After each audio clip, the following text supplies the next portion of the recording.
All right, good evening. It's August 19th, 2025. It's just 6:35 in the evening. If you would please stand for the Pledge of Allegiance and remain standing for Pastor Scott Elliott from Big Valley Grace Community Church for the invocation.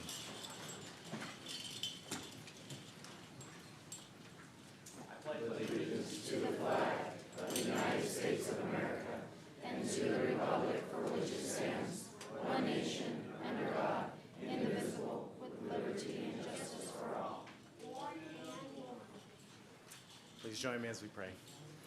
Heavenly Father, I thank you so much for Stanislaus County, and I thank you for the Board of Supervisors and everyone who works for the county as well, and all the service that they provide to the citizens of our county. Heavenly Father, I lift up our community right now, and as we enter into a new school year, I pray for our schools to be places that are safe. We pray for the educators as they instruct kids. Would this be a great year as kids grow and learn? Would our community become stronger through the education of our kids? I also pray, Lord, for our families. I thank you for all the services that are provided to families, for the different organizations in our community that strengthen families. And I pray that you would really protect our families and build them up, that they would be a great cornerstone of our community, and that through their strength we would see kids growing up and serving in this community, staying and working in this community, and building it up to be an even greater place. Thanks for all that are gathered here tonight. Would they all be able to be great participants in our local government? Would those who are being honored receive all the honor that is due them? And we just pray your blessing on all of tonight's meeting, and we ask all this in your name. Amen.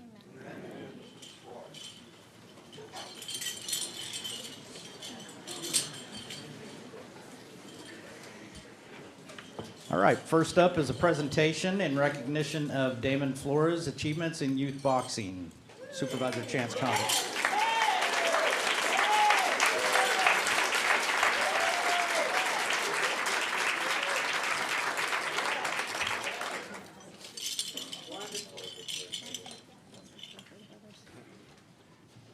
Damon, hey, how you doing? Good. How are you? Good to see you. Well, it's an honor to recognize the champ here tonight. He's from Ceres, California, from my district in District 5. But I think it's incredibly important that we recognize our community members who are doing extraordinary things, and especially our young people. So Damon has been an incredible example in his community. He has shined inside the boxing ring. He has shined inside the classroom, and he's shining across our country representing Ceres, California. So it's incredible to have him here tonight.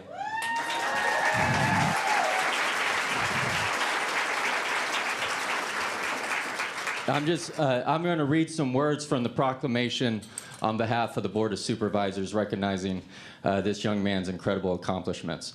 Damon Flores from Ceres, California has showcased extraordinary skill, dedication, and resilience in the sport of amateur boxing, recently earning the 2025 USA Boxing Junior Olympics National Championship title in Las Vegas, Nevada, the 2025 Junior and Youth Golden Gloves National Championship title, and the 2025 Ringside King of the Jungle National Championship title in Grand Rapids, Michigan.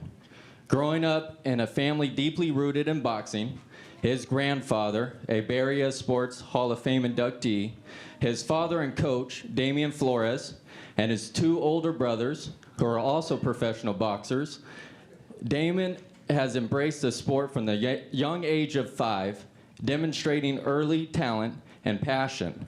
At just 14 years old, Damon has amassed a record of approximately 88 wins to 12 losses, has captured 6 international and 9 USA boxing titles, and is now a 15-time national champion, including winning the 2024 USA Boxing Junior Olympic Championship.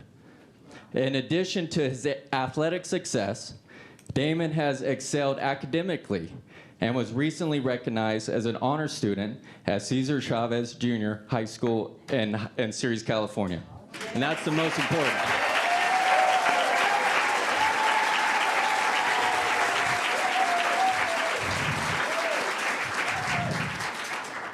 You can have as many belts as you want, but if you don't have good grades, it don't matter. So that's the most important accomplishment right there. Damon aspires to represent the United States at a future Summer Olympics, pursue a professional boxing career, and ultimately become a world champion. Damon embodies the spirit of excellence, perseverance, and community pride that inspires us all in Stanislaus County. So now, therefore, be resolved that the Stanislaus County Board of Supervisors does hereby congratulate and commend Mr. Damon Flores for proudly representing our community and for setting a powerful example of youth athletic and academic excellence, capturing the 2025 USA Boxing Junior Olympics National Championship and the Junior and Youth Golden Gloves National Championship and the 2025 Ringside King of the Jungle National Championship titles. Congratulations.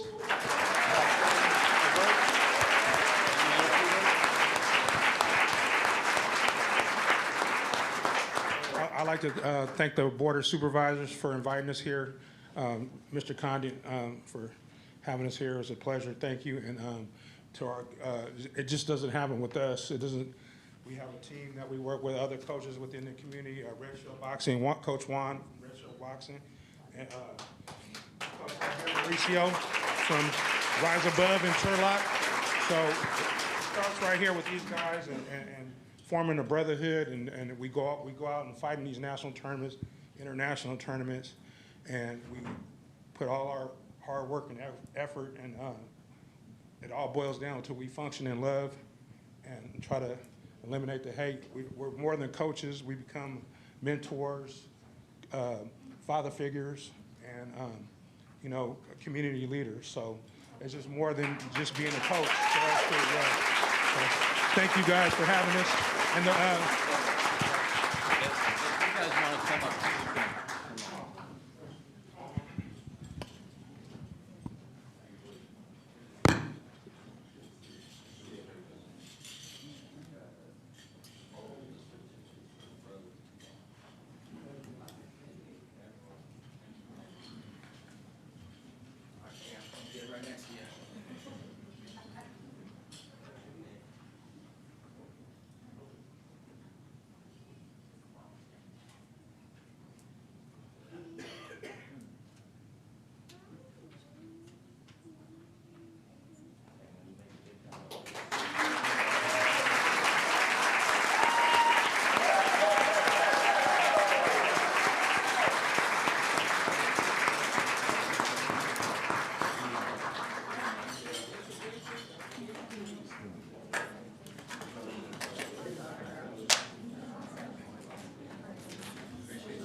All right, moving on, public comment period. Public comment is a time for those in attendance to speak on items not already on today's agenda.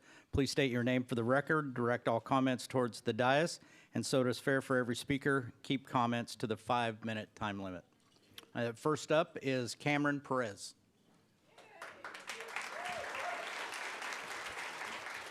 Hear me okay? All righty. Good evening. Oh. You're all done. Okay. Alrighty.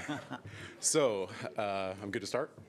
So, Right ahead. my name is Dr. Cameron Perez. I am a third-year family medicine resident at Valley Consortium for Medical Education, representing CIR resident union members. A little more than a year ago, County decreased its presence at county clinics, notably the Paradise Road Clinic, where family medicine residents have been taught at for decades. Golden Valley Health Centers took over in its place, and since then, VCME has decided to cut the number of resident doctors from 12 residents per year to 8. We are currently in contract negotiations to improve workplace conditions such as no 24-hour shifts, increased time between night shifts and day shifts, and supporting our time with patients to be able to focus on their needs and our learning. Currently, VCME is offering uncompetitive pay compared to newer local residency programs, saying in summary, they can't match because they're not authorized to do so. This lack of competition decreases the number of doctors likely to stay in this county. Currently, leadership claims they want outpatient doctors to stay here, but making no effort in their contract offerings to make it so residents want to stay. Stanislaus County has been a stakeholder in VCME for some time now.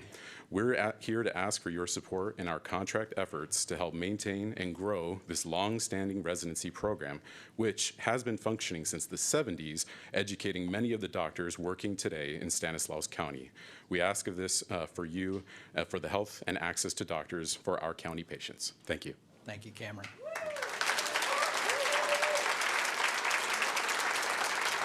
Next up is Carmen Villa. Carmen Villa.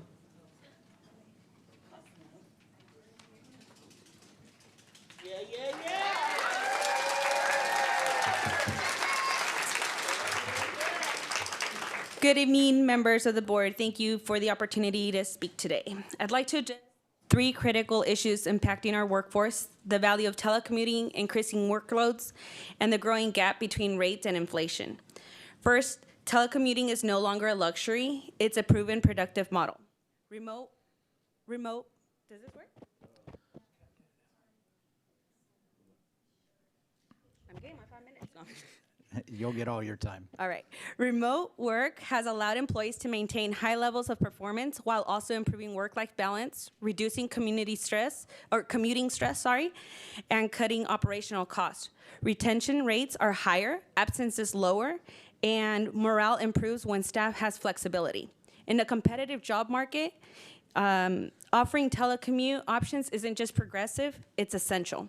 Second, our workloads are increasing across the boards. As responsibilities grow and staffing levels remain stagnant or shrink, we are asking more of fewer people. This not only stretches capacity, it impacts service quality and staff well-being.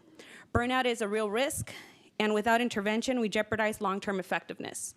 Finally, we must address compensation. Inflation is at historic heights, yet pay adjustments have not kept pace. In real terms, many employees are earning less today than they did 5 years ago.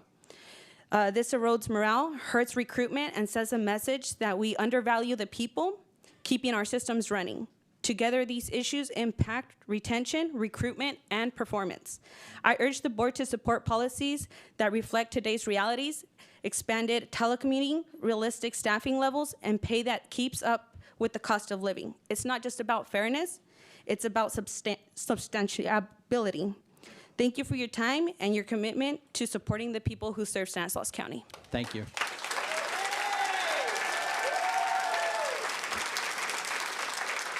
Folks who are standing in the back, we have some empty seats up here in front if you'd like to come up and sit down.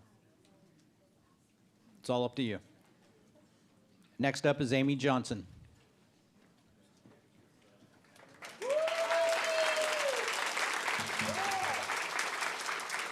Hold on, Amy. Next up is Stephen DePasculis. Okay. Right now, you're up, Amy, but on deck. On deck. Sorry about that. Okay. Hi, my name is Amy Johnson, and I'm the daughter of Shari Johnson. You might not know her, but you would be lucky to, because she is an amazing social worker, if not one of the best ones you have. Not only does she work hard and go above and beyond for her clients, caring about their dreams and interests, and actively trying to help them succeed, but she has also been the lead shop steward for 5 years and had worked for the county for 10 years. Your workers go the extra mile for you, and instead of paying them the way they need, you give yourself raises and create an inverted workforce pyramid where there's too many managerial staff at the top.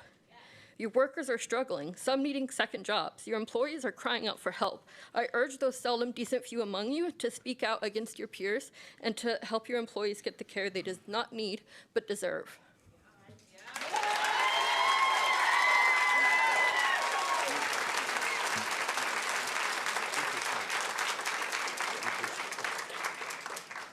Stephen, are you Stephen? Yes. Next on deck is Kent Mitchell, I think is what it's, or Mendel. Good evening. My name is Stephen DePostoli, and I'm a land use advocate for Save Mount Diablo, a nationally accredited land trust founded in 1971 with a mission to preserve Mount Diablo's peaks, surrounding foothills, watersheds, and its sustaining 200-mile Diablo Range. We accomplish this through land conservation and management strategies designed to protect the range's beauty, biological diversity, and historic and agricultural heritage while enhancing our area's quality of life and providing educational and recreational opportunities consistent with the protection of natural resources. Del Puerto Canyon is one of the top 5 most important locations in the Diablo Range. I'm here to urge you to oppose the proposed Del Puerto Reservoir project in Del Puerto Canyon. This incredible treasure of Stanislaus County should be a park. The reservoir proposed by the Del Puerto Water District would destroy one of Northern California's most geologically and biologically unique canyons. It is a place of immense ecological, historical, and geological significance. The canyon is home to mountain lions, bobcats, burrowing owls, and one of the state's largest populations of golden eagles. There are even historical records in the area of the endangered San Joaquin kit fox. It is also culturally significant to the native Yokuts people who live in the canyon through grinding stones, remnants of earthen ovens, native pathways, and other artifacts. Del Puerto Creek flows through a narrow, historic gateway once traveled by Spanish explorers in the late 1700s. This iconic puerto, or doorway, would be inundated by the proposed dam. The project would flood the first 5 miles of the canyon, eliminating all recreational access to a place commonly used for hiking and outdoor recreation. No drinking water would be provided by this project. Research shows that water conservation and groundwater storage are better, cheaper alternatives to manage our most precious resource in the face of a drier, more extreme climate caused by human-caused climate change. The reservoir would be an environmental and cultural tragedy, as well as a public safety risk. It would be built on an unstable geologic formation near the San Joaquin Fault and in an area of active landslides. A catastrophic dam failure would devastate Patterson and damage vital infrastructure, including Interstate 5 and the California aqueduct system. The City of Patterson and its Parks and Recreation Department have long supported preserving this area for public recreation and environmental education, including plans for an outdoor amphitheater and a park. Local opposition to the reservoir is growing, and I stand with the many voices calling to save Del Puerto Canyon, not to dam it. Please do everything in your power to oppose this destructive project. Our communities and future generations deserve to experience the natural, historical, and cultural wonder of Del Puerto Canyon. Thank you. Thank you, Stephen.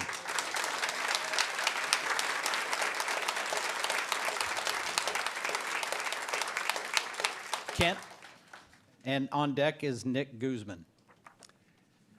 My name is Kent Mitchell. I am the political chair for the Yokuts Group, which is Sierra Club, Stanislaus County, and we have approximately 800 members, and our executive team unanimously opposes the Del Puerto Canyon Dam proposal. And I want to first address the water conservation aspect to it.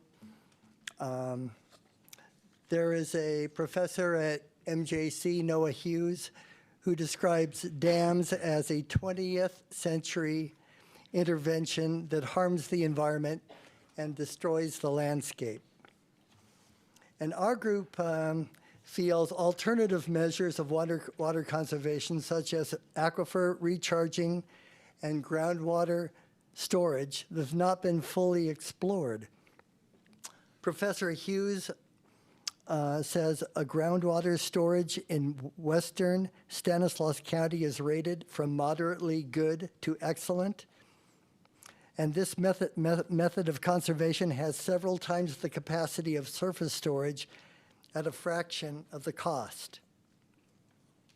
As Stephen mentioned, Del Puerto Creek naturally recharges aquifers and supplies groundwater to farms east of I-5. Blocking it will harm groundwater and fish. You guys might know Vance Kennedy. He was a hydrologist, well-known hydrologist here for many years. I played cards with him, and he was opposed to the Del Puerto Canyon Dam project. and he was a strong adherent of groundwater recharge. And I'd also like to mention a little bit about the community of Patterson. I was at a meeting in Patterson about this project, and many residents were dismayed at the prospect of losing scenic Del Puerto Canyon, a traditional gathering spot for local families for generations. As we know, Patterson is already an underserved community and lacks green spaces for families and kids. The canyon is one of a few nearby natural places people can enjoy for free. The dam would take away roadside creek access where people hike, explore, and study nature. And there is no plan to allow public access or recreation once the dam is built. And for these reasons, the Sierra Club of Stanislaus County oppose this project. Thank you. Thank you, Kent. Nick Guzman. On deck is Molly Rodriguez. Hello, my name's Nick, and I'm with the Stan County BHRS. So I just want to address some issues that we've been having as far as shortage of staff. So recently I was voluntold and pulled out of a program that I dearly love, which was outreach. And being put on the other side and seeing the caseloads on some of these teams is pretty heartbreaking. You know, when you're out in the field and you're building trust with folks out there who have been let down, you build that rapport and you get them where they need to be just to get on the other side that we're just so short-staffed. And one of the heartbreaking things of it is we're called to have quality care. And we can't have quality care if we're short-staffed. If we're being burnt out in the process and we're giving these high caseloads, how can we keep up with this demand? So I'm asking that you'd hear our plea tonight, not only on my behalf, but the rest of everybody here who's reaching burnout, that you would not only consider the 555 that we're asking, but to also consider filling these positions and giving us quantity so that we can provide quality service. Thank you. Thank you, Nick.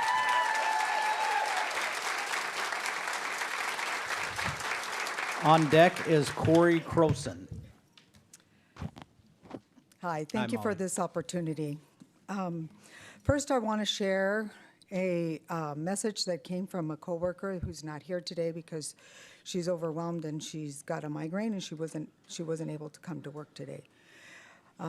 So this is from my coworker that her and I work very closely and we cover each other's backs because we're so short-staffed. So whatever she can't catch, I try to catch. So this is from her. Veronica, hello, my name is Veronica Webster, and I work for the Care Coordination BHRS team. I just want to express some words in regards to our work we do in our office. We literally put our lives on the line as we know that many of our members who come for help have mental health issues, are under the influence of some substance. Some are just released from prison and institutions. We don't know what they're going through at the moment, but we meet them where they're at, and we do whatever we can to get them to the right care. I want to share with you one of my experiences which occurred recently a few weeks ago. There was a client seeking services. He came in very disoriented. He was very overwhelmed, anxious, under the influence of substances. He mentioned that he recently had come out of jail and he was struggling with his mental health. Some of the things that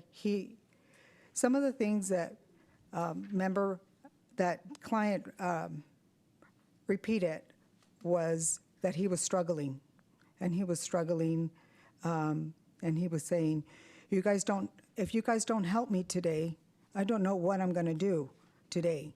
I don't trust myself. My mind is not in the right place.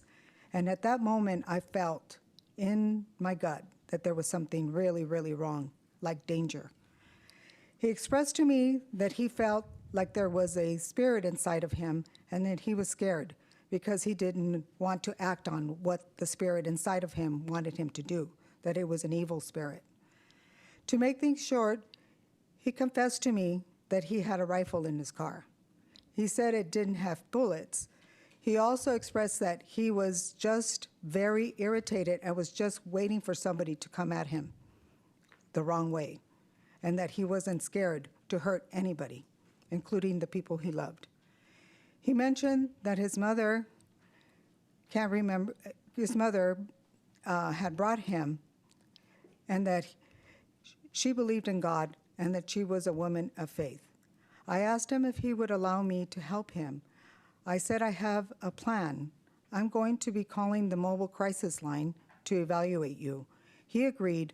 I said, we need to first work on stabilizing your mental health, and then we can work on the substance use. Once we can get you stabilized, he agreed, and the crisis mobile team came to CCT office. They decided that they were going to call the police. They needed to be involved since he reported that he had a rifle. As I had mentioned, he confessed that the gun was in the car. He gave his mother the keys to open the car, and he told her exactly where it was. The police were waiting outside. They got a hold of the rifle. The cop checked to see if there was any bullets, and the rifle was fully loaded, and there was extra bullets with him. So in my mind, I was thinking how crucial it is to understand that our members are desperate for help, and also most of them are mentally unstable and under the influence of drugs and alcohol. The truth is that our lives are always at risk, and our families are always at risk of losing us. I believe that our work is valuable and that we take pride in what we do. We love what we do. We are compassionate about meeting our members where they're at and providing excellent services for them. I myself have a short story to tell about my experience when I was working at Turlock with a gravely mentally ill, a co-occurring client. When he was upset because I wasn't collaborating with him, because it was not something we were able to do for him, he threatened to find my daughter, rape her, and kill her in front of me. And it doesn't surprise me that they would know where I live. And that's why I'm telling you that we run a risk without a gun, without proper armor, but we're there to help. And we're the ones, the peaceful people that bring peaceful resolution to crucial situations that could be out of control. And this is just an example, but our stories are never heard. We're never shared of what we do, and we take pride in doing. And we keep coming to work every day, confronting, even if we're living in trauma ourselves. Thank you, Molly. Thank you.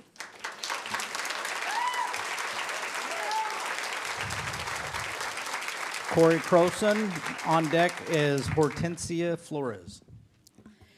Good evening, board members. My name is Corey Croson, and I'm an IHSS provider, as well as a proud member of UDW. Our president, Astrid Zuniga,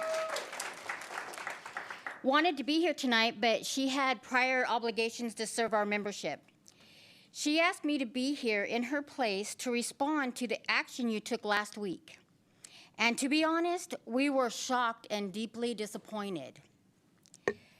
While we're being stonewalled in negotiations for a new contract, being told time and again that there's no money to pay us more for the back-breaking, essential, and life-saving care we provide. We watched as this board voted to give yourselves an 11% raise. Let me be clear, we don't begrudge anyone fair compensation. But what message does this send to the thousands of care providers like myself who support this county's children, seniors, and people living with disabilities every single day? We appreciate Supervisor Chance Condit for having the courage to vote against the raise, and Supervisor Manning for donating yours. But we still must ask, how is it that this money to raise your own salaries You have this money to raise your own salaries, but not a dime more for the workers holding this community together. The reality for many IHSS providers is grim. Most of us make, on average, about $20,000 a year, if we're lucky. And let's be honest, that number does not reflect the true number of hours we give to our clients, hours we often are not compensated for. We're left scrambling, relying on food banks, EBT, and Medi-Cal to get by, while some of you and others included in that action are earning between $90,000 and $150,000 a year. Was this what you envisioned for the Stanislaus 2030 program, where the goal was to lift 50% of working families out of poverty into so-called jobs? Or were the 8,000 IHSS providers and our families not a part of that equation? Your decision to give yourselves a raise shows that the money exists. It's simply not being spent where it's most needed. You've prioritized yourselves while the people doing some of the hardest, most emotionally and physically demanding work are being left behind. We're not invisible. We're not expendable. And we're not going away. It's time to come to the table. Negotiate in good faith. Stop delaying. Make us an offer that reflects the dignity, commitment, and labor we bring to our jobs every single day. We care about our community. Now it's time you show that you care for us. Thank you. Thank you, Corey.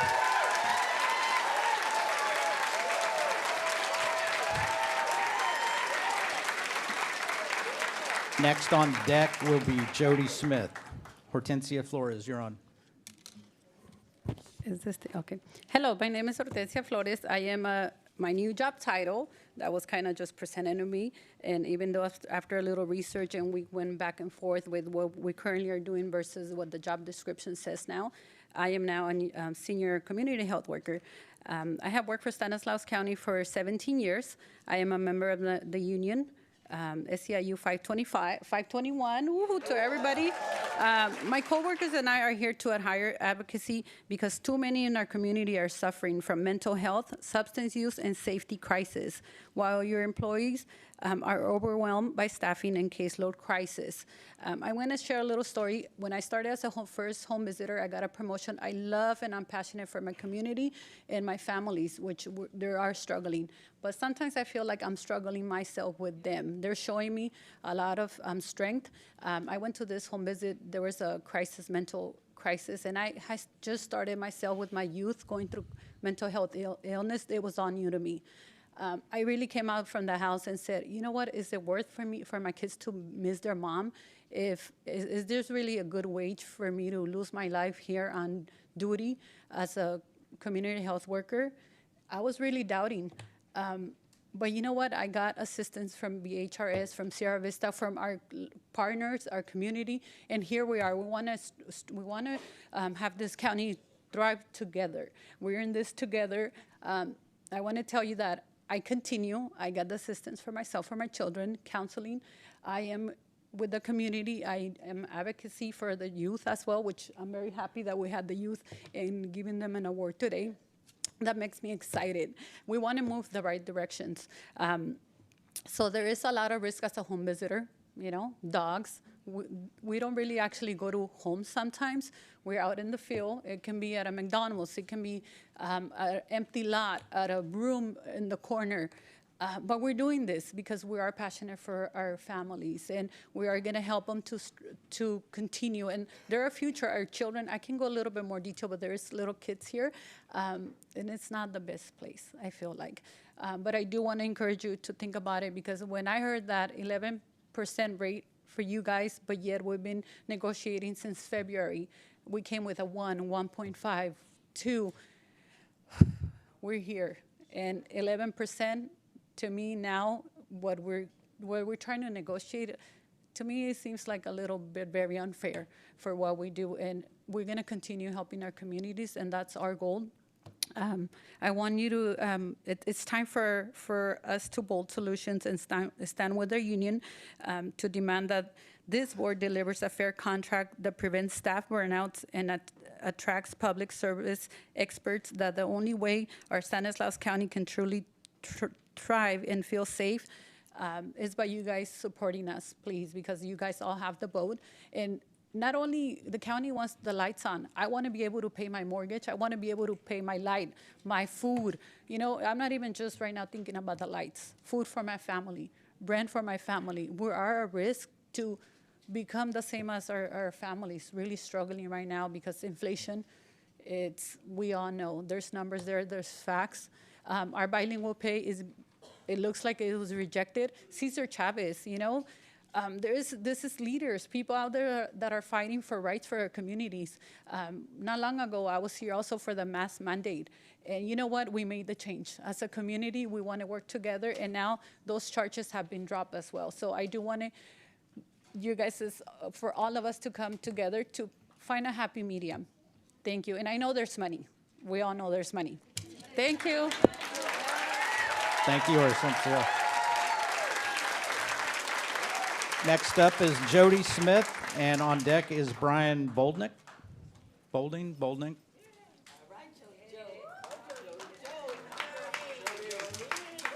Hello. Thank you. I'd like to introduce myself. My name's Jody Smith. I'm a behavioral health specialist. I've worked for Stanislaus County for 9 years, and I am a proud member of my union, SEIU 521. My coworkers and I are here to advocate because too many of our communities are suffering from mental health, substance abuse, and safety crisis. I have heard and spoken with many of my coworkers in different departments, and there is one thing we can all agree upon. We have a caseload crisis. This continues to be an ongoing crisis due to understaffing, not enough positions to meet the department needs, to service our community members needing service, and employees leaving. We are being asked to take on increasing caseloads, becoming even more taxing on employees as we are being overworked, and this becomes too much to endure by one person. This has an impact in our emotional, physical, and mental well-being as we are providing services to people to help them get their lives back on track and thrive. How well can we help those that need our services if we employees are facing this crisis? I heard countless times how management and even this board spoke about how essential we are as a workforce and how your workers are the backbone of the community, and yet we're often taken for granted. I love my job, but there is so much red tape and dismissal of employees' suggestions and ideas with addressing this crisis. A lot of these decisions are coming from the top, but the best decisions come from the bottom because we employees are the ones addressing these issues on a daily basis. If you would take the time, step into our shoes for a day, you would have a much greater perspective and gain greater insight to exactly what it's like to be asked to work under these conditions. We employees are the faces in this community, working within this community to keep the people and families of this community healthy, safe, and thriving. It's time for bold solutions. I stand with my union to demand this board deliver a fair contract that prevents burnout and attracts public service experts. That's the only way our Stanislaus community can truly thrive and feel safe. When you support a fair contract, it lets us know that we're seen, we are heard, and we are valued employees. Thank you. Thank you, Jody.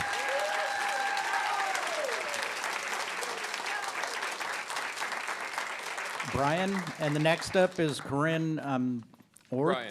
Brian Boldu. Okay, got it. Hi, good evening. This is my second address to Stanislaus County Board of Supervisors. 521. Hello, my name is Brian Boldu. I am a behavioral health specialist, and I work for Stanislaus County. I am a member of Union SEIU 521, and my coworkers and I are here to advocate because too many in our community are suffering from mental health, substance abuse, and safety crisis. While your employees are overwhelmed by a staffing and caseload crisis.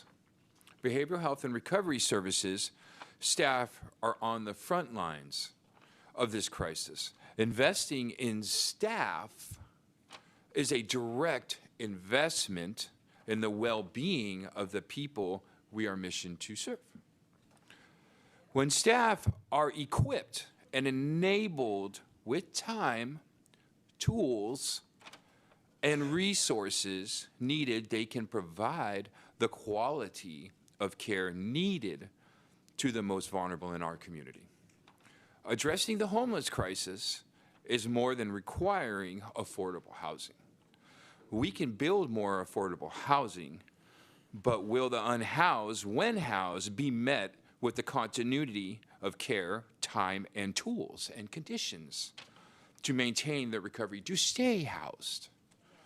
A fair contract is not a negotiation. We're not negotiating. It is a decision to value the community.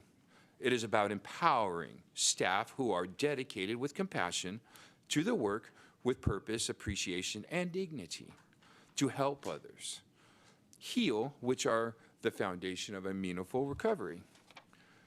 Steep costs to emergency services, social welfare, healthcare, the justice system does not cost as much as investing in staff who are dedicated to making a difference, helping the people who we are employed to serve. Let's count on each other. Let's invest in those who invest in healing. A healthier community values those who support making healing possible. Thank you, Brian. Next up is Corinne Orth. I'm taking a guess. Okay. Hillary Moak.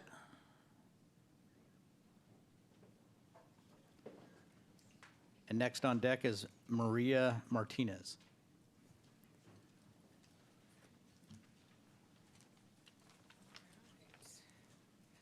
All right, good evening, everyone. So my name's Hillary Moak. I'm here today to express my concern and disapproval for the Del Puerto Canyon Dam project. So Del Puerto Canyon, obviously, as you guys know, outside of Patterson, is a really rare gem for us here in Stanislaus County. It holds tremendous significance for your constituents by supporting rich biodiversity of plants and wildlife, home to cultural sites and resources belonging to the Yokuts of this region, provides unique educational experiences for all the paleontological and geological resources that are just within that small area, and provides open access in nature and positive recreation for not just Patterson, but our whole Central Valley community. Patterson already lacks green spaces, and so being able to, removing this area for them is gonna be devastating. Del Puerto Creek also provides a primary source of gravel into the lower San Joaquin River that's critical for sturgeon spawning and habitat. By blocking the gravel through this pathway, by building these dams, you are removing that source of gravel and leaving no place to replenish that from the lower San Joaquin. So whenever water runs through, gravel will dissipate, there's no more spawning habitat.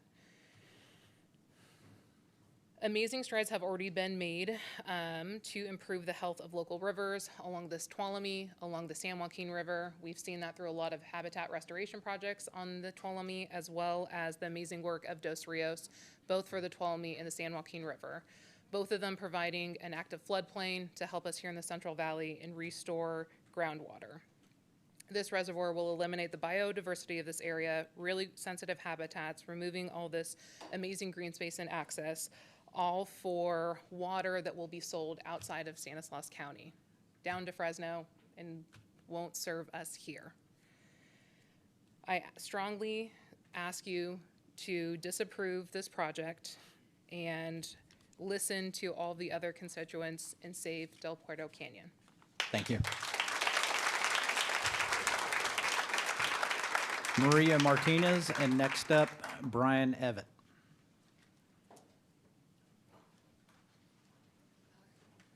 Next up, Brian.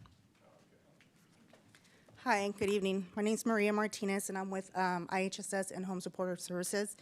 I want to thank SEIU 521 for giving me their T-shirt. I'm that pissed off. I'm going to enroll. I am disappointed. I am very disappointed that negotiations have been going on for many months, and yet no resolution has been agreed upon. As a social worker for IHSS, we serve the most vulnerable in our community, going into homes day in and day out. We face many challenges on a daily basis. We are exposed to infectious viral diseases many times without warning when we walk into the homes. Us social workers are always sick. The flu for us is not seasonal.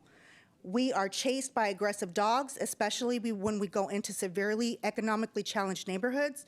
Recently, I was chased by a large German Shepherd on the west side of Modesto. Luckily, I had my Cortezes on, and I barely made it to my car. But I was shook, and I had to reschedule that home visit because I couldn't get out of my car because of this dog. Now, that's just one of many instances where we're constantly dealing with dogs out in the neighborhoods and hotels, wherever we're meeting the clients at. We're dealing with a lot of unexpected dangers.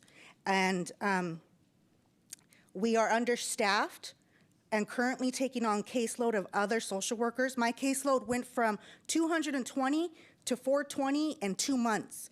And the social worker spirit in me is stressed and stretched. As a social worker going into the inner portions of our city, you are essentially saying you don't care what we all go through. The heaviness of being a social worker to thousands of families is a heavy task. Our health is often sacrificed, mentally, physically, yet you won't pay us the value that we deserve. When I see county board members' salary receiving an increase when social workers are doing the groundwork, literally boots on the ground, keeping the wheel running, this makes me lose hope in your ability to work for us and for our community effectively. When I see board members accepting a pay increase for themselves and yet no resolution for those who put you in office, you were voted in so that you can work to make a positive impact on your districts. Today, each face you see here serves your families in your districts. So please think about your families in your districts, because we are visiting them in their homes daily. When you help us, you help them. And we can always go to your districts and start knocking on doors, because I know a lot about knocking on doors. Thanks, Maria. Next up is Brian Evett, and on deck is Ronald Owens Jr. Evening, you guys. Brian Evett, District 3. Anyway, it's kind of, these people deserve the 2.5% because cost of living goes up. That seems all okay, and we can save that money. We do make a lot of money. The last couple of years, it's been a $200 million or something like that, pretty close to it. And we give money to the poor, and we got the new project that they built. But the cost, we're not utilizing the money properly. I mean, that one little 45-unit tough sheds that they built for the people to get a start at $75,000, $1,000 a square foot. Hey, we got to think smarter. If they want to earn more money, then we need to design this stuff properly that it can be utilized. We can't spend $1,000 a square foot on it, you know, when we could put together a 50,000 square foot place for them to work out of, join together, and you think that's going to cost us about $1.3 million to $3 million to build. Now, why would we spend $3 million on some little tough sheds, which is completely ridiculous? So we need to get into the designing part of it and help these people so they can save money, we save money, and they can have their raises. Because everybody, they all need this 2.5% increase because cost of living goes up. And all of you should have agreed, and you should have took your 2.5%, but you took 11%, you know? So let's do some better planning. Let's work with them and not let them just have to haphazardly. Let's make something for the future. Let's start off with a couple districts. We'll put some care homes in there so they can work out of it. We can keep the people closer together, keep more of an eye on them, and we can provide a lot more. We really don't have that many people in this. You got 2,200, 2,500 homeless people running around. You're going to get a third of them because the rest of them are going to be somewhere else, their friends or somewhere else. So we don't have to provide very much. So then we can spend the money for the providers. And this is what we need to start doing. It's just simple planning. It's the same way they're going to put our A's stadium out there by Muni Golf Course. Why isn't it over here by across from the mall? Where's our convention center that we could have boat shows and RV shows? It should have been over there by the mall on the other side of the freeway. We're not looking at it. You're looking at traffic. Why do we cram everything downtown here? Just shove it all in there. We don't need to look like a hustle bustle. We need you guys to control the city planning and make this happen so our county can grow, not just this little city. You know, this is what we need. So that's all I can say. As I'm with them, I'm with the 2.5% per year because cost of living goes up. And you guys gonna have to eat it sometimes. You can't just give yourself whatever you want. 350, 300, 300. He didn't want it. He's the only one that didn't want to raise. Give it that hand. That's right. And this is where it starts because these guys really don't know. You're the ones that are supposed to tell them. Your planning departments, what do we have a planning department for?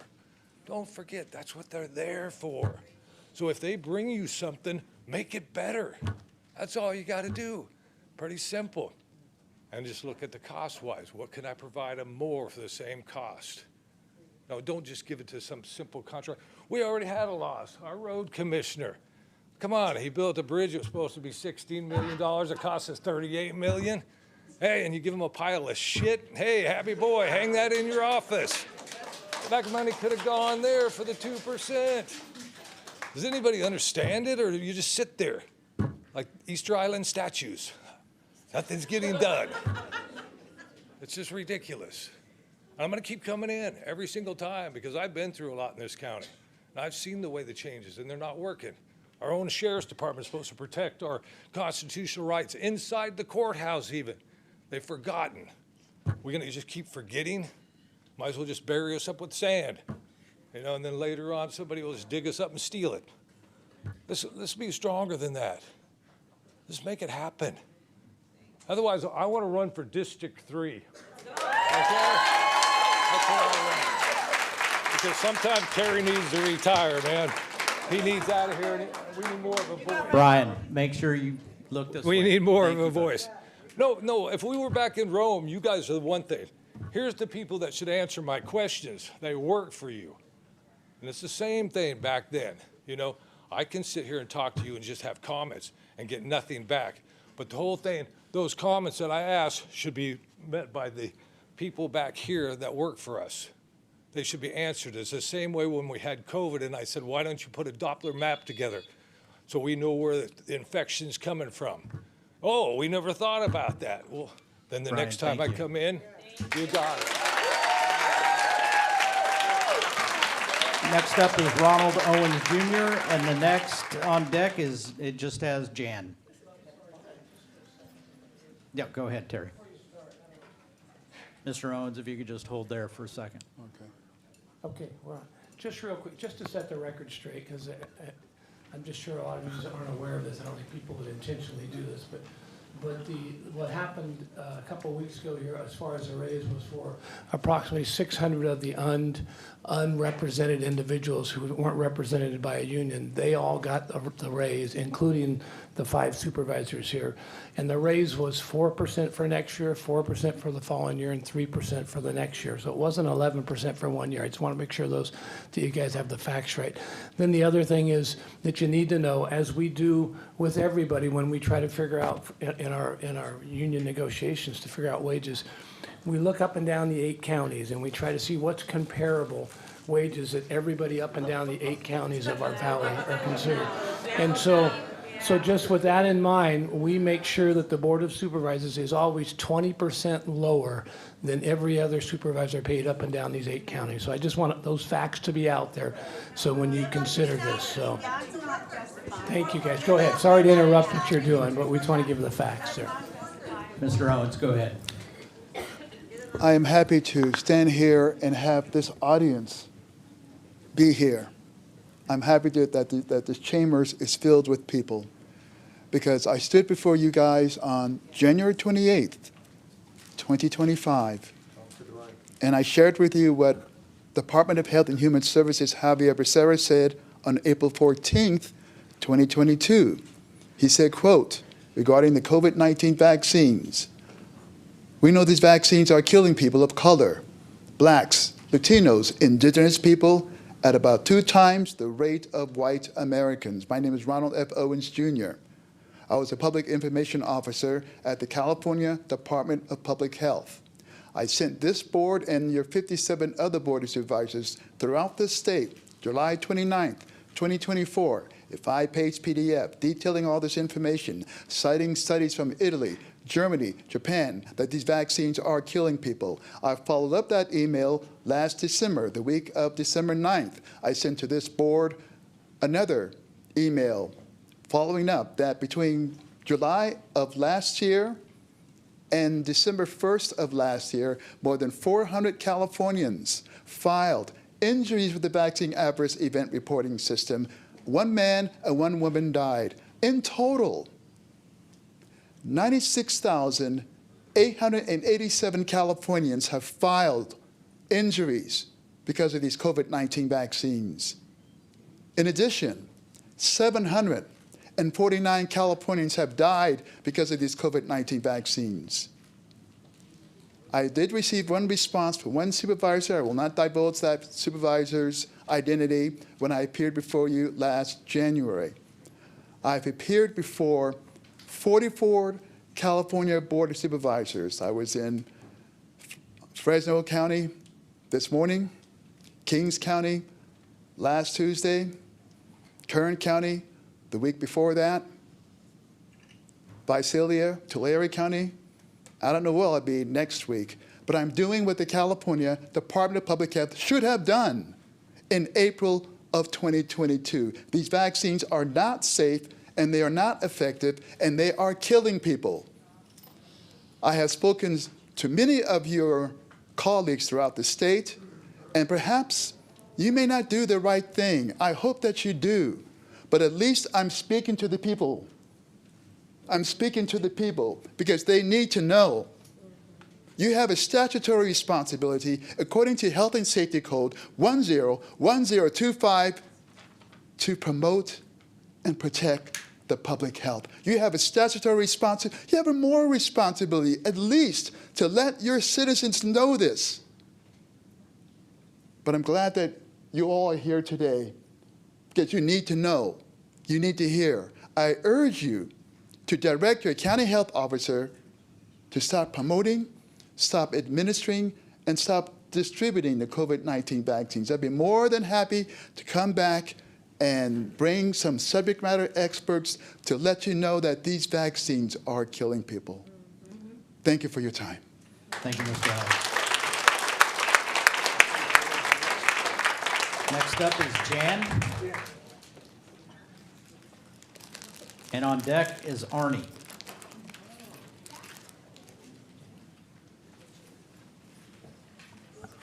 Hi, I have a couple thoughts I'd like to share with you.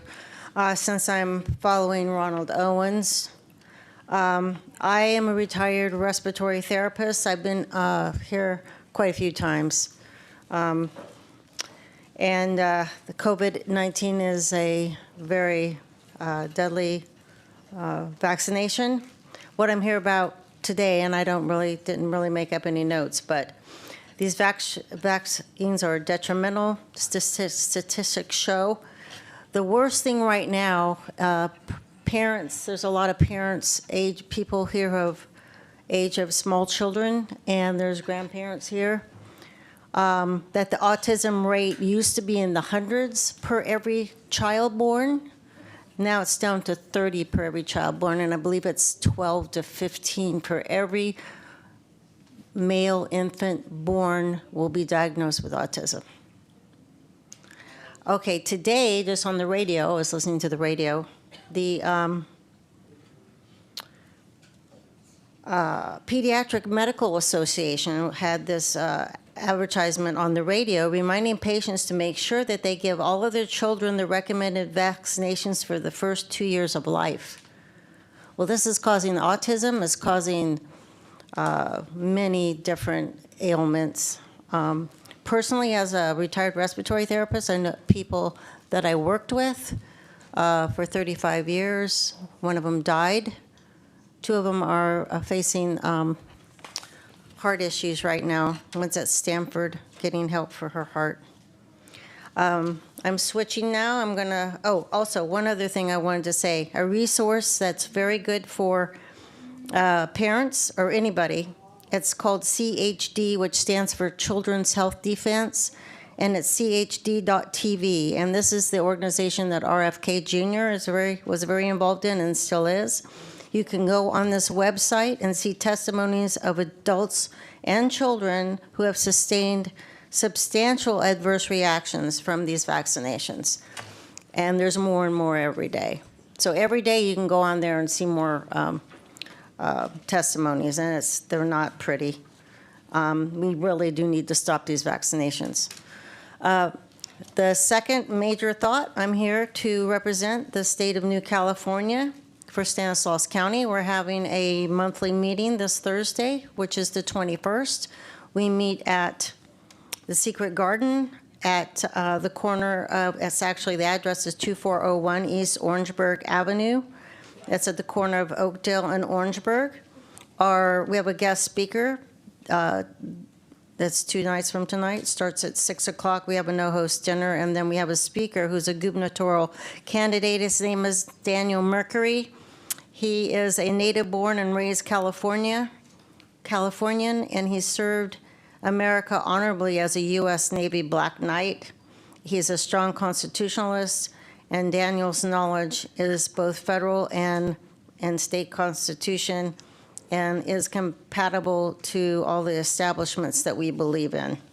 I would like to invite you. I believe the movement of New California is strong and growing very quickly. We have a very strong website, and I believe our future is showing a new California and a reorganized California in our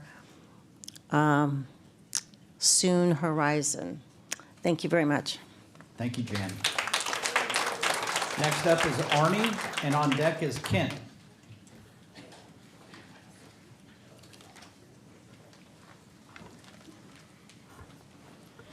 Good evening, Board. My name is Arnie. I am a resident of Modesto, California, in your Stanislaus County. Are there problems in California? Yeah, where do we begin?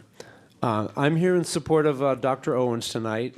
I'm not in favor of the vaccines. If your board has anything to do with oversight of vaccines, please eliminate the ones that have been causing the destruction and the deaths of so many people in our country, even right here in our county.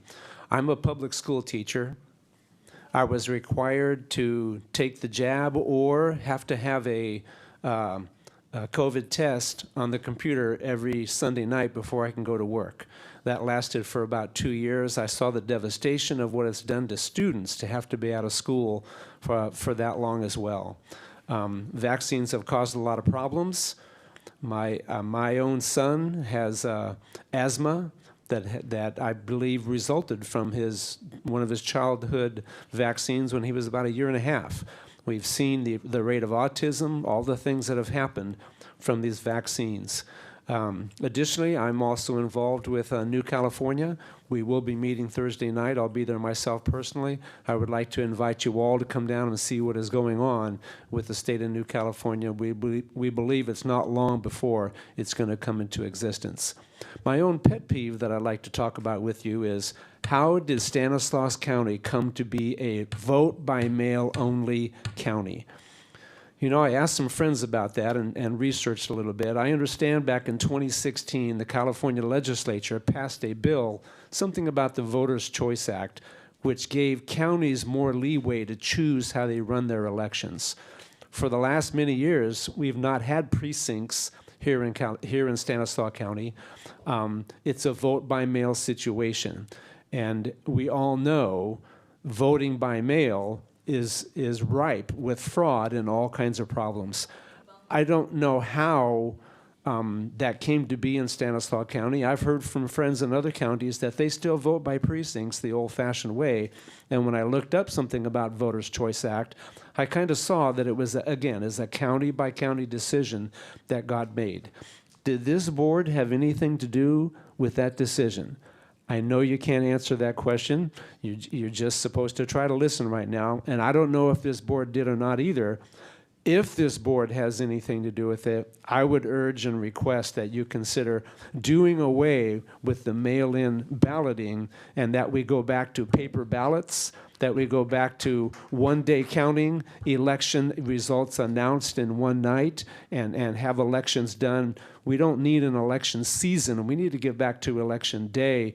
If your board has anything to do with that, then I urge you to consider, please, put us back to precincts the way that we used to be. Thank you, good night, and may God bless the United States of America. Thank you, Arnie. Next up is Kent, and on deck is Mylinda Mason. Good evening, gentlemen. I'm here to support Ronald Owens, who just spoke. And the things that are going on with this country are just amazing. The voting, which was just mentioned, I think they outright cheat. I mean cheat. Why else would we have mail-in voting? It's been proven by many studies that voting by mail is caused absolute cheating. No countries in the world will support a voter by mail or also the voting machines. I think we're one of the few countries that do that. And California is really very suspicious. I think things are going to be changing now in the future with California. Things are breaking down. As you know, money is a big problem. And money is running dry here in California. I don't know if you guys are going to even talk about it, but it will come up that the money situation for counties, cities, and the state are in dire trouble. Okay, so I came here just to tell a story, first of all. It's a story that everyone can relate to. I have a friend that is in a college. He works for a college, and he is in one group of people that work in this college.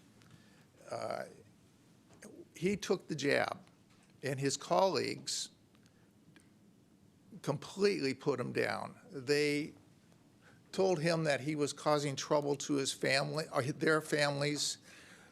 They said that he should be, if he went to a hospital, that he shouldn't get a hospital bed. He was told he was a complete idiot for not taking the jab. Wow, let's go forward another 6 months. Complete silence. Complete silence. No one wanted to say a word about this. And it hasn't been spoken since. And I think this is very familiar with all of us. We've all seen somewhat of this situation. So I just wanted to relate that story, and I'd like to also tell you why we now know that the vaccines, what harm they do. It forms blood clots.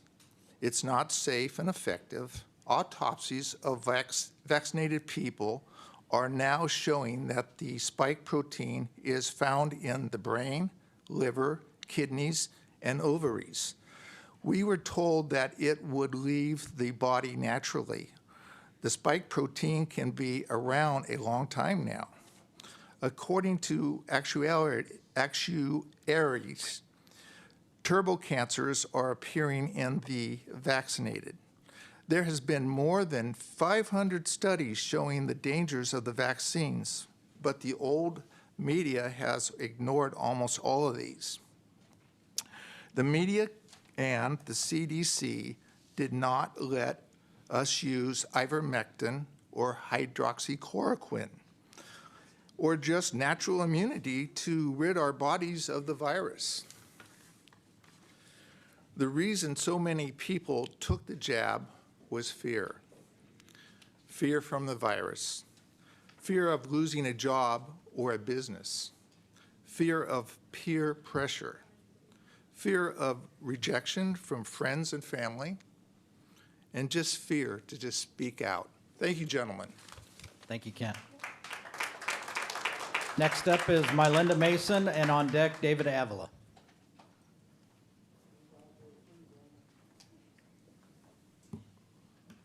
Thank you very much. Again, my name's Melinda Mason. I am the county chair for the new state of California, and I also serve on the reorganized government. For those of you who do not understand what's happening, we are under a COG, a continuancy of government. We've been under it for a long, long time. You're starting to see now our National Guard being called into DC, working alongside of our Marines.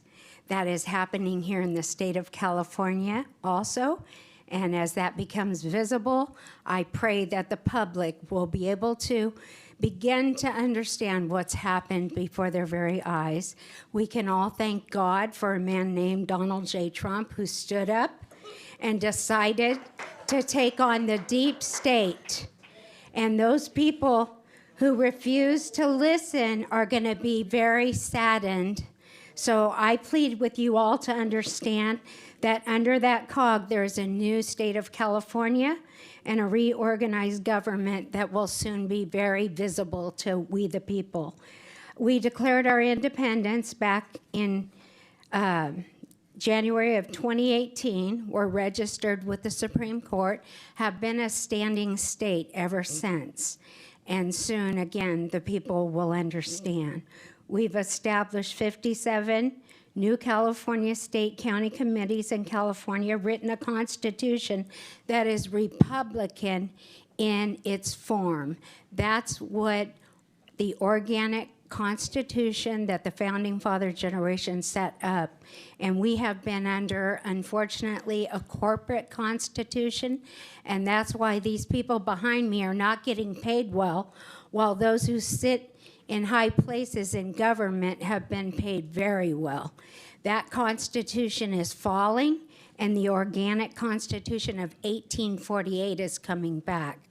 So we rejoice in that.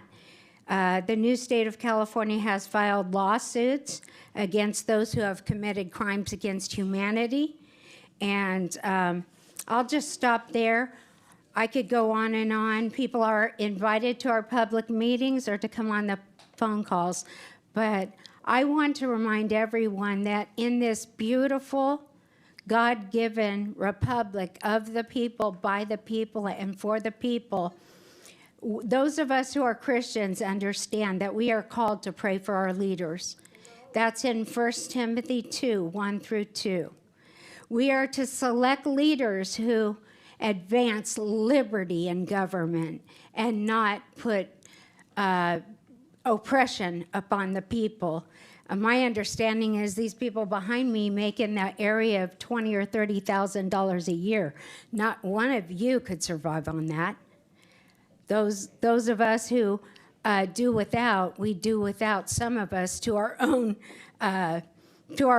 hurt, so that we can stand in the public square and take on these issues. We're to seek knowledge and wisdom. We're to watch and pray. We are to take action to advance the principles of Christ and his kingdom until he comes. We are to obey the governing authorities and laws, but those laws that are put upon us by the tyrants of our day must be resisted. And any laws that violate the law of God must be stood against, like Daniel. And we're to teach our children these biblical principles. And sadly enough, I've grown up in a society that rejected that founding father generation and the beautiful organic constitution that they gave us. We're always reminded of 1776 when they stood up our nation, but no one goes forward and tells us it took until 1789 until that Constitution was ratified. And so, yes, it's taking us a while. It's not going to take as long as the Founding Fathers, thank God. And we are working with Congress right now, Pam Bondi, Kash Patel, and we are standing up our great constitutional republics again. You will see the republic rise again. And those who have committed crimes against humanity, you will be taken down publicly, and you will be shamed to the point where you will never serve in another office as long as you live. I hope you hold your head high if you kept the morality and the ethics of our founding father generation. But for those who did not and committed crimes against humanity, may you be punished significantly. Thank you. Thank you, Melinda. Next up is David Avila, and on deck is Rhonda Allen. Thank God I'm short so I can speak directly. Gentlemen, I know most of you and we've talked to most of you, and I commend you for being here this evening and listening to We the People. A little off subject, but I agree with the people that have spoken about the reservoir, but the fact is we need to preserve that valley. I agree with that 110%, well, 100%. But the fact is, without surface water, gentlemen, ladies and gentlemen, there will be no people here to enjoy that valley. So I'm going to give you a win-win situation where we can store water off-stream. There's no reason to destroy the natural stream. We have the technology and the money to store water off-stream and not impact the river at all. All we're going to do is siphon off the excess water during the heavy rainfall season. And I would commend that you demand from the state, because you have the power of the state under NEPA and FLIPMA law and coordination for the county to demand that the state help you with that financing. And then we can have a win-win. We can have the water and preserve that beautiful valley for we the people. As you can see, the people have opened their eyes and are standing as men, stepping out of the part as a person subject to unlawful statutes, codes, policies, and other SMU. We would like to invite you, all of you, to join us in honoring the Founding Fathers' belief memorialized with the contracts known as the Articles of Confederation, Declaration of Independence, the Paris Treaty of 1783, the Constitution for the United States of America, 1789, the Constitution of California, 1849, and the Act of the Admission of California into the Union, September 9th of 1850. We the people, under our sovereign powers, have created our governments. I repeat, we the people have created our governments and will provide absolute immunity for any public servant for honest services. You have taken an oath of office or affirmation to uphold both the Constitution of California and the Constitution of the United States of America. That oath is a contract. As you work for the people, there are public records created. Everything you do is a public record. And a public records are indefeasible as proof of fact, and any public servant that provides honest service is protected by sovereign immunity. Or, as well, absolute proof of facts exposing breach of contract and violation of the public trust, compounding and accumulating into a herd of charges both civilly and criminally. For those of you who choose to remain as corporate members masked as government, I am putting you on notice that you are constantly in breach of your fiduciary duty in fraud while violating your oaths of office. And under your violation of oath of office, you have established dishonor and a breach of contract and relinquish your sovereign immunity by the authority of the Clearfield Doctrine, and are now considered to have taken a position of deliberate indifference. By taking and signing your oath establishing you as the underwriter of that contract, as the underwriter, you have pledged yourself as surety and your properties as chattel, and we the people will file complaint and collect our due using any and all self-help remedies under the law of California and of the United States of America. This has been a lawful notification, gentlemen. And again, I commend you for being up there and doing the job that you are doing. And if you have any questions, I'm always available for comment and discussion. Hi, Manny. Thank you, David. You're welcome, gentlemen. Next up is Rhonda Allen, and on deck is Christina Guerrera. I know you guys don't need the paper, so I'll take it Good evening, Board of Supervisors. My name is Rhonda Allen, and I'm a resident of Modesto, and I'm very sorry to make your evening go any longer tonight. I'm here as a person to share a perspective on the Del Puerto Canyon project again. I'm a member of the California Native Plant Society, and I represent them here tonight. The local Native Plant Society takes regular trips. They lead field trips into the canyon to document and observe the native flora. They have documented hundreds of species of plant life that live in the canyon, and I have a list here of most of them. I also have taken a lot of pictures of the plant life there. There's serpentine soil in the canyon that allows rare species to grow, which you may not be aware of, but it's a pretty special place. I brought a few photos, a few that I've taken just this year, and all of these live in the area below Frank Raines Park, so not up high, but could possibly be affected by the dam. So I wanted you to see them to know what would be affected if you do flood this area. I'll pick that up after public comment. In those pictures, you'll see some favorite flowers of mine that grow in the canyon. One of them is the bright yellow flower called Blazing Star. It looks like a bright sun. It grows in colonies in the canyon, and it's very cheerful when you come across one. There's also a picture of the brewer's fairy fan Clarkia, which is a fairly rare plant. It only resides in small pockets in 7 counties in the state of California.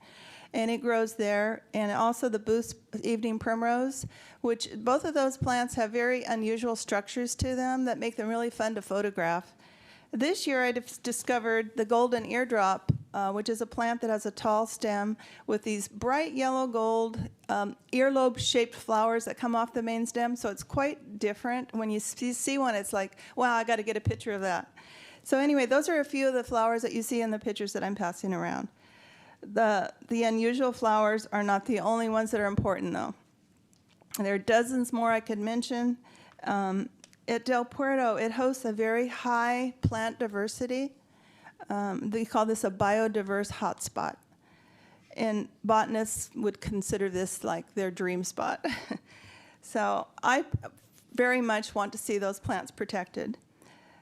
Many people come to the canyon to study the amazing flora there. It's a picturesque canyon. There's various habitats represented in the canyon. I don't know if you're aware of that, but there's grasslands, riparian habitat, oak woodland habitat, and others as you go higher up. So the habitat is very important for other wildlife, extremely important for birds to find shelter, food, nesting sites. The blue oak trees that grow in the canyon are really one of the most important plants in the canyon for birds. Bush monkey flower and golden interior bushes grow on the hillsides of the canyon that provide nectar for the native pollinators. Those are just a few, but many other rare plants thrive there. The proposed canyon could destroy 1,000 acres of grassland habitat, hundreds of acres of oak woodland, and also riparian habitat. All of those are very important. So the wildlife that live there thrive right now in an ecosystem that's very special and unique. You will not find a habitat like this anywhere else in our county. Our county actually has very few natural habitats left, and where you can actually study and photograph species like this. So it's really would be great if we could protect it. Somebody said make it a park. I agree. At the state level, I would like to recognize an effort. It has been recognized that wildlife areas are dwindling and need protection. This last year, AB 1889 was passed, called the Room to Roam Act, to address how we can protect wildlife and improve wildlife connectivity throughout the landscapes in our state. The law asks our local leaders, both cities and county leaders, to find areas that wildlife use and find ways to avoid, minimize, or mitigate the impacts to their connectivity to the landscape, such as not developing on certain land, or building wildlife corridors, which is another great idea that we need. This is an opportunity for our county to save the dwindling natural environment under our control. Another bill, Senate Bill 1425 asks our counties to update their open space general plans by January of 2026. These general plans are expected to have action plans attached to them, opportunities for recreation with natural resources with an ecological focus to create buffers from heat, safety risks with climate change. In other words, to build climate resilient communities. We need more green spaces to connect with nature, to explore, to learn, to get away from the stress of daily life. This is also very important for Rhonda, mental health, right, Ron- people? Am I done? Yes. Okay. If you could just wrap it up. We cannot afford to eliminate any more wild spaces. We need them. And of course, wildlife need them. Thank you for listening. Thank you. Next up is Christina Guerrera, and then Elias is on deck.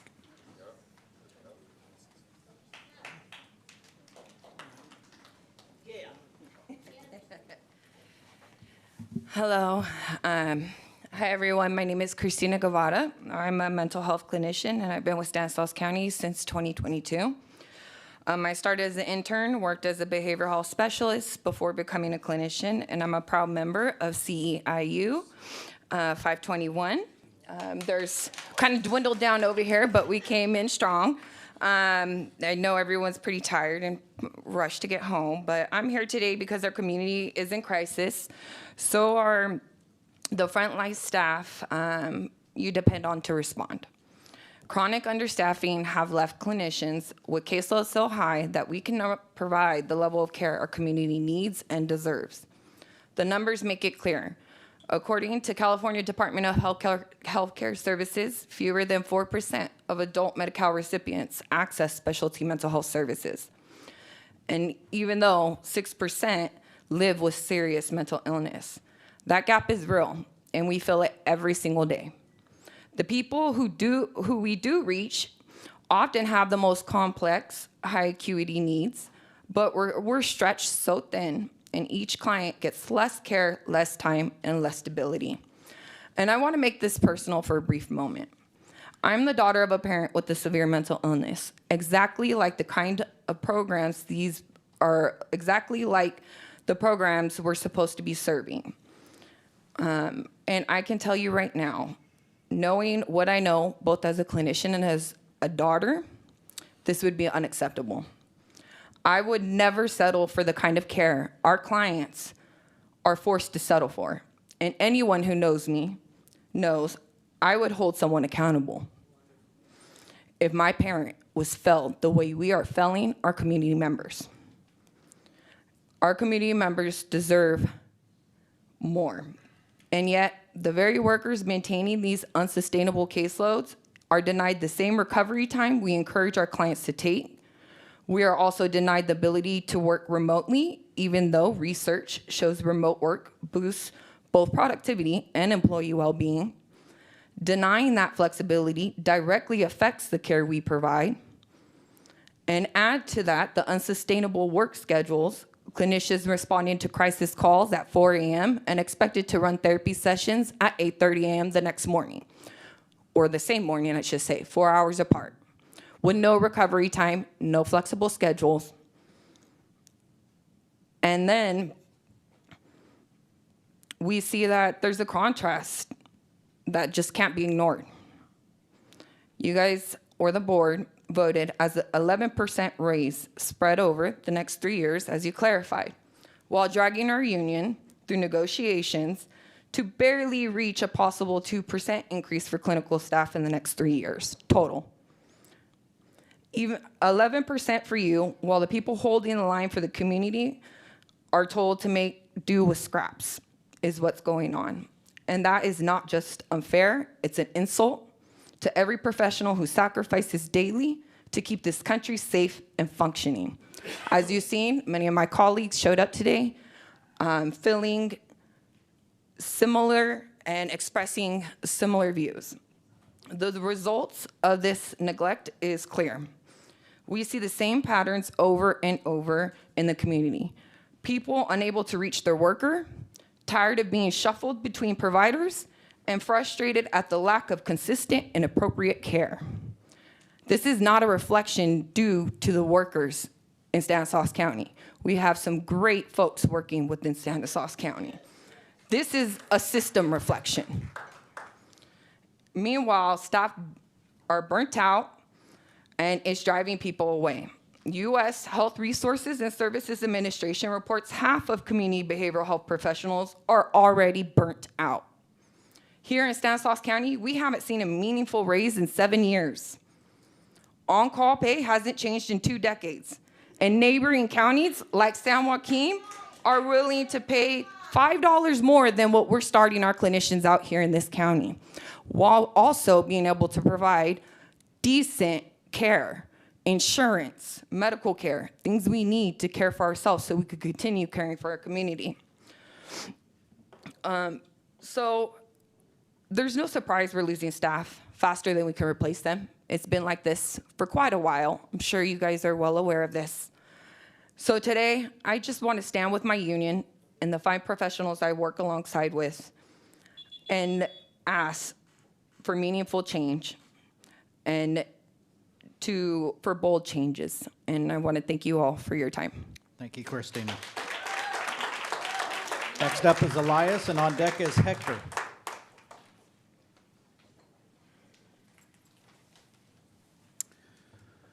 Good evening, and thank you for the opportunity to speak. My name is Elias Funes, and I am a Patterson resident and resident of Nevada County.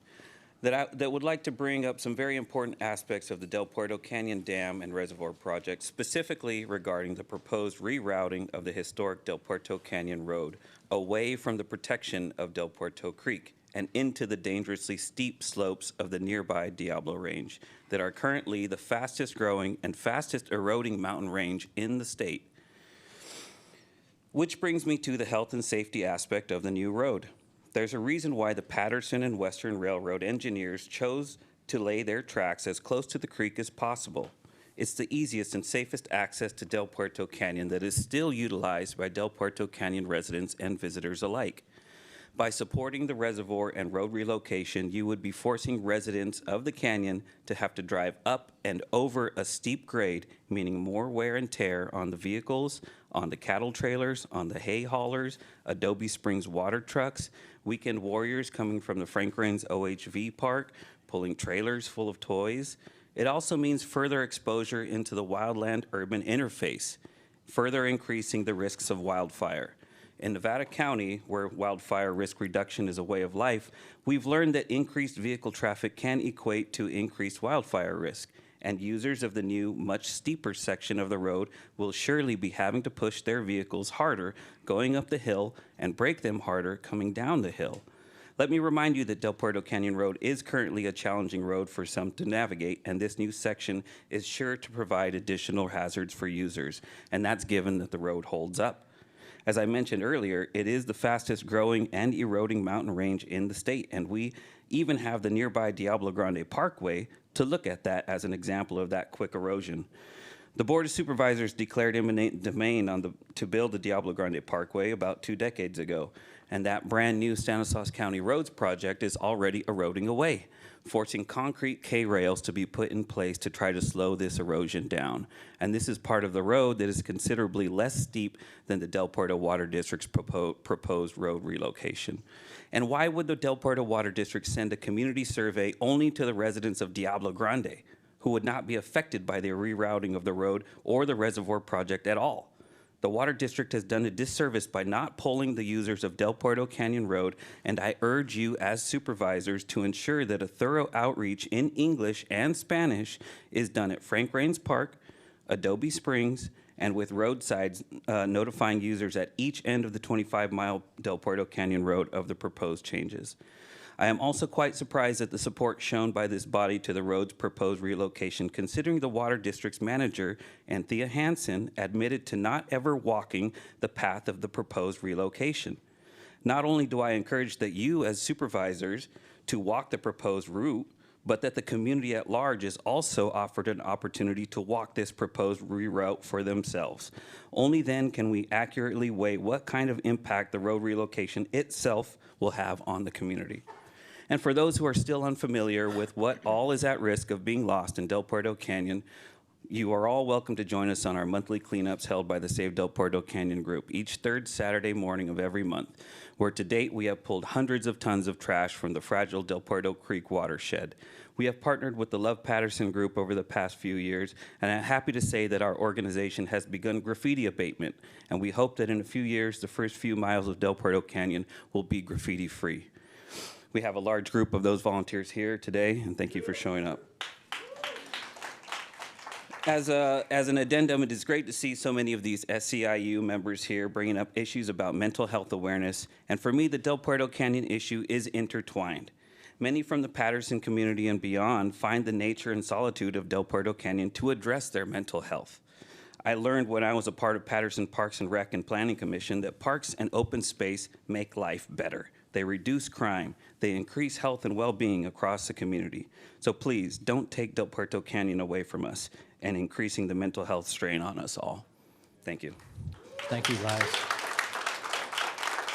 Next up is Hector, and on deck is Save Toscano. Hello. Yeah, so I'm here to support the Save Del Puerto Canyon organization. I was recently over there at Del Puerto Canyon with one of their cleanup events, and I was able to see firsthand the wildlife and the native plants that inhabit that area. I was able to see the narrowleaf milkweed that provides food for the monarch butterflies and a place for them to lay their eggs. I was able to see California fuchsia plants blooming, whose red flowers attract hummingbirds, and the cottonwood trees that not only provide food and shelter for the native birds and the insects of that area, but have cultural significance to the indigenous folks that inhabited that area in the past.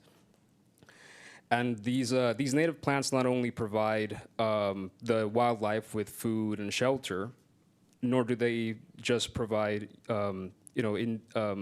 relics of the indigenous folks that lived there, but they provide value for the community of Patterson that can use that area as a recreation.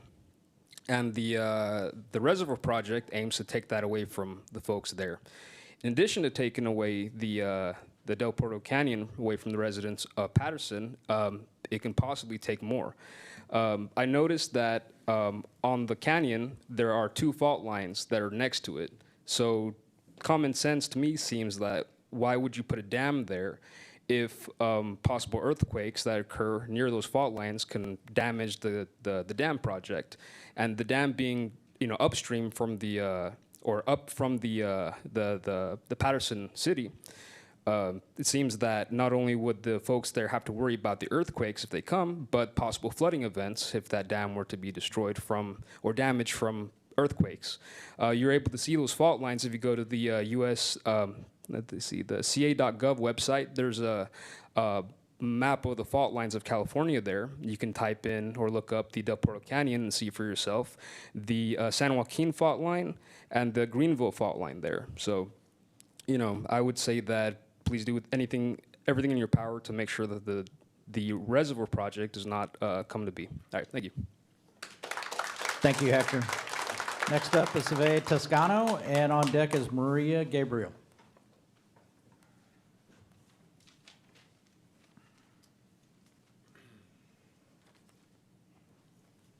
Excuse me, Chairman. Before I begin, I just had a quick question. I was just wondering if it was possible if I may hand you a couple of these images here that I brought.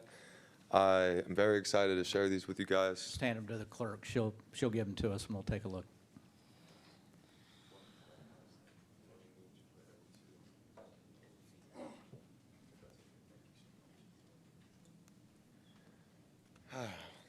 Well, first and foremost, I want to once again just say thank you very much, Chair, Councilman, each and every single one of you. I know it's been kind of a long night for everybody in here. Everybody has had a lot to say. So I appreciate this moment of your time right now to share this space with me and for me to share this space with you. I thank you. The one thing I want to just briefly mention real quick, first of all, before I say anything, I just want to share a quote from Theodore Roosevelt. And, I'm not one to have much of a political opinion, but I would say that Theodore Roosevelt, in a lot of ways, is a little bit better than the man we have in office today. one thing I did admire about Theodore Roosevelt was a quote from his, which we once said, "The movement for the conservation of wildlife and the larger movement for conservation of all of our natural resources are especially democratic in spirit, purpose, and method." When he was saying democratic, he's not talking about democratic in the sense of Republican and Democrat. He's talking about democratic as a democracy, as a nation, as a people. Now, I don't just speak on behalf of all the people in Patterson, but I speak on behalf of the people in Grayson, in Wesley, Vernalis, Newman, Crow's Landing, and all other neighboring communities when I tell you that in constitutional terms, we, the people of Stanislaus County, deny, denounce, and rebuke Del Porto Reservoir and Thea Hansen or any other ridiculous projects that don't even present the most basic data. Now, here's why we, of the people of the community, have an objection towards this nonsense. Now, for one, Judge John Main, back in October 31st, 2022, overruled that the district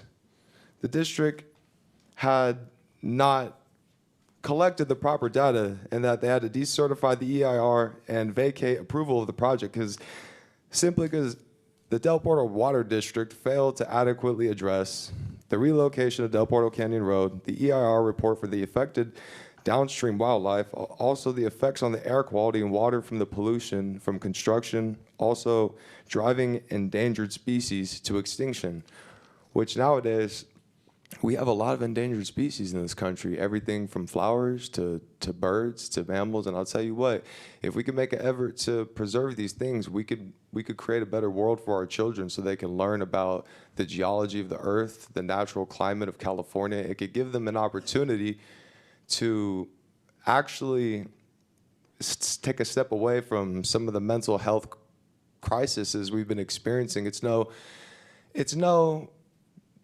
denying that our youth is experiencing a lot of depression and anxiety.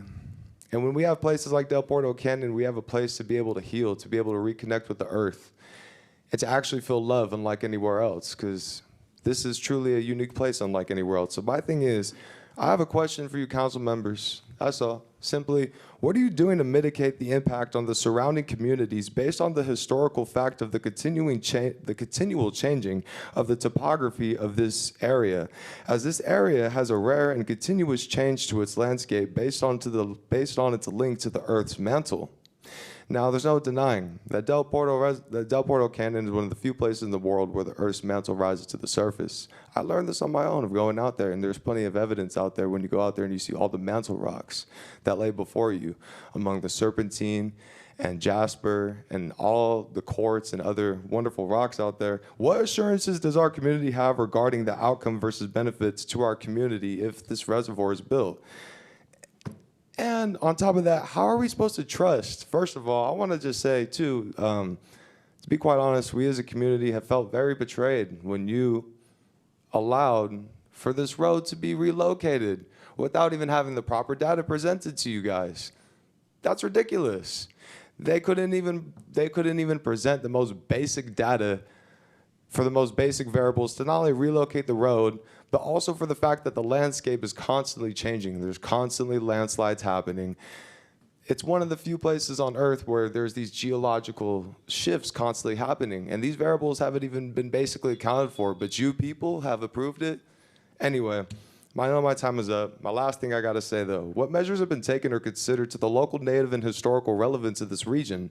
How will we protect this undeniable indigenous artifacts, caves, molcajetes, mortars that belong to the Yokuts who have been here for over thousands of years? Of course, there's a lot more I could say, but I'll just stop at that. Thank you, Seve. Thank you. Next up is Maria Gabriel, and on deck is Gavin Bruce.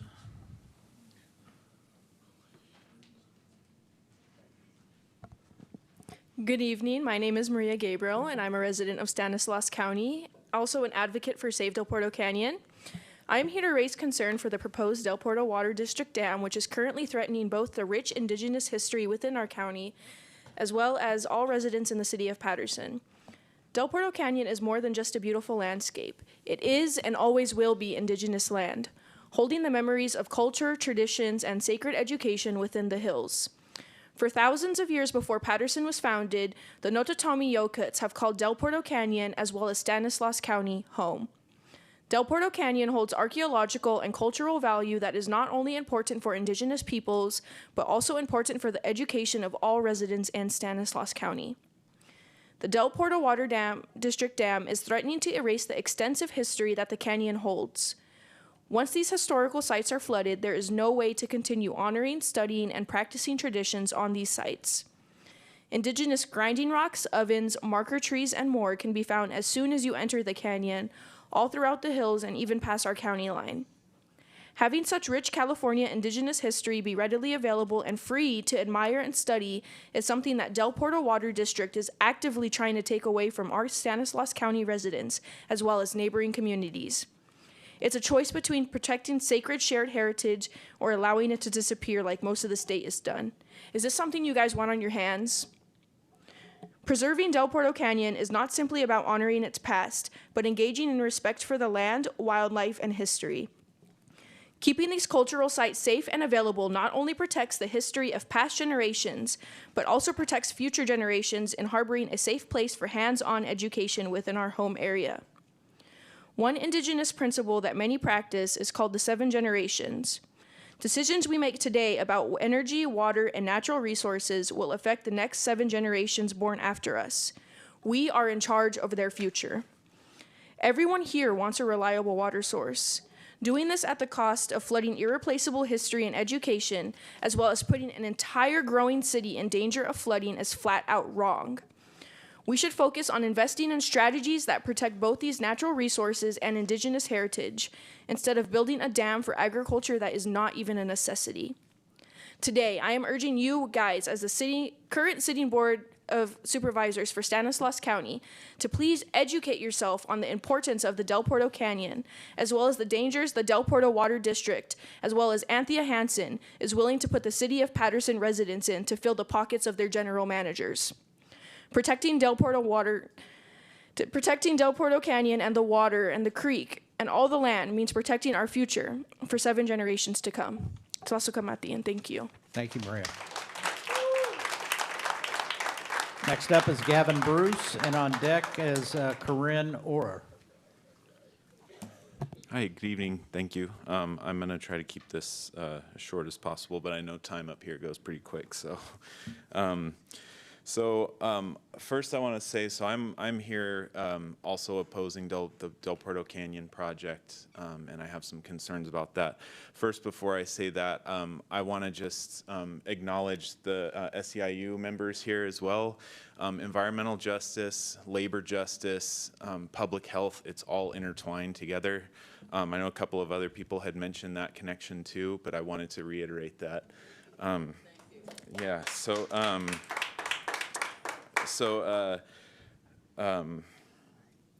In talking about Del Puerto Canyon, I think there is a connection to mental health there in terms of outdoor access, people being able to access open spaces. And here in the Central Valley, we have a precious few of those places, Del Puerto Canyon being one of those. When I moved back here, I think it was 11 years ago now, I grew up here. I moved back about 11 years ago, and one of the things that I've really enjoyed is learning more about where I live, learning about the Central Valley, learning about Stanislaus County, about our communities here, and all of the interesting history and the ecology. And we have a really unique, beautiful place here. One of the things that's been very distressing to me is, as I'm learning about these things, I'm also witnessing their destruction, and I'm finding out about projects that are destroying these places. And it just makes me think that you know, how can we treat ourselves that way as people in the Central Valley, to allow ourselves and to allow our land to be treated like a sacrifice zone, that we have nothing special here, that this is just where we work, and then if we want recreation, we go to the mountains or we go to the coast. We have a special place here, and we need to protect it for ourselves and for future generations. So going into the water storage and the flood mitigation, we have a really good case here of right here in our own backyard with the work that River Partners is doing on floodplain restoration.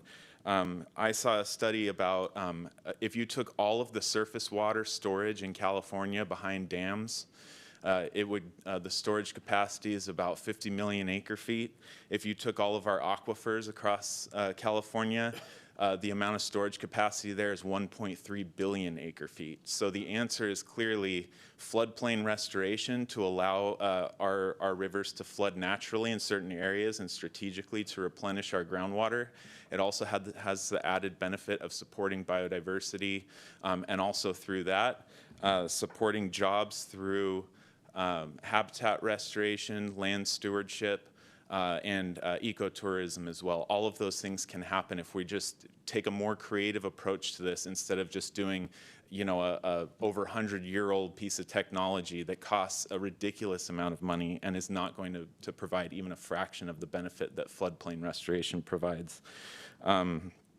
So I want to just reiterate that there are great examples of that kind of work happening with the work that River Partners has done out at Dos Rios. So if you're not familiar with that, or if you don't know a whole lot about it, I encourage you to reach out to them about that and to learn more about that. They're doing work all up and down the Central Valley, all up and down California.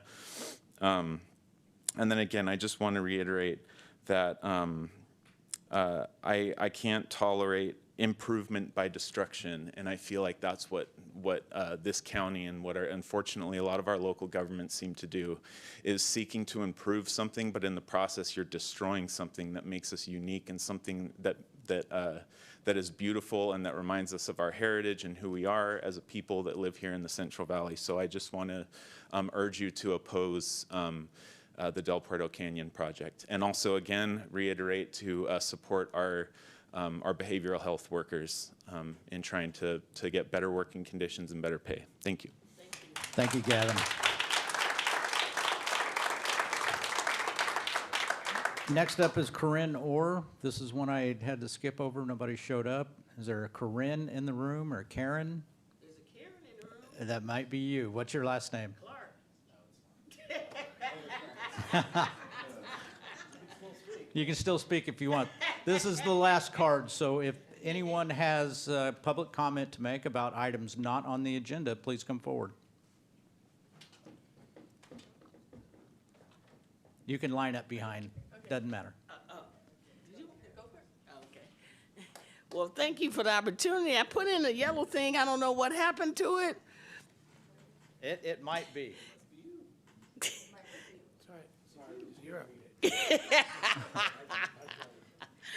I had 3 people look at it, and they were like, I don't and know. they said they didn't even know. Go ahead, though. But thank you for the ability to address each and every one of you. I don't have to get up here and say what the workers are worth. You already know it. I don't have to get up here and say that we're overworked. I don't have to do that because you already know it. I don't have to get up and say we want more because you already know that too. I don't have to get up and say that, but what I do have to get up and do is to challenge you. Is to challenge you in regards to hiring more people. Now, we know in this county that we have quite a few educated people and professional people.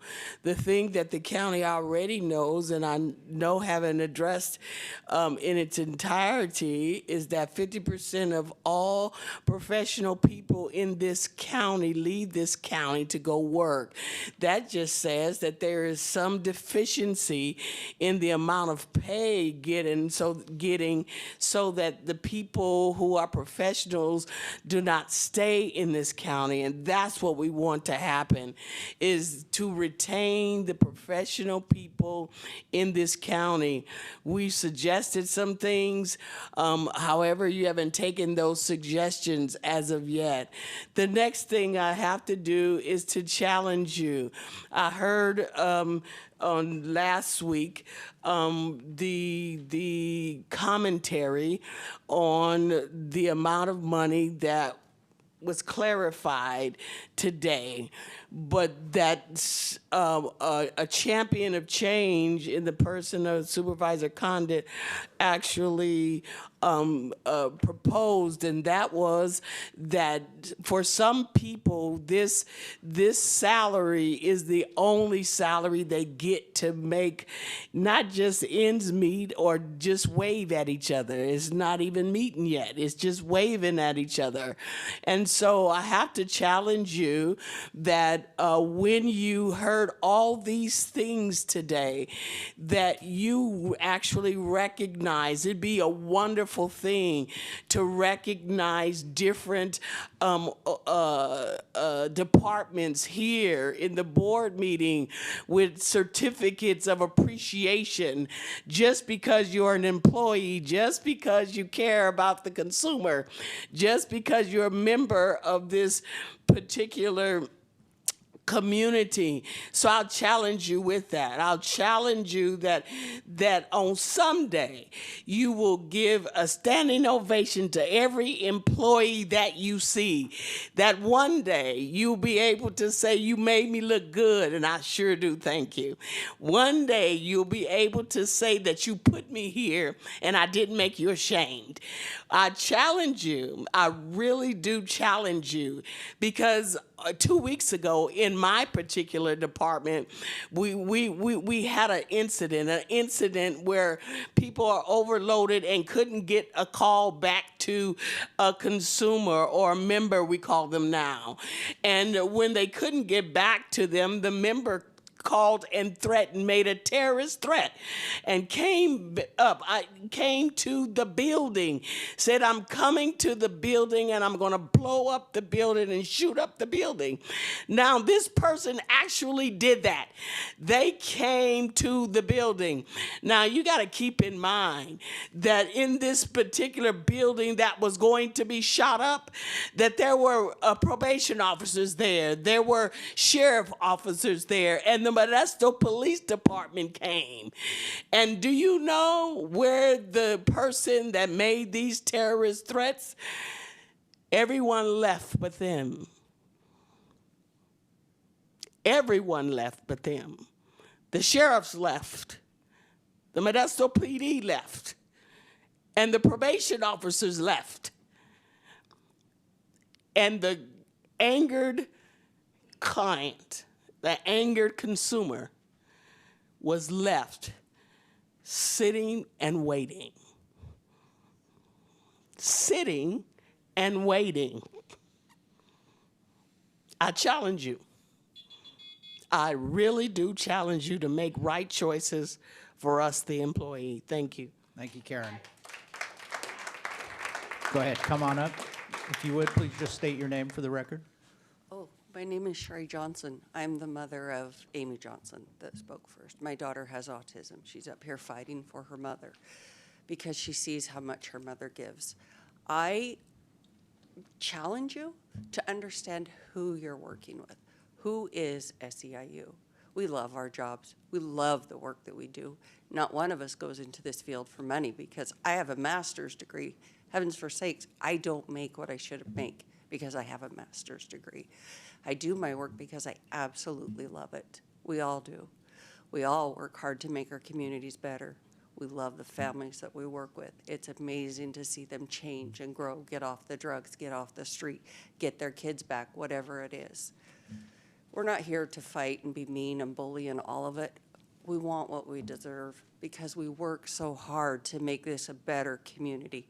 I know you guys sit there and you do your jobs, you do whatever, but we're the ones out doing the work. We're the ones hitting the pavement. This is our real job. We're the ones plowing forward, doing it.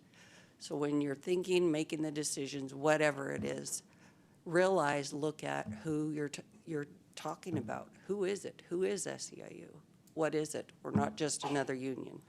We're the ones that are helping the homeless, helping the mothers, helping the baby that's been exposed to fentanyl multiple times in uterus, talking to families that a child has died, a coroner picking up a family member that has died. We're the ones that work on the streets. I've met clients where they're at, which means in the park, under a bridge, Doesn't matter where it is, in a homeless, burnt-out house where they shouldn't be living because a baby was born there.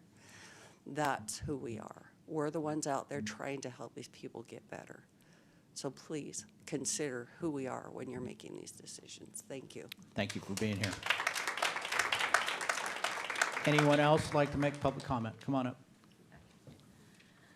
Good evening. Thank you for the time. I'm going to be short and sweet because all of the other members on behalf of Save Del Puerto Canyon and the other groups have spoken on that topic, have done a really well job of giving all the information. I'm just going to try to say a few things that maybe haven't been noted. Number one, though, before we get into that, regarding bringing people into the fold, democracy, small d, it would be really nice to see the Stanislaus, this board be open to having Zoom for your meetings.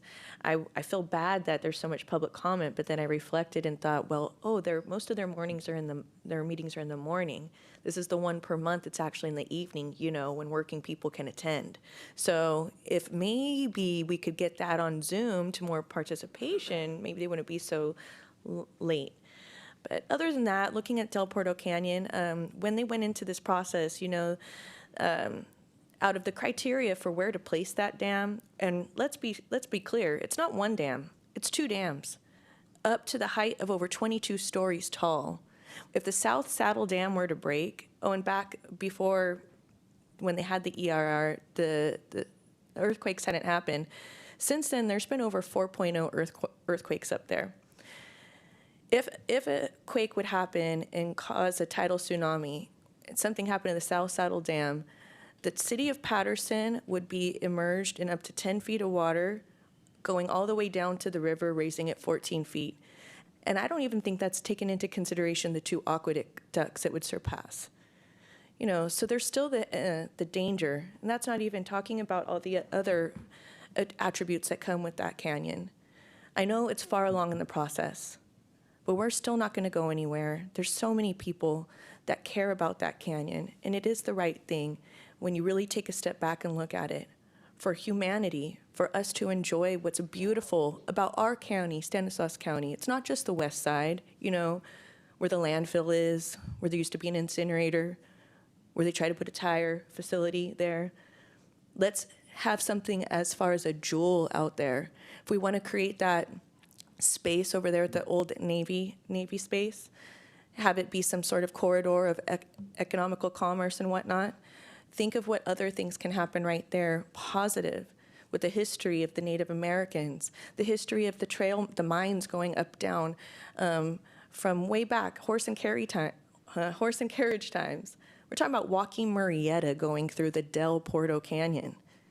So when they dam it up, is it going to be Del Puerto, the door, or is it going to be the Dam Canyon? Good night. Thank you for being here. Any others like to make public comment about items not on the agenda? Come on up.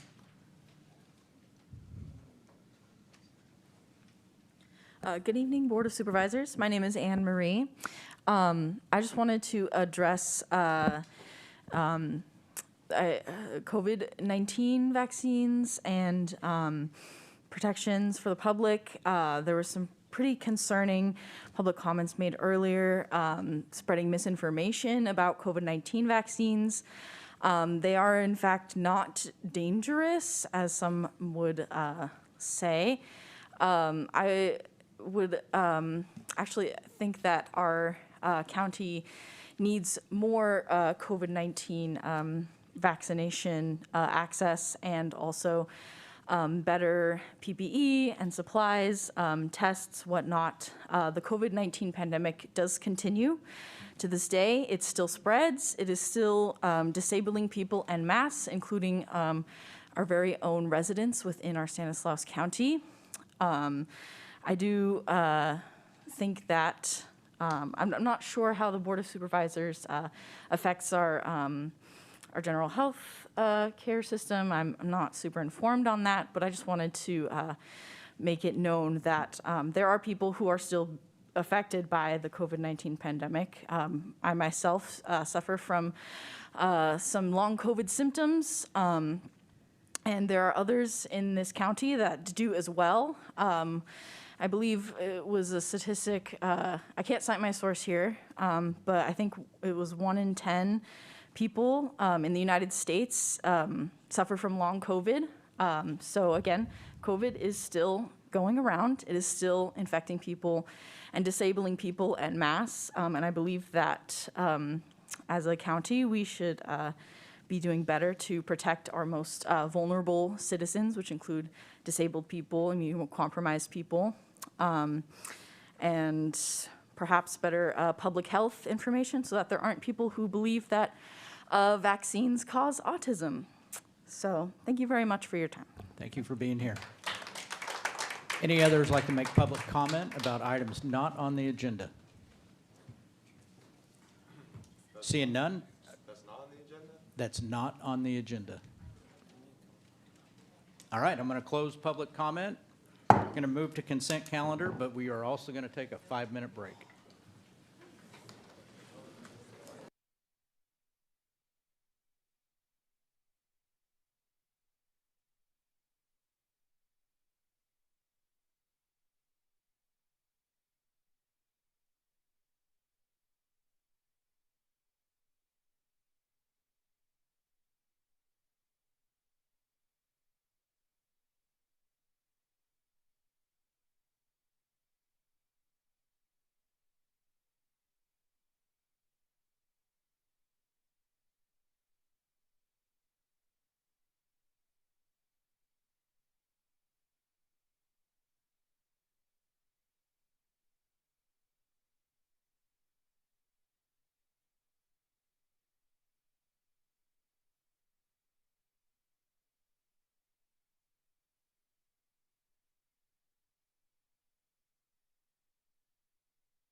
Want to sit in the well?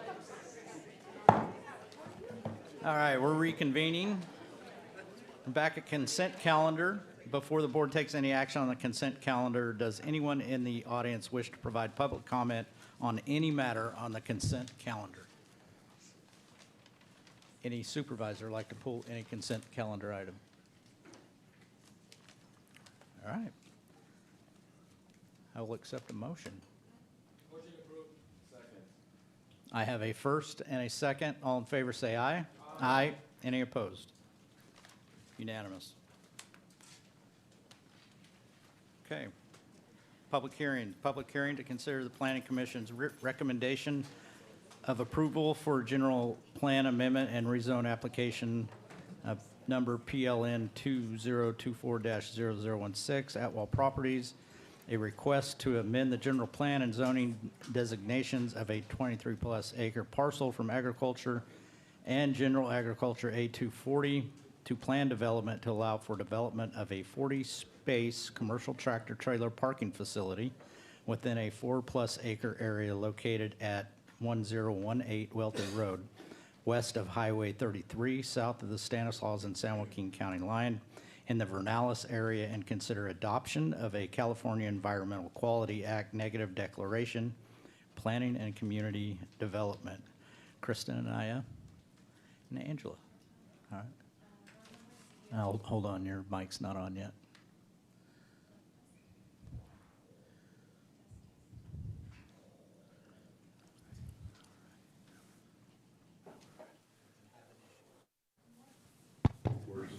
That's okay. There we go. All right. Good evening, Chair Condit, board members, CEO Hayes, County Council Bowes, and members of the public. My name is Kristen Anaya, Senior Planner, here to present General Plan Amendment and Rezone Application for Atwell Properties. So this item was previously presented at the December 17th, 2024 Board of Supervisors meeting, with the board considering the Planning Commission's recommendation of approval. However, to provide time to evaluate issues tied to horizon complaints and code enforcement cases associated with truck parking in the ag zones, a motion was made to continue the item to the August 19th meeting.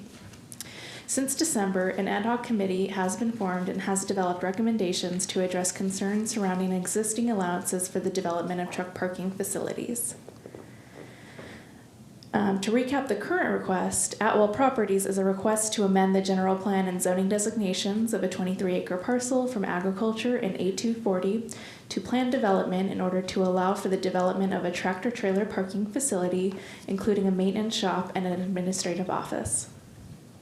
The project site is located at 1018 Welty Road, west of Highway 33, just south of the Stanislaus and San Joaquin County line in the Vernalis area. The parcel has a general plan designation of agriculture, a zoning designation of general agriculture, or A240, and is surrounded by irrigated agriculture and scattered single-family residences in all directions, light industrial development in San Joaquin County to the north, the Southern Pacific Railroad and State Route 33 to the east, a West Stanislaus Irrigation District ditch, and the Hetch Hetchy right-of-way to the south, and Welty Road to the west. The 23-acre project site is presently farmed with irrigated almond orchard and is improved with a 300-square-foot storage shed. Here is the applicant's site plan. A 4-acre area will be developed with a 15,000-square-foot maintenance shop, a 5,000-square-foot administrative office, and a paved parking lot with 40 tractor-trailer parking stalls and 21 employee parking stalls. Site development will include fencing the 4-acre area with chain link fence, frontage landscaping, building-mounted exterior light fixtures, and a stormwater drainage basin. The balance of the property is proposed to continue to be farmed. Access will be provided via a single paved driveway onto county-maintained Welty Road. Here are conceptual elevations of the proposed maintenance building and office building. Correspondence received for the project for both the Planning Commission and Board of Supervisors meetings included a letter from the Farm Bureau opposing conversion of any agriculturally designated land to planned development for the purposes of commercial development. A Turlock resident had submitted 2 letters citing general opposition to the development of truck parking in or near the A2 zone due to impacts related to impacts on rural local roads and related to agriculture. And a late project referral response was received from the San Francisco Public Utilities Commission Hetch Hetchy Water and Power Agency, requesting the applicant consult with their agency for permitting requirements based on the proposed development's proximity to the Hetch Hetchy right-of-way. However, since December, the applicant has consulted with their agency further, and it was determined no permitting will be required for the development of the proposed facility from their agency. Accordingly, development standard number 40 that was recommended in the December 17th board agenda item has been omitted from the recommendation in the board agenda item for tonight's meeting. A public hearing was held for this item by the Planning Commission on November 21st, 2024, where no individual spoke in opposition and the applicant's representative spoke in favor. The Planning Commission recommended the Board of Supervisors approve the project on a vote of 4-3, with those in support citing the project's adjacency to existing commercial development and a state highway, the minimal removal of agriculture proposed, and based on the absence of precedent-setting conditions to induce further agricultural lands to develop with commercial uses in the vicinity. The Board of Supervisors subsequently heard the item at the December 17, 2024 meeting, where the applicant and their representatives spoke in favor, and one county resident spoke in opposition over concerns about the conversion of viable farmland. However, in light of concerns raised by county staff at a policy level about the allowances for truck parking, the applicant supported a continuance of the item to August 19th to allow an ad hoc committee to be formed and develop recommendations for the land use. An ad hoc committee was formed in January of this year with the purpose of evaluating existing allowances to permit truck parking in the A2 zoning district, which can be done with a home occupation business license for the parking of up to 3 tractor trailers, or with a use permit to allow up to 12 tractor trailers. For larger scale facilities that exceed use permit allowances in the A2 zone, which means for the parking of 13 or more trucks, they also reviewed general plan land use designations under which truck parking is a compatible land use in those cases where a general plan amendment or rezone is needed to convert agriculturally designated or zoned land to allow the use. Those would be applications for facilities such as Atwell Properties or Petar Trucking as an example. During the process to review truck parking issues, the ad hoc committee and planning staff consulted various county departments to identify concerns and issues that have been noted to occur during the permitting process or during the course of regulatory review for truck parking facilities. We also met with other jurisdictions, such as some of the cities of Stanislaus County and Merced and San Joaquin counties, to see if they face similar issues with an increase in unpermitted truck parking developments. Through focus meetings and community meetings, we also met with concerned residents and farmers in the ag zone, members of the trucking industry, and realtors to determine the needs and concerns of each stakeholder group. Ultimately, the ad hoc committee recommended draft amendments to the county's zoning ordinance and general plan land use element in order to reduce home occupation allowances, create stricter development and operational criteria for truck parking permitted under a use permit, and to develop and to update the highway commercial plan development land use designation of the general plan land use element to establish criteria for large-scale truck parking facilities, which I'll go into detail in just a bit. On August 7, 2025, these recommendations were presented to the General Plan Update Committee, who supported the recommendations but directed staff to work further with the ad hoc committee to develop a concentration threshold that would limit the number of truck parking facilities that can develop in proximity with one another. Staff has since developed that criteria and, on the ad hoc committee's acceptance, incorporated them into the draft general plan text amendments, which will be presented to the Planning Commission for a recommendation to the Board of Supervisors on October 18th. The recommendations that will be considered by the Planning Commission include amendments to the Highway Commercial Plan Development, or HCPD, land use designation, which would apply to applications for rezoning land to large-scale truck parking facilities, and again, that would be 13 or more trucks. The HCPD designation currently allows truck parking as a compatible use under its designation when part of a truck stop. However, this designation limits its applicability to parcels directly at freeway interchanges.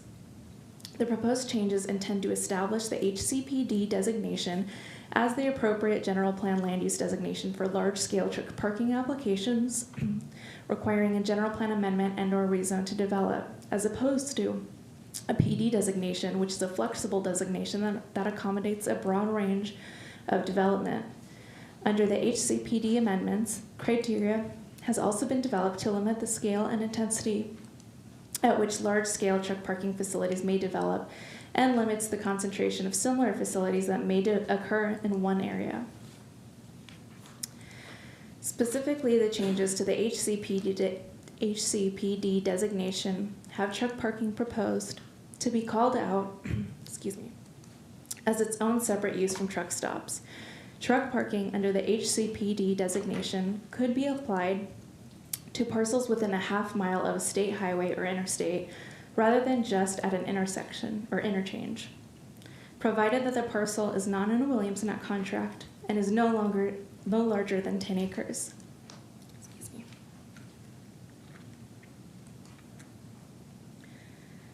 Additionally, the facility must incorporate high-quality landscaping and screening treatments, include fixed permanent restrooms, and surfacing material adequate to limit dust and groundwater contaminants. It also limits the facilities to no more than 80 trucks and 160 trailers. At the direction of the General Plan Update Committee at the August 7th General Plan Update Committee meeting, staff has worked with the ad hoc committee to establish a concentration threshold to limit the number of truck parking facilities that can develop in an area. These recommendations will be incorporated into the draft amendments presented to the Planning Commission on October 16th. It is proposed that a site would establish a concentration if it results in more than 2 truck parking facilities in any 1 mile radius. This assessment would include any parcel zoned A2 or planned development with truck parking permitted as a principal use when not directly accessory or to a permitted agricultural operation, ag processor, or ag service establishment. It also excludes truck parking facilities located in an adopted community plan and sites within the H1, C2, or industrial zoning districts, or non-compliant facilities established in violation of the zoning code. So in evaluating the subject request consistency with the direction of the proposed HCPD recommendations, the facility is within a half mile of State Highway 33, will install a 15-foot wide strip of landscaping to screen the facility along the Welty Road frontage, will develop restrooms, and is under the tractor trailer's number limit proposed under these amendments. Additionally, while the 23-acre project site exceeds the proposed 10-acre parcel size limit, the request only proposes to develop 4 acres of the site, with the balance of the property proposing to remain an orchard and continue to be farmed. Furthermore, in the general vicinity, there is only 1 permitted truck parking facility which operates immediately adjacent to the project site to the north. Here you can see the permitted site in blue and the proposed project site. The existing permitted site has a PD designation. If the subject application is approved, when compared against the proposed recommendations for the concentration threshold, it will create but not exceed 2 truck parking facilities in any 1 mile radius, which is shown in the circle, and therefore will not create a concentration. And going back to the project's consistency with the proposed general plan and zoning designation of planned development, the project is also considered consistent with the general plan land use elements amendment criteria, the proposed planned development designation, and the agricultural elements, agricultural buffer, and conversion findings as outlined in the Planning Commission staff report, which can be found in Exhibit A of Attachment 1 to the board report. The analysis found that the proposed planned development zoning designation would be appropriate for the project and consistent with the proposed general plan designation of planned development. Pursuant to CEQA, an initial study was circulated to interested parties and responsible agencies for review and comment, and a negative declaration has been prepared for approval. Development standards reflecting referral responses have been placed on the project. And to recap, the recommendation being considered by the Board of Supervisors tonight is the Planning Commission's recommendation of approval made at the November 18th, 2024 Planning Commission meeting, pursuant to the findings outlined in the staff recommendation of the board agenda item, which includes findings for adoption of environmental review, general plan amendment and rezone findings, agricultural buffer findings, and findings for road dedication and project approval, and introducing, waiving the reading, and adopting the ordinance for the project. That concludes my presentation, and staff is available for questions. Any questions from the board? Just one, just to make sure. So this all fits what the ad hoc committee, for the most part, is going to present to the board eventually here, or it's going to come from the general plan committee. But, so I just want to make sure the applicant understands that we're limited to the 4 acres. It sounds like they are. As part of the project request, yes, it will Right, be it won't limited. go any more than 4 acres, and if it were, that would be out of compliance with this, right? Yeah, they would have to come back for discretionary land use Perfect, okay, entitlements. that's good, thank you. So I think I'll comment. First of all, I want to introduce Carmen Morad. Wave your hand, Carmen. She is on the subcommittee with myself. She sits as chair of the Planning Commission currently. And one of the issues today, and I think Tom had opined last week, and I didn't even look if it was in the packet today, but he had opined, we had discussed 10-acre maximum parcel in the subcommittee. This is larger than a 10-acre, but then it's, and we tried to leave some flexibility for the Planning Commission so that they could make their own changes. But I think today, because this is a larger parcel, it's limited, less than 10 acres, the actual usage of the truck parking. So we have to acknowledge if we move forward with this, that's probably how it's going to have to be stated at the Planning Commission going forward, or we would have something different, you know, they wouldn't follow, if that makes sense. And we've had so many discussions about this, and sometimes I start confusing myself. Luckily, we have great staff, and Carmen has so much to add, has a really good view. I think I'm so caught up in the business of what we do that sometimes I'm blinded. Anyways, I won't say any more than that, but I just want everyone to recognize on this board. So what we're saying is, in this case, even though it's 23 acres, we're gonna have to, when the final version of this comes from the general plan committee, it will have to say that it could be larger, it could be a larger parcel. Is that what you're saying? Could be a larger parcel than 10 acres, but only 10 acres of it can be used for truck parking? Yes. Is that correct? That would be the Planning Commission, not the general plan Okay, update. the Planning I think we've already Commission. handled that, but I think if they come back and they said no more than a 10-acre parcel, and that might be problematic for us. Because of this one, yeah, okay. Doesn't mean we can't change it. I'm just telling you, but it would just be problematic. All right, any other questions or comments from the board? All right, I'll go ahead and open up the public hearing. We do have one written comment from Stephen Morrow in favor and support of this project. And go ahead and open up public comment. I do have one card, Jason Pitts. Jason Peets. Sorry, Jason Peets. Stand corrected. Sorry. Thank you for being here so long. Thank you, sir. Good evening, supervisors, CEO, Mr. Hayes, Chairman Condit, and Council, Mr. Bose. Thank you for listening to my concerns. My name is Jason Peets, and my wife Victoria and I live in the Bernalis area in San Joaquin County on Blewett Road. We're about half a mile south of the proposed project. And we have some concerns that I haven't seen being addressed yet. One of the main concerns that we have is the impact on traffic on Highway 33 with the amount of truck traffic that's going to be out there. Let me just go through my bullet points here. We've got the California Northern Railroad. Granted, there's not much traffic, rail traffic on this branch, usually 2 trains a day, but there are risks involved with the long trailers that may foul the tracks because of the distance from the rails to the state highway stop bar at the intersection. State Highway 33, this is a high-speed road with at times moderate to heavy commuter traffic, and in the afternoons there is a lot of commuter traffic coming southbound, usually 2, 3 o'clock in the afternoon. The only stop signs are for Wealthy Road. Highway 33 does not stop, and I personally know that there have been broadside accidents at that intersection in the past. The general traffic on Wealthy and Blewett roads, other than the normal vehicles on these 2 roads, we have farm tractors and implements that commonly travel these roads. School buses from Tracy High School, Delta Charter, New Jerusalem, and the Special Education Rising Sun School further south on, further south on Wealthy Road. Let's see here. Okay, so anyway, more truck traffic on these 2-lane roads increases the chance of collision, especially on foggy days, and we get quite a few out there. Wealthy Road at the intersection of Highway 33 comes in at an angle requiring that you make a slight right turn to the line up with the stop bar at the highway to have good sight distance in both directions, and that's especially in a Class A vehicle. Road conditions on Welty and Blewett roads. Both of these roads are not in the best shape, not only in Stanislaus County, but San Joaquin County as well. These roads are marked at 55 miles an hour, but with the dips and potholes, that speed is not safe.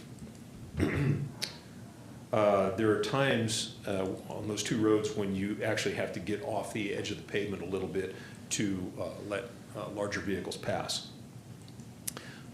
Business in the areas. There are a few commercial properties in our area already. Central Valley Excavation operates a yard just inside San Joaquin County with large equipment at 35500 South Welty Road. They have large trucks in and out of there pretty much every day. Nutrient Ag at 35100 Highway 33 in Vernalis has quite a few vehicles in and out every day. There's a vacant property at 35275 South Welty Road, and the property is for sale right now, but when they have a buyer, commercial vehicle traffic will increase again. And that used to be Insulair, and then later Trinidad Benham Corporation. So one of the main concerns also that we have is facility expansion, and it was addressed that it could, if I'm not mistaken, could be up to 10 acres. Is that correct? Okay. That's quite a bit. My wife and I are pro-business and pro-farming, but in this case, I think that a truck yard will impact our community's quality of life out here, bringing more traffic and more people, and potentially for more accidents. So we are opposed to this project. I think without more study from Caltrans on a traffic survey. Anyway, we hope this isn't a closed matter and that these concerns can be addressed. If you have any other questions, I'd be happy to discuss them with you further. Thank you very much for your time. Thank you, Jason. Thank you. Any other public comments? Come on up.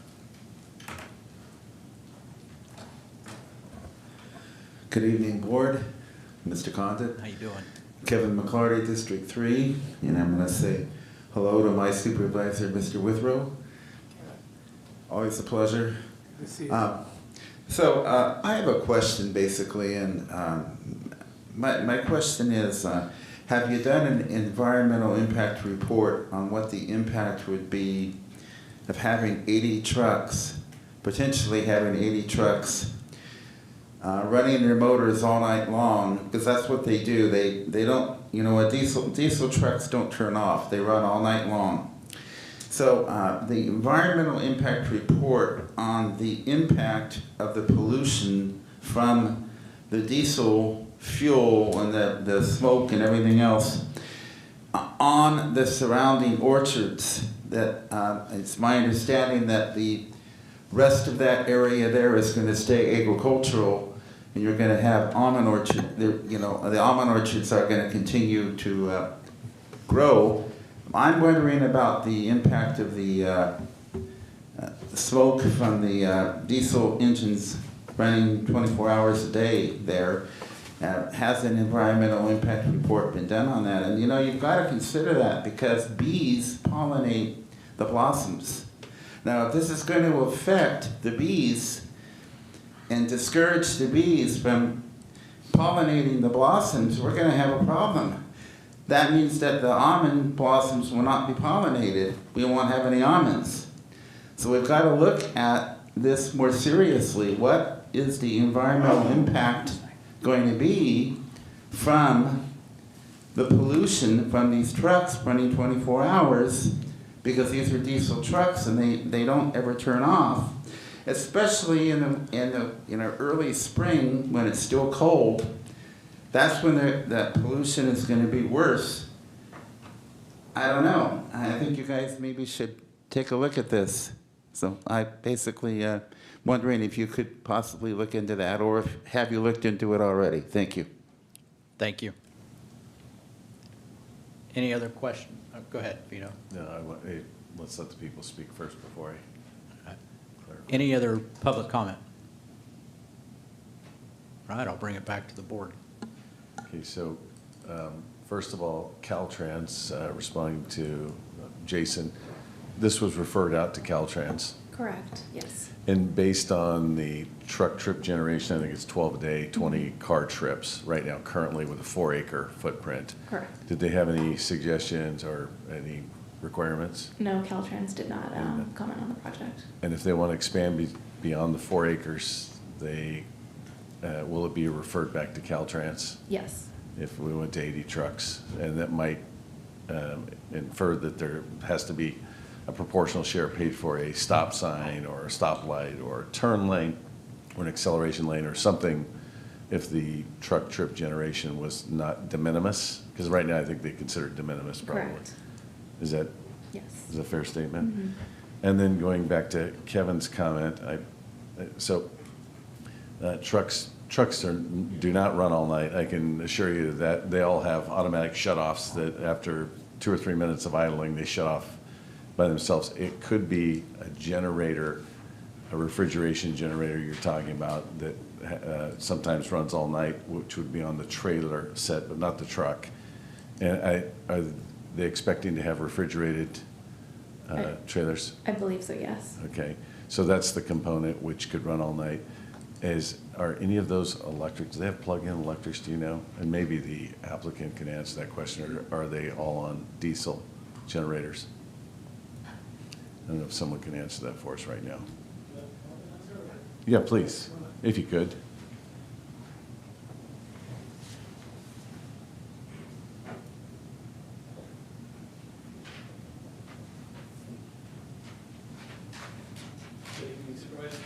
So none of our reefers are electric. Electric isn't really laid out yet. But speaking as far as reefers, we're CARB compliant. California is really strict on that. We have filters, EGR valves. So the pollution off of these reefer units, you're talking 20 horsepower engines. It is not very much.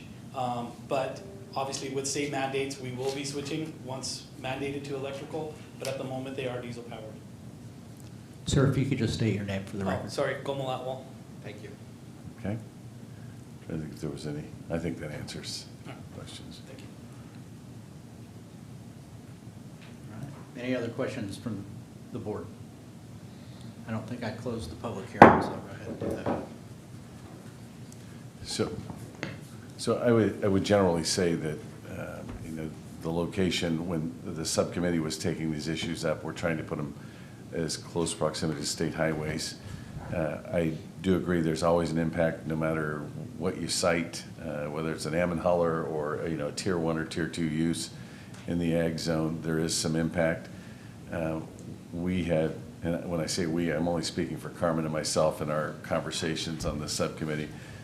We believe that there needs to be some truck parking, but we're trying to limit concentration. I think right now we've got about 20-some, more than 20 unpermitted trucking operations under code enforcement action currently. I think it was as high as 26 or 28. Most of them are down in the Turlock Keys, down through South Turlock area. So we're very cognizant that we don't change people's quality of life. That's trying to put 80 trucks and 120 trailers should be right next to Highway 99 or I-5, literally right next to the roadway that they want to get onto. So I'm okay with this. Again, I always hate putting the cart before the horse, but we said we were gonna punt this out, and we've worked as quick as possible. You've had so many meetings, and Kristen, my hat's off to you for all the work you've done on this, trying to put it together.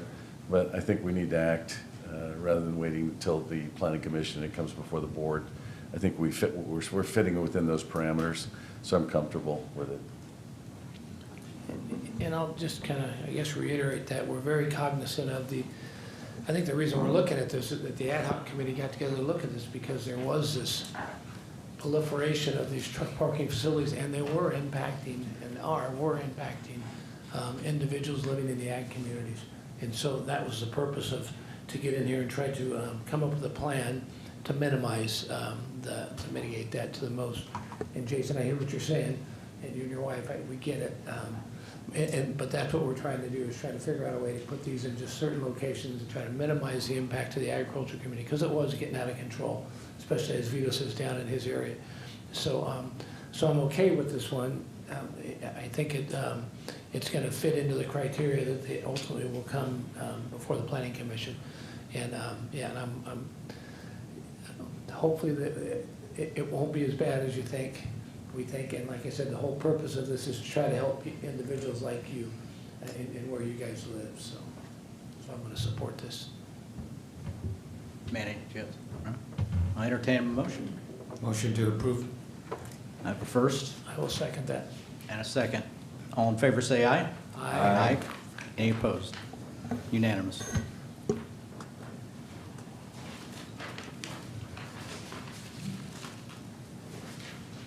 Okay, moving to the next public hearing. Public hearing to consider the Planning Commission's recommendation of denial for general plan amendment and rezone application number PLN 2021-0052, Petar Trucking, a request to amend the general plan and zoning designation of a 10-acre parcel from agricultural and general agricultural A240 to plan development to permit an 80-space commercial tractor-trailer parking facility located on 4325 West Taylor Road between State Route 99 and North Washington Road in the Keys-Turlock area, and consider adoption of a California Environmental Quality Act mitigated negative declaration, planning and community development. Angela and Jeremy. Okay. Good evening, Chair Condit, board members, CEO Hayes, County Council Bowes, Jeremy Ballard, Senior Planner, to present the General Plan Amendment rezone application for Petar Trucking. So similar to the previous project, this was originally considered at the December 17th, 2024 Board of Supervisors meeting, with the board considering the Planning Commission's recommendation of denial. However, to provide time to the county to evaluate issues tied to arising complaints and code enforcement cases associated with truck parking in the ag zones, as requested by the applicant, a motion was made to continue this item to the August 19th board meeting.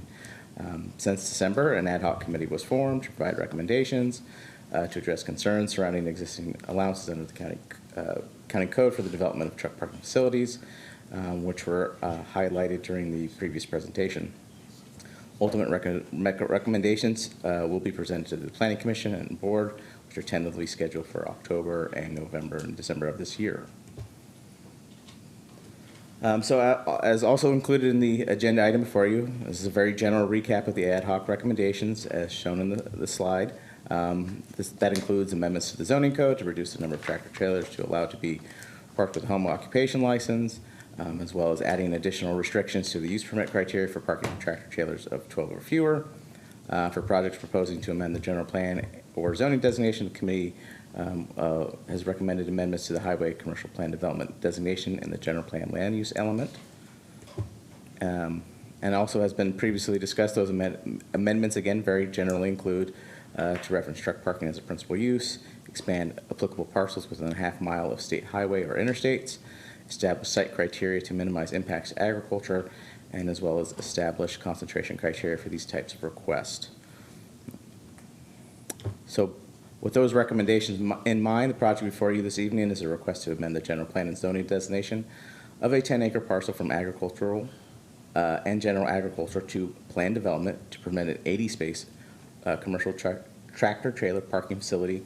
The facility will include maintenance activities and an administration office on site. The site is located at 4325 West Taylor Road between State Route 99 and North Washington in the Keys-Turlock area.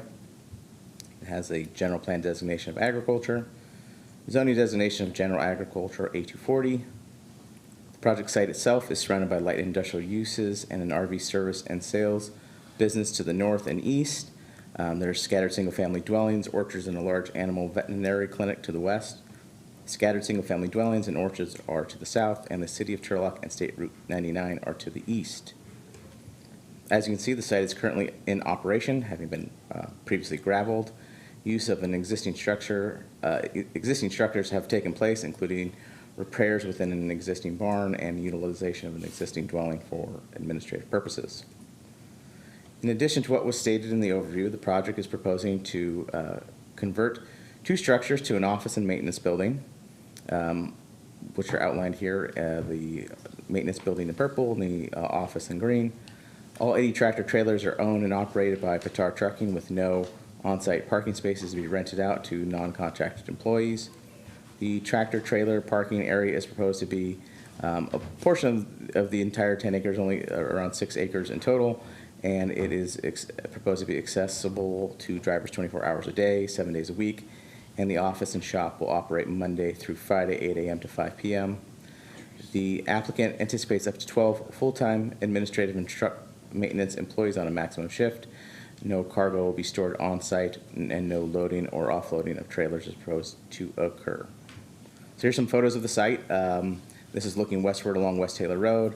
On the left-hand side is the main driveway for the tractor-trailer entrance, and then on the right side is just kind of a picture of more towards the middle of the parking area. So to recap the project-related issues as detailed in Attachment A of your agenda item, and as you're aware from the previous item, the two projects that were before you this evening had differing staff recommendations. Prior to Planning Commission consideration, staff recommended approval for the Atwell Properties project and requested denial for the Petar Trucking project for two different reasons. The first reason was based on each project's respective ability to meet the required agricultural conversion criteria established by Goal 2 of the General Plan agricultural element. For a project to be consistent with these findings, to approve agricultural conversion, it must demonstrate consistency with the goals and policies of the General Plan, a need for the project based on population growth rates and other pertinent data, that there is no feasible alternative, approval will not constitute piecemeal conversion of agricultural to non-agriculture, non-growth inducing, minimize conflict, and not interfere with ag operations or adversely affect water supplies, that there is adequate public services made available to the development, and all reasonable measures are incorporated into the project as determined during the CEQA process. Unlike Atwell Properties, Petar Trucking is surrounded by agricultural uses on all sides, with the exception of development to the northeast. From a land use perspective, planning staff had maintained the position that commercial development to the west of the Union Pacific Rail line would be incompatible with the existing agricultural designated setting. Conversion of the 10-acre project site would not be consistent with logical and orderly land use policy, and may set a precedent for conversion of agricultural land in the vicinity, and introduction of a commercial use could conflict with bona fide agricultural operations in the vicinity. The need for parking of tractor trailers in the county as a whole is evident. However, a facility could be reasonably developed in other commercially or industrially zoned parts of the county or cities along the State Route 99 corridor.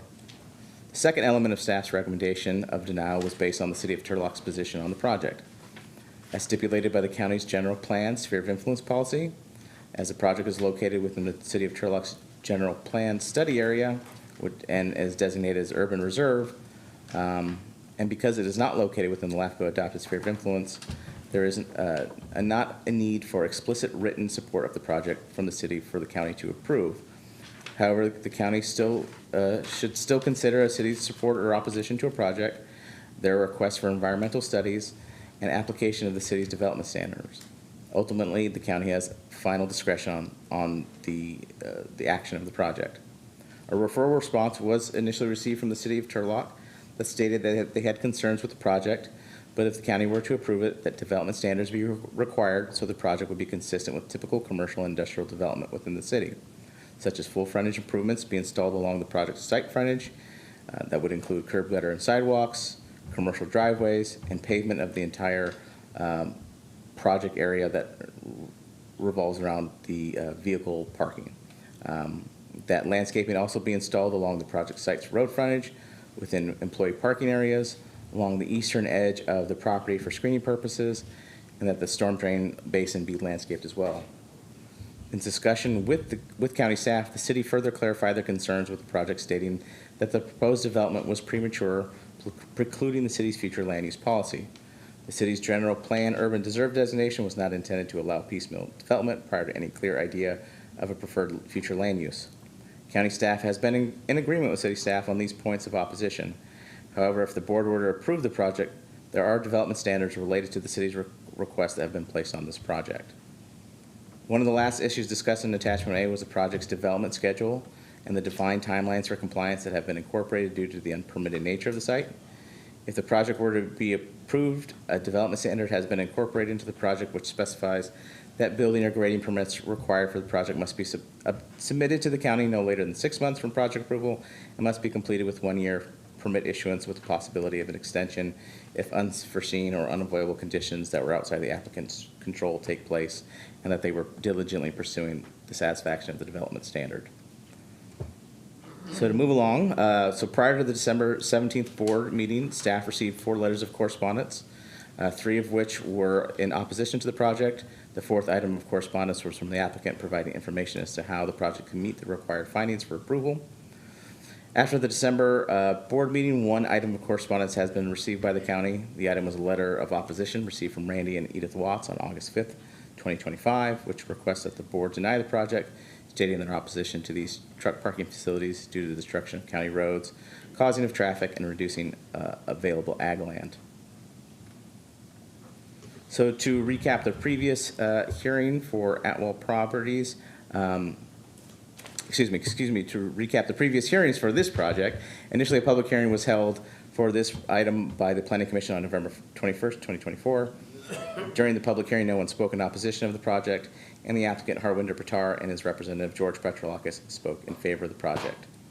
After the close of the public hearing, the Planning Commission deliberated the project, finding that there is a need for truck parking in the county, but with reservations of setting a precedent for conversion of agricultural land, taking into consideration opposition to the project from specifically the Farm Bureau. Ultimately, the Planning Commission recommended the Board of Supervisors deny the project on a vote of 5-1. The board initially considered the Planning Commission's recommendation on December 17th, 2024. During the public hearing, 4 people spoke in opposition to the project, and the applicant's representative spoke in favor. Those that spoke in opposition spoke to the impacts that truck parking was having on agricultural land in the unincorporated area. The applicant's representative, Mr. Petrolakis, spoke about the site's location and proximity to State Route 99, which would be better than allowing proliferation in the more rural agricultural areas. Ultimately, at the request of the board, or the applicant and the board, to continue the project to August 19th, allowing time for the formation of the ad hoc committee, as well as provide recommendations to the county's general plan update committee. So as you previously heard, the recommended criteria for a large-scale truck parking facility request includes a change of the general plan and zoning designation. The subject parcel or project was evaluated with this criteria, and staff did find the following. It is located less than a quarter of a mile from the Taylor Road interchange on State Route 99. The project will be required to include frontage and screening landscape, and all vehicle areas are required to be paved to limit dust and groundwater impacts. There will be on-site restrooms to be included as part of the conversion of the on-site dwelling to an administrative office. The parcel size and number of tractor trailers will not exceed the maximum amounts. There is only 1 permitted parking facility in any 1 mile radius of the project site. So when assessing the facilities that would be included in the concentration evaluation, based on the draft amendments, it would include any permitted truck parking facility on an general agricultural A2 or planned development zone land where truck parking is the principal use. So as you can see, based on the assessment of truck parking facilities in the vicinity, if this project were approved, it would result in no more than 2 permitted truck parking facilities in any 1 mile radius within an existing permitted truck parking facility, which is located across Highway 99 to the north. And you can see in blue there at the top of the screen. As part of this particular concentration, that previously permitted facility was included as part of the concentration assessment. Those unpermitted truck parking facilities seen in this map would not qualify to be included in the concentration evaluation. So as part of Jeremy, sorry, can you say that one more time? Just go through that. Certainly. I want to make sure I understood that. Yes, it's a bit confusing. So the evaluation included obviously the project site itself, and this is an example of looking out in a mile from that project site. This let me get the laser pointer here. This previously approved project here that's up at the top of the north in blue is included in that evaluation. So it does not exceed the no more than 2, but these two in combination, if this project is approved, go towards that concentration evaluation. So then what happens to all the unpermitted parking that's going on? They would not meet the criteria, essentially. Which means then what happens to them? There is something that's coming before the planning commission that 99, if there is, and I can't come up with the exact language, Kristen probably could come up with the exact language, but if there's a barrier, I'm gonna mess it up. So like 99. Yeah, Highway 99, some sort of. Yeah, so in the concentration criteria, there is an allowance that if you have facilities that are geographically separated, are physically separated, where you're not gonna have the trucks running in the same route, and there's very high, it's unlikely that the trucks are gonna meet up on the same road, that you can factor them out of the concentration assessment. So in this case, given that you've got Highway 99 and some other significant roadways there, even though as the crow flies within that 1 mile radius, you would have two parking facilities. The fact that the one on the east side of Highway 99 isn't going to really have traffic that's going to mix with the Petar trucking operation, it wouldn't really factor in the concentration. But if it did, if the Planning Commission didn't want to look at that, in this case, if you already have one approved and you approve Petar, then you would not be able to approve any more within this 1 mile radius because you would have met concentration. So the one approved we're talking about is the blue box? Yes. The blue rectangle. In the top. And then all these triangles over there on the west side of the freeway that are unpermitted? Those are unpermitted ones, and so they wouldn't meet the concentration standard and they would not be able to move forward. They would have to abate those properties. Okay, so they're existing facilities right now, and code enforcement would go in and make sure that they shut them down? Correct. Okay. Correct. That's the answer. But they wouldn't meet criteria even if there weren't two, right? Because they're outside of the limit from proximity to the freeway? With the 12 and under for the use permit, we're going a little further out to 1 mile instead of the half mile. So they would still be able to. They would meet criteria, but they would, because of the saturation of two, Correct. they wouldn't meet it. Correct. And then just one more thing, because I know this came up in the meetings, was so how are we gonna, when code enforcement goes out there, how are we gonna shut these other ones down then? How do we, where's the teeth, I guess, is what I'm asking, because I know that's something that. That is something that planning and code enforcement is working with county council to get these before the nuisance abatement hearing board and before the board so that we can abate them. Okay, we're working on that. Yes. Thank you. Okay, sorry, Jeremy, keep going. No problem.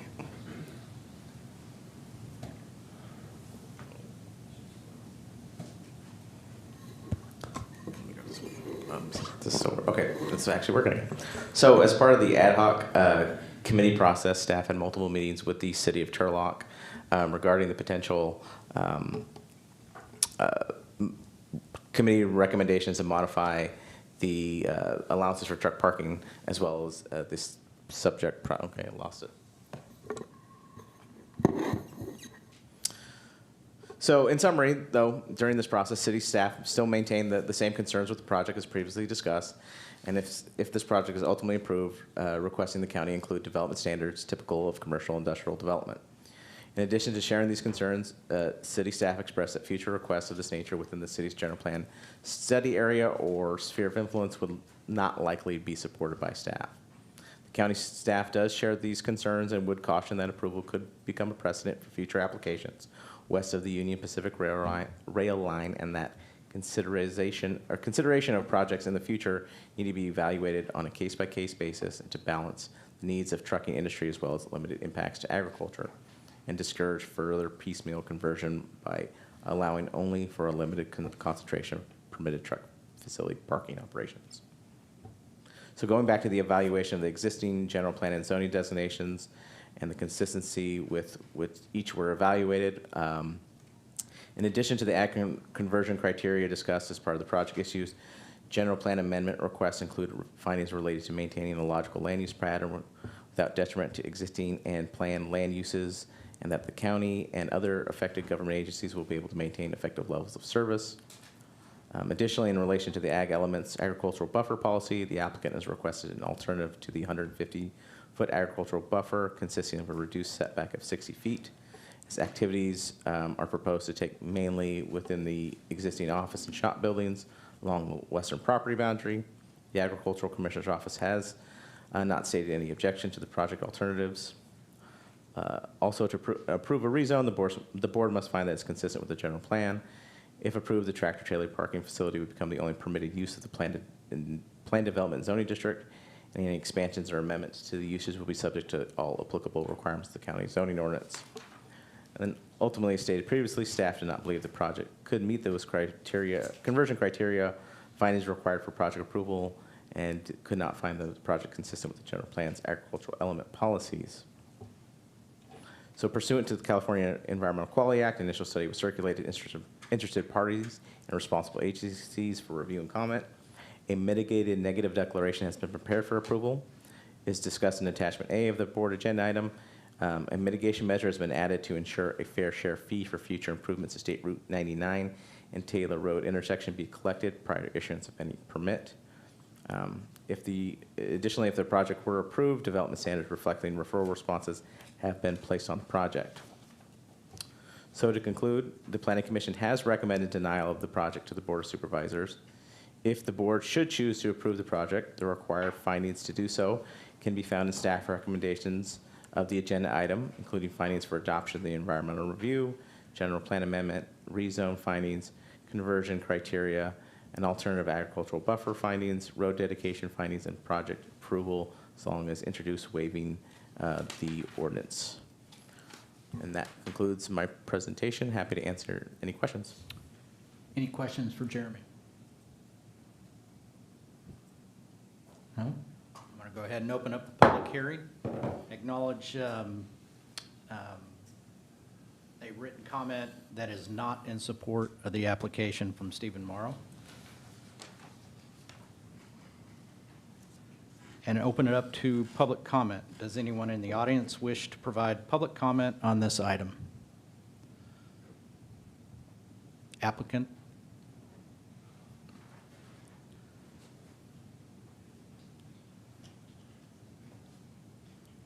Mr. Chairman and members of the board, my name is George Petrolakis. I represent the applicant. It's been a long night, so I'm going to cut my comments down and just take any questions from the board if there are any. First, I would be remiss, though, if I didn't thank Director Freitas and Jeremy on this project, and I think Kristen drew the short straw on the trucking whole program, and everyone did an enormous amount of work on it. The issues facing the board and the staff are well outlined in pages 4 to 6 of tonight's staff report. There was a lot of work to do, and additional thanks are owed to the ad hoc committee, which was Supervisor Chiesa and Planning Commission Chair Carmen Morad. And also I know the General Plan Update Committee saw this also, where Supervisor Withrow saw some of these things.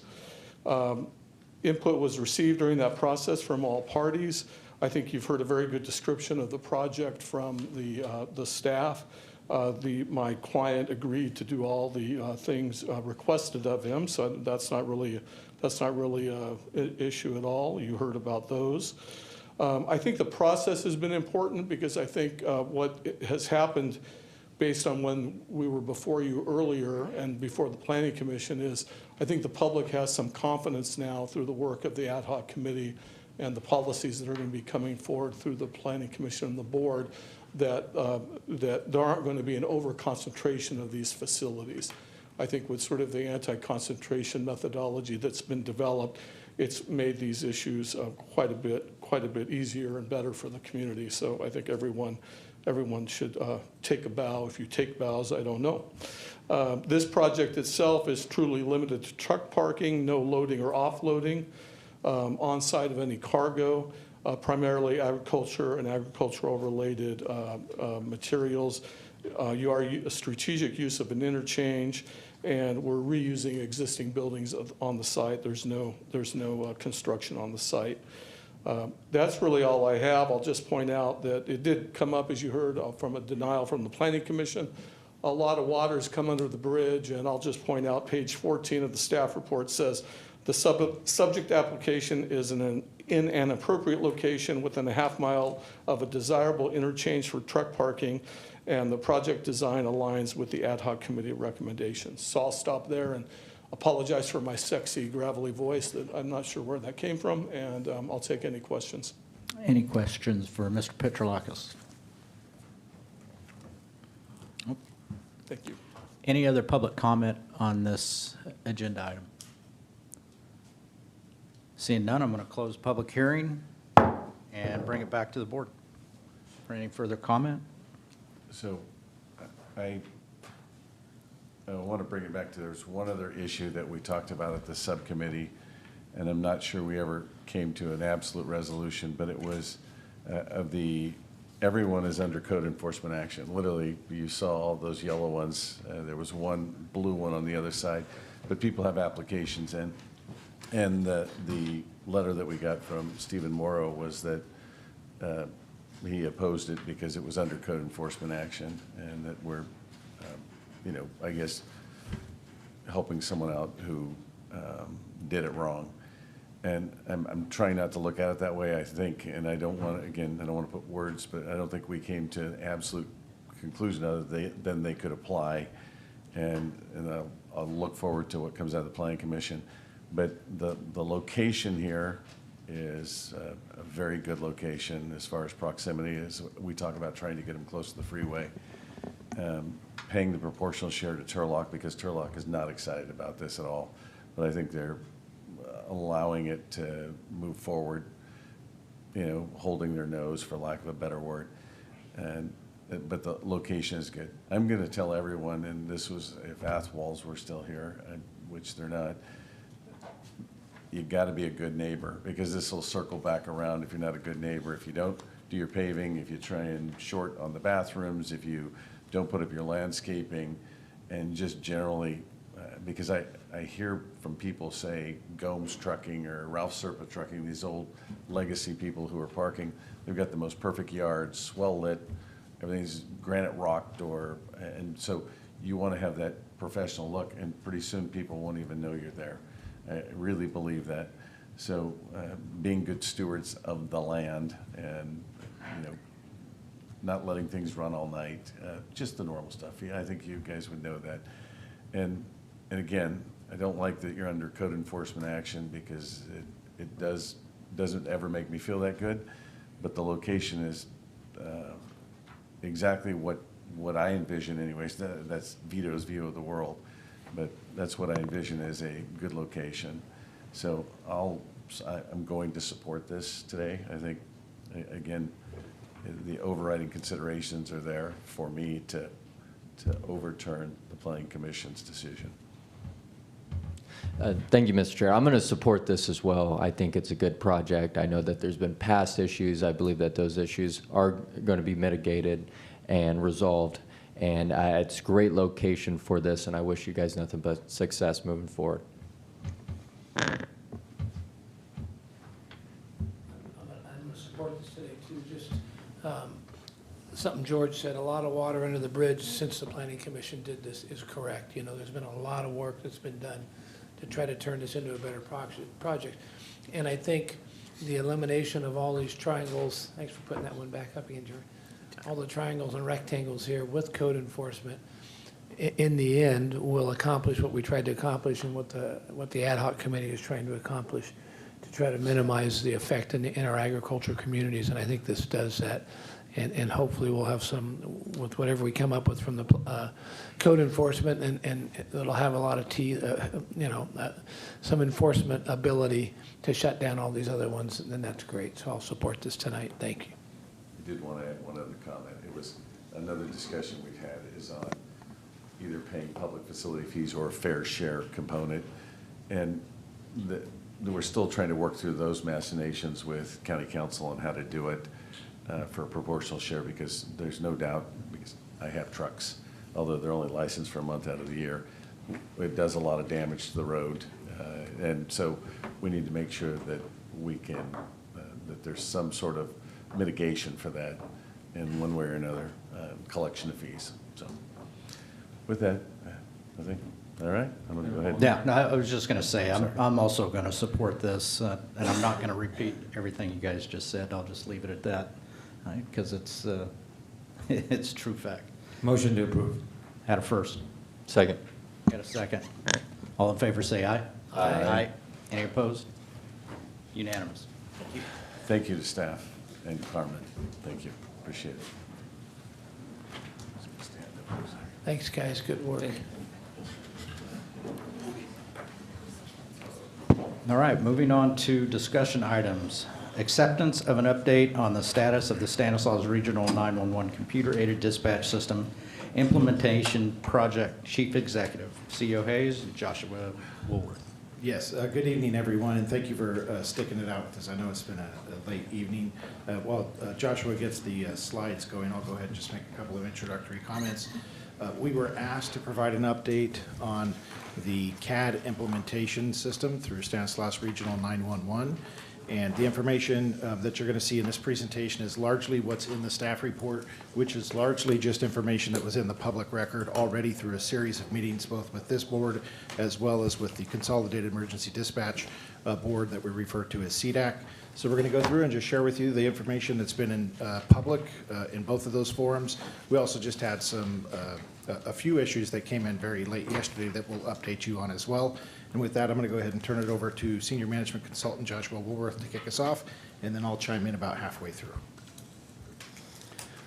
Okay, to start off with, we're going to talk a little bit about dispatch background. Stanislaus Regional 911 is the agency that provides dispatch services 24/7 throughout the county, and provides these services for 24 county law enforcement agencies and fire agencies, including the Sheriff's Office.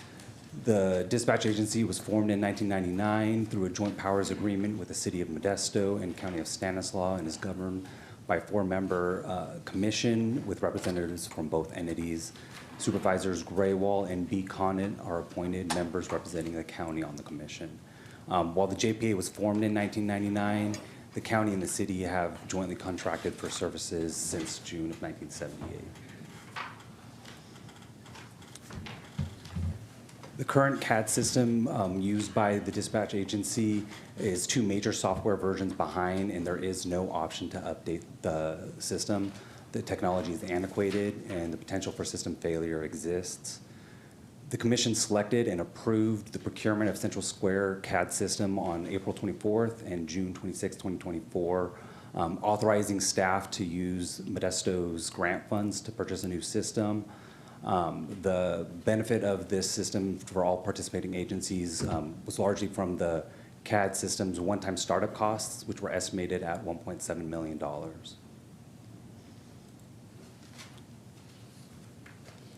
The Stanislaus County Sheriff's Office is a participating agency within the SR 911 system. SR 911 dispatches sheriff deputies to respond to calls in the county's unincorporated areas, as well as the contracted cities of Patterson, Riverbank, Houston, and Waterford. On August 13th, 2024, the sheriff sent a memo to the board stating that his expectations that his department would no longer be part of the SR 911 JPA, citing his department's partnership with Oracle to develop a new public safety suite. Subsequent information provided indicated the sheriff was working with the city of Ceres on a plan for the city to provide dispatch services. At the board's December 10th meeting, the board requested the sheriff to submit a comprehensive plan to outline the anticipated impacts of the sheriff's proposed alternative dispatch system by January 28th, 2025.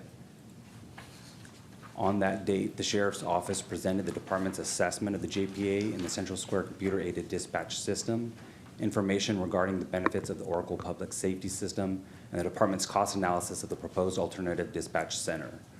Commentary during the meeting identified missing components and inaccuracies presented in the information. The board authorized the department to negotiate with the city of Ceres for a police dispatch services agreement to be brought back for board approval consistent with the county's purchasing policy. On February 4th, the board accepted an update from the dispatch director on emergency dispatch call processing and county SR 911 CAD system project. Board members expressed concerns about the timing of the various initiatives and potential impacts to response times for fire and EMS services. The board requested that the sheriff's office return with final proposals for an alternative dispatch system. The sheriff's office was unable to develop an agreement with the city of Ceres for dispatch services.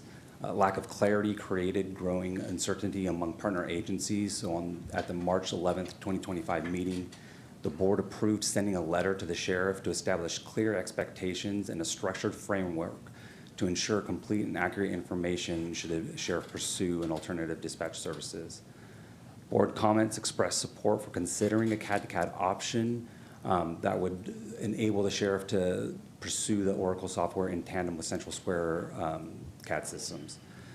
To ensure the continuity of dispatch services, the board authorized the purchasing agent to execute an agreement with Central Square and the city of Modesto, along with purchasing CAD licenses to access the CAD system that SR 911 is implementing. So I'll go ahead and jump in at this point.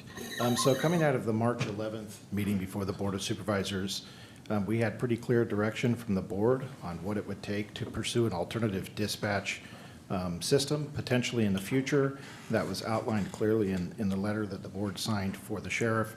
In addition, there was commentary on the potential to implement through technology a CAD-to-CAD link between Oracle and Central Square within the existing SR 911 dispatch system.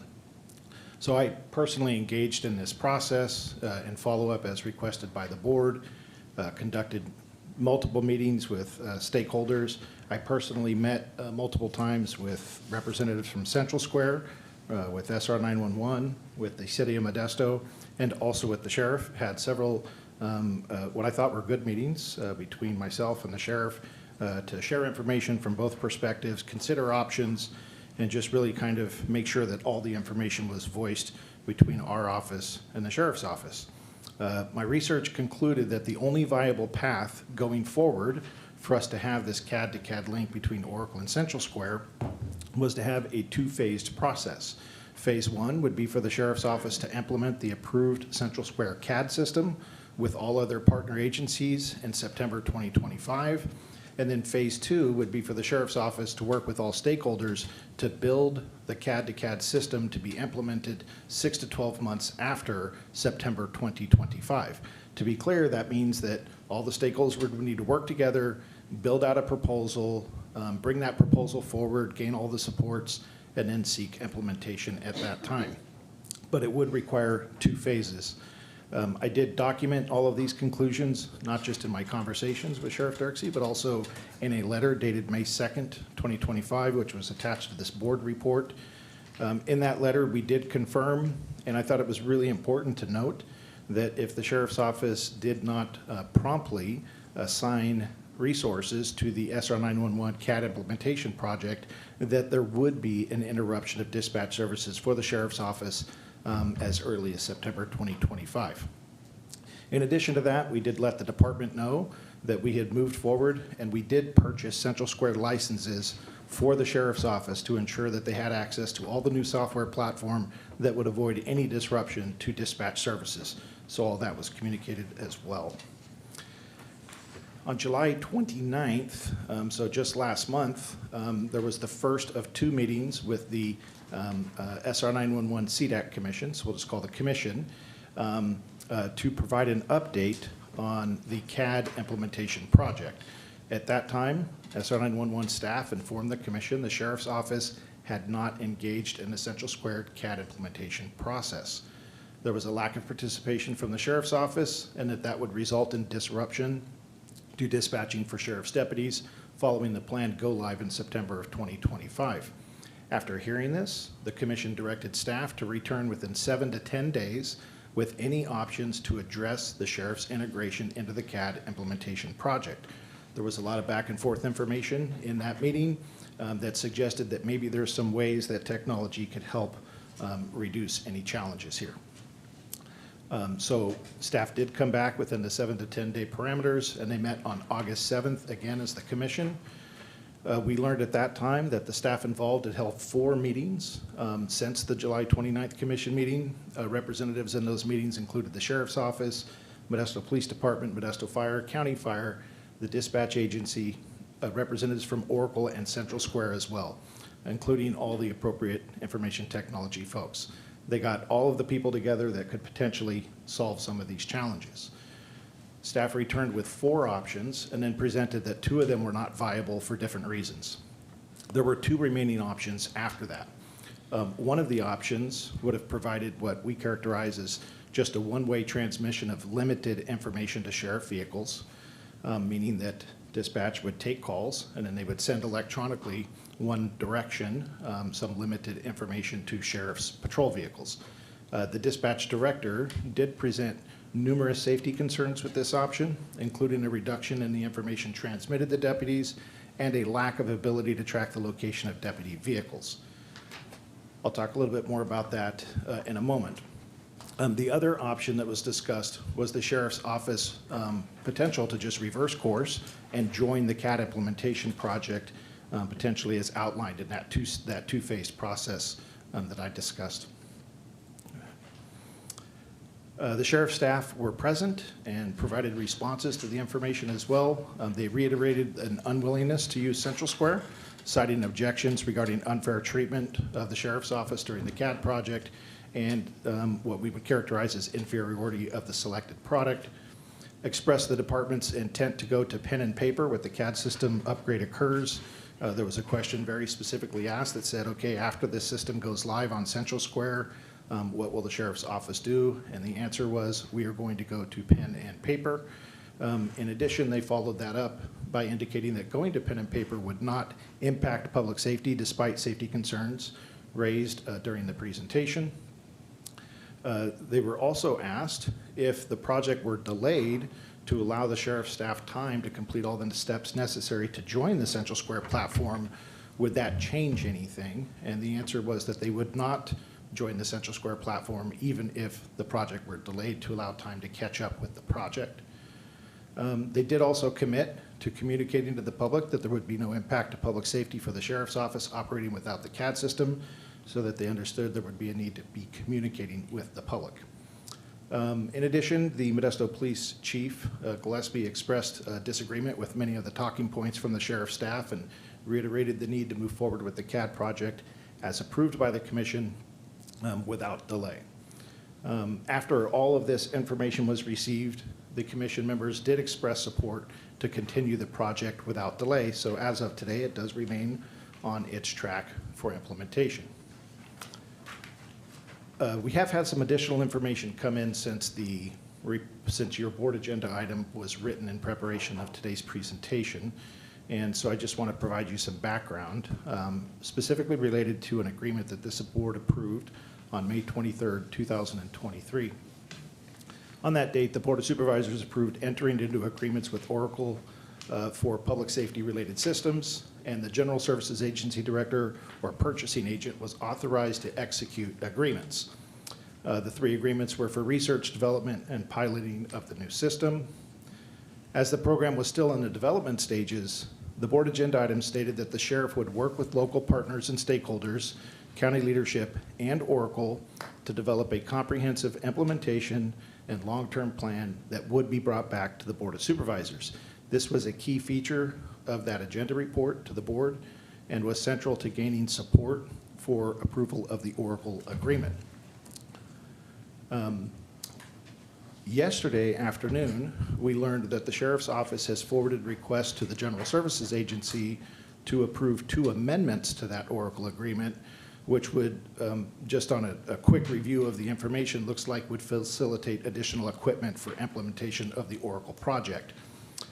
We recommend bringing any amendments to this Oracle agreement and all future amendments to the Board of Supervisors for consideration and direction, considering that it has been since 2023 since that action was previously before this board, and that the standards that the board approved it upon, which was that the Sheriff's Office would work with all stakeholders to build a long-term plan, we've yet to meet that standard that was originally predicated on approval.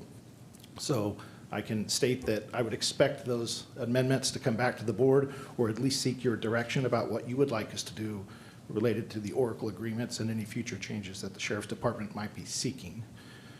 The additional information I think that's important to note is that at the conclusion of the commission meeting, there was some commentary around what does it mean if the sheriff's office does not use the CAD system? What does it mean in relation to the city-county JPA? So quite simply, does the sheriff's rejection of the Central Square CAD system end the city-county JPA? And the answer is no, it does not. The JPA agreement remains intact. 911 calls will continue to be routed to SR 911 for intake and dispatch to all partner agencies, including the sheriff's office. Whether the sheriff's office uses Central Square or does not, calls will go to SR 911 and they will be routed by radio over to the sheriff's office.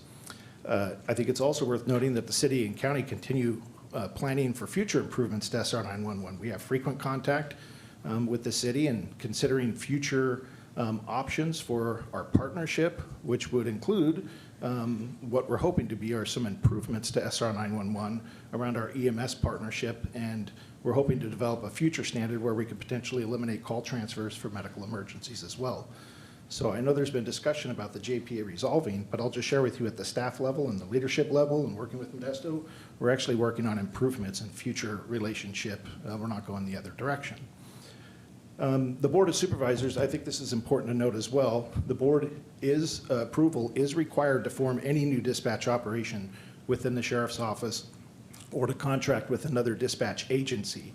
So if there was going to be a new dispatch operation where 911 calls were going to be sent to a different location, this board will need to weigh in on that process. And clearly the March 11th letter that this board approved does provide an outline for the standards set forth for any future alternative dispatch system should the sheriff wish to propose an additional option. And with that said, we have one recommendation from you, and it is just to accept an update on the status of the Stanislaus Regional 911 CAD system implementation project. I want to note that we have the project team here that's working on the Central Square project available for questions should you have them, and particularly when the commission last met, the CDAC commission met, there was a lengthy presentation provided by the dispatch director about the impacts of operating without a CAD system or the lack of integration into the SR 911 system. And I have asked the director, Casey Young, to be here this evening. And if you wish Casey to present that information, she's available to present it. And we have her slides keyed up if you would like to see them. And we'll go ahead and take any questions you have. Well, I think we'll want to look at the slides. I know Manny and I have seen them at the last commission meeting, but the other supervisors have not. So I think a presentation of those would be good. Okay. Casey, if you wouldn't mind coming on up and going through that information. Joshua, if you can get it up there. Thank you. Before, can I ask you one question? Because we're always looking for, partial victories and, win-wins and other things like that. And the process, because I think Casey can probably explain the issue, but the process, one of those four options was to allow the implementation of Central Square. Everyone gets on Central Square, including the sheriff, and then transition over after the beta testing and, as we move forward, how long that was going to take in our original assumption. And our assumptions could be wrong, but what was the assumption? The information we had from the folks involved, so the projects, and yeah. I literally interviewed multiple people, including the Central Square staff. They all said it would be a 6 to 12 month project. And I think what I learned in this process is that what we're talking about is operating two CAD systems, generally side by side, having to talk to each other, and that there was no precedent for that anywhere else. So they recognized it takes time to not just work out the technological side of that, but to also update all of the department policies that would be necessary and all the staff training involved and so forth. They were quoting 6 to 12 months. And just to clarify, we're talking about Central Square up and running September 22nd. Isn't that the date supposedly? And so then everybody would be on that, and then as soon as Oracle was ready to go, and then to be able to have the CAD to CAD system working, right? There's like a testing space in there between 6 and 12 months. For that to be able to work all the bugs out of the new CAD system. If I'm describing it right, Casey. Yes, you are. And then once Presentation a little once bit. all that is worked out, everything's tested, then they would start working on building that bridge to Oracle.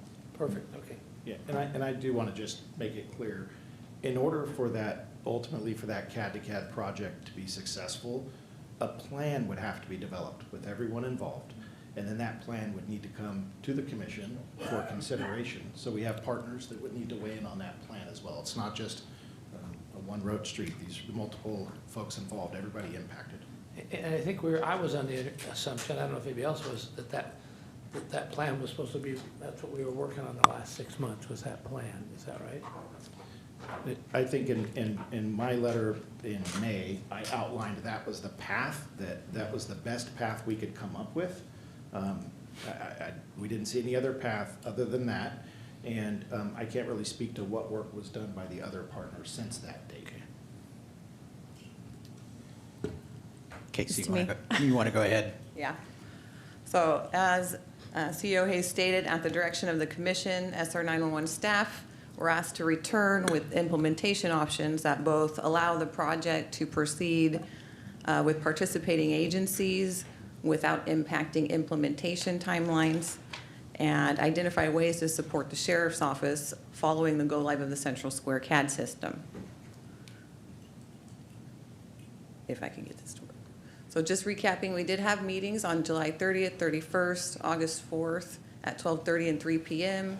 Representatives from the Sheriff's Office, Modesto Police Department, Modesto Fire, County Fire, SR 911, and IT staff from the ESO, Oracle, and Central Square.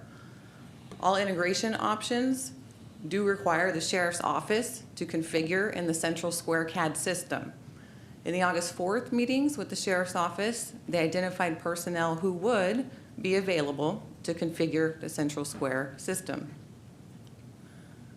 Option number 1 was a unified CAD-to-CAD with possible capabilities of bi-directional data flow, allowing dispatchers and field responders to communicate in real time.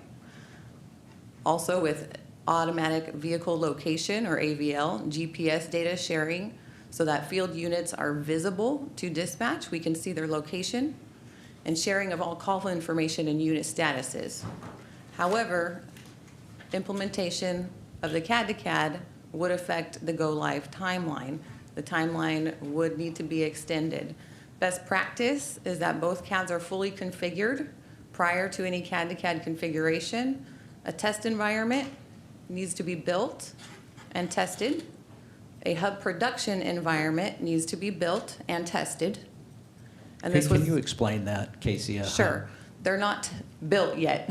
So we have to build the test environment for the CAD-to-CAD, get the CADs up and running, fully configured, and then test them in that test environment, build the hub production environment, test in there before we could go live. But usually that process begins 4 to 6 weeks post go live for the reasons that you all stated earlier, that the CAD system needs to be fully configured, tested, and then proven to be stable before we're going to add any additional configurations or attachments to it, like a configuration for a CAD-to-CAD. Additionally, there are unknowns, as this would be a first CAD-to-CAD configuration for Oracle, and this would also be the first time that Central Square is attempting a CAD-to-CAD configuration to a cloud-based system. Option number 2 was a one-way push to the Oracle tablets. This was identified as not a viable option, and Oracle did not recommend this type of connection. Option 3 was the one-way push to Oracle CAD. So possible capabilities were the one-way data flow, allowing for calls to be entered into the Central Square CAD as a source CAD and transmitted to the Oracle CAD as a receiving CAD. Basic call information that would be transmitted was location, reporting party, incident type, and call comments. Dispatchers could add resources to a call for service and manually track that resource as updates were given over the radio. Impacts from a one-way push to Oracle CAD is just in fact that there is only a one-way data flow from Central Square to the Oracle CAD, meaning no real-time updates from Oracle back into Central Square are happening, which means there are no comment updates, no call closure notes, no add resource information is coming back, no location updates.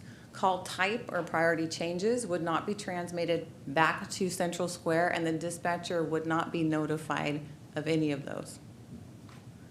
No automatic incident closure, meaning dispatchers may not know when the incident's resolved and will have to manually close out calls on the Central Square side.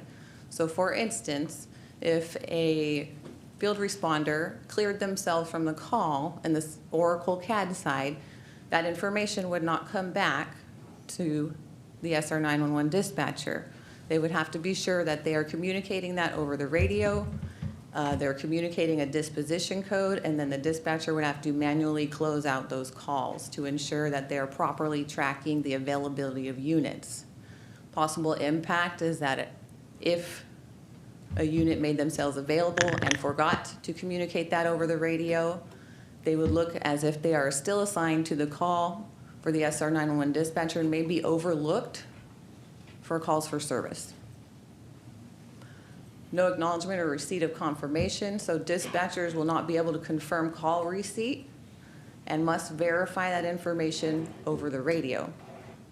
No unit statuses would be received by the Central Square CAD, so all of that information would need to be communicated verbally over the radio system and then updated by the dispatcher in the Central Square CAD. Troubleshooting and error handling are one-sided. In other words, there is no way for the dispatcher on the Central Square side to verify that the information translated to the Oracle CAD was true and correct because they are on two different systems. Lack of shared data may result in disputes over response times, responsibilities, and record accuracy in high-risk incidents. Changes to call details in the Oracle CAD will not update in the Central Square CAD. This could lead to inconsistencies in records, and without generating complete incident histories and feedback loops, the margin for error when we're calculating response time metrics and trying to track data increases. In other words, it's not that it would be unavailable, but it would be unreliable. Inefficient for mutual aid or multi-agency response. No real-time collaboration for fast-moving situations such as an active shooter or pursuit. Cooperating agencies will not be able to see resource locations. So today, SO resources can see Modesto Police Department resources in CAD, and they can see their location. That functionality is lost when we have two separate systems. Additionally, we have training and workflow complexity. The dispatchers who are working the SO channels must remember different workflows and protocols for calls sent to Oracle CAD, which in turn increases the cognitive load and stress. Not to mention the labor implications due to the additional disparity in the workload between positions.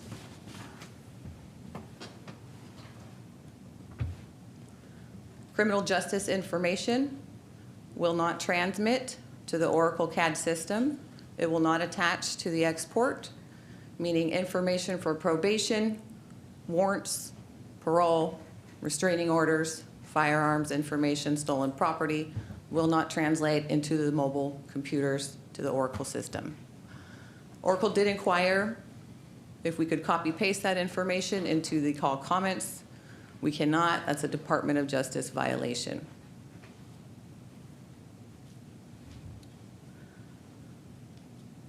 No unit visibility or automatic vehicle location.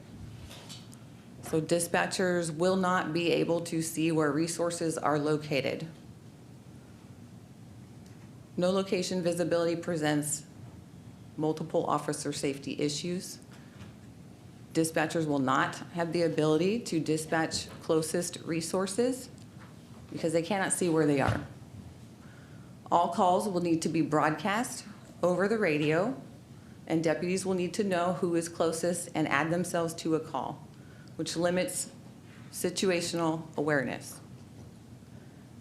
Manual coordination will be required meaning radio, phone, and email will need to fill in the gaps, which increases the workload for the dispatchers. So while we're talking about a one-way push to a mobile device for the dispatcher who's using Central Square, it would be as if they are on paper and pen because they lose this functionality. And just to further illustrate the importance and how critical automatic vehicle location is, while the Sheriff's Office is exploring to move to a different system, one that unfortunately cannot communicate with the system used by our other partner agencies, this isn't just a technical detail. It's a major operational concern. One of the most critical features we risk losing is AVL. It allows us to see where our responders are in real time. That might sound simple, but it can be life-saving. In the field, deputies, officers, and firefighters often can't verbally share their exact location, whether due to increased radio traffic, injuries, or being in remote areas. AVL fills in the gaps when voices can't. So I'll just list a couple real-life examples. An unfortunate incident, we had a deputy lose his life responding as backup to a partner when was involved in a collision. And the only way we found him was because we had automatic vehicle location. Not too long ago, a firefighter involved in a crash was unable to verbalize, had an open mic radio into dispatch and an open phone line. And the only way that we were able to find him and send him help is because we had AVL and we could match that to the open lines that we had.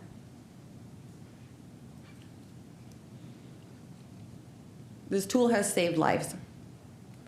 Losing AVL and the interoperability that supports it means losing our ability to respond quickly when seconds count.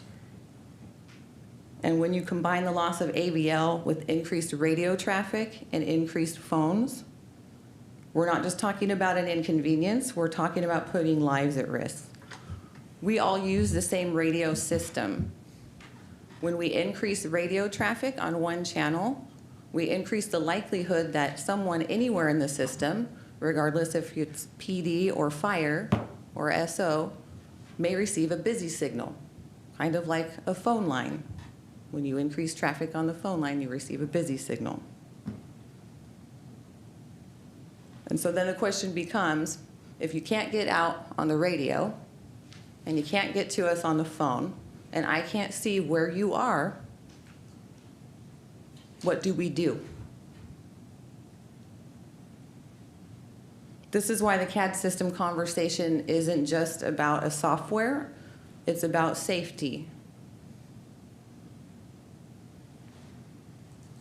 We have an example here of what it would be like working with what we call mobiles down, so no mobile data computers, which is how the dispatchers would be operating on a one-way push to Oracle or no communication with the Oracle at all if deputies were on pen and paper. So Modesto Police Department, and I'll acknowledge this is not apples to apples, this is an example for Modesto Police. However, the increases that we see here, we could expect the same with the Sheriff's Office, should we not have that mobile communication.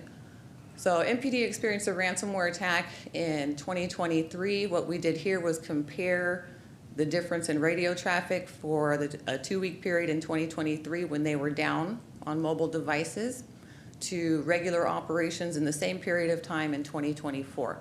And what we see is a 41.96% increase in the number of transmissions on MPD Channel 1, a 104.5% increase on Channel 2, and then we had to open up a third radio channel to relieve the dispatchers. MPD in-house lines, which these are our crew lines, these are the responders calling in to get a hold of their dispatchers for various reasons, saw an increase of 391.07%. Additionally, The length of the radio transmissions increased 29.03% and 12.12%. So not only are we increasing the number of transmissions, we are increasing the length of time that they are talking, and therefore increasing the chances that someone's going to get a busy signal. Additionally, we added response times evaluation for the same periods. Dispatch, so the time we notify a responder that they have a call and they need to respond. Dispatch to en route, the time they say that they're on the way to the call, saw an increase of 10 seconds. And then the en route to on scene time, the time they arrive, saw an increase of 51 seconds.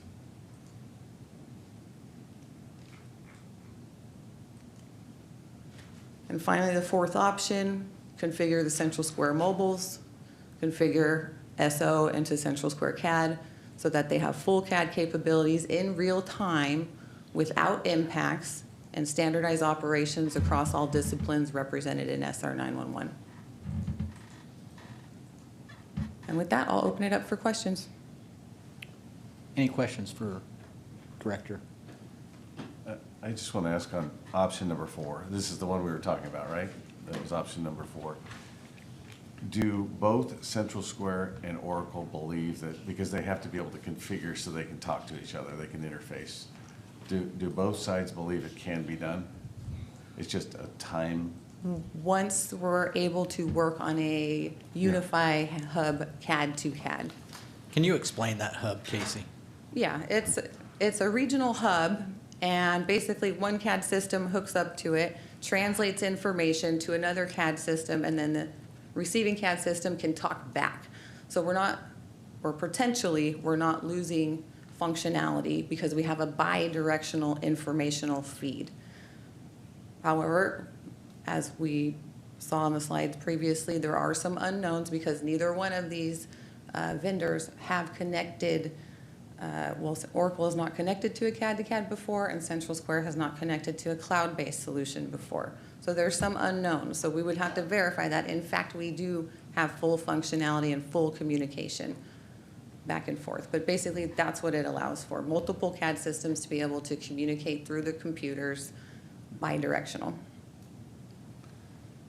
So an example would be, again, I try and understand because this is, I try and stay in my lane, but the 911 call comes in, a call taker inputs data right into a screen and then shoots it, and it can show up at the Sheriff's Dispatch, Modesto PD, fire, and then it ends up on a mobile device in a car. Yes.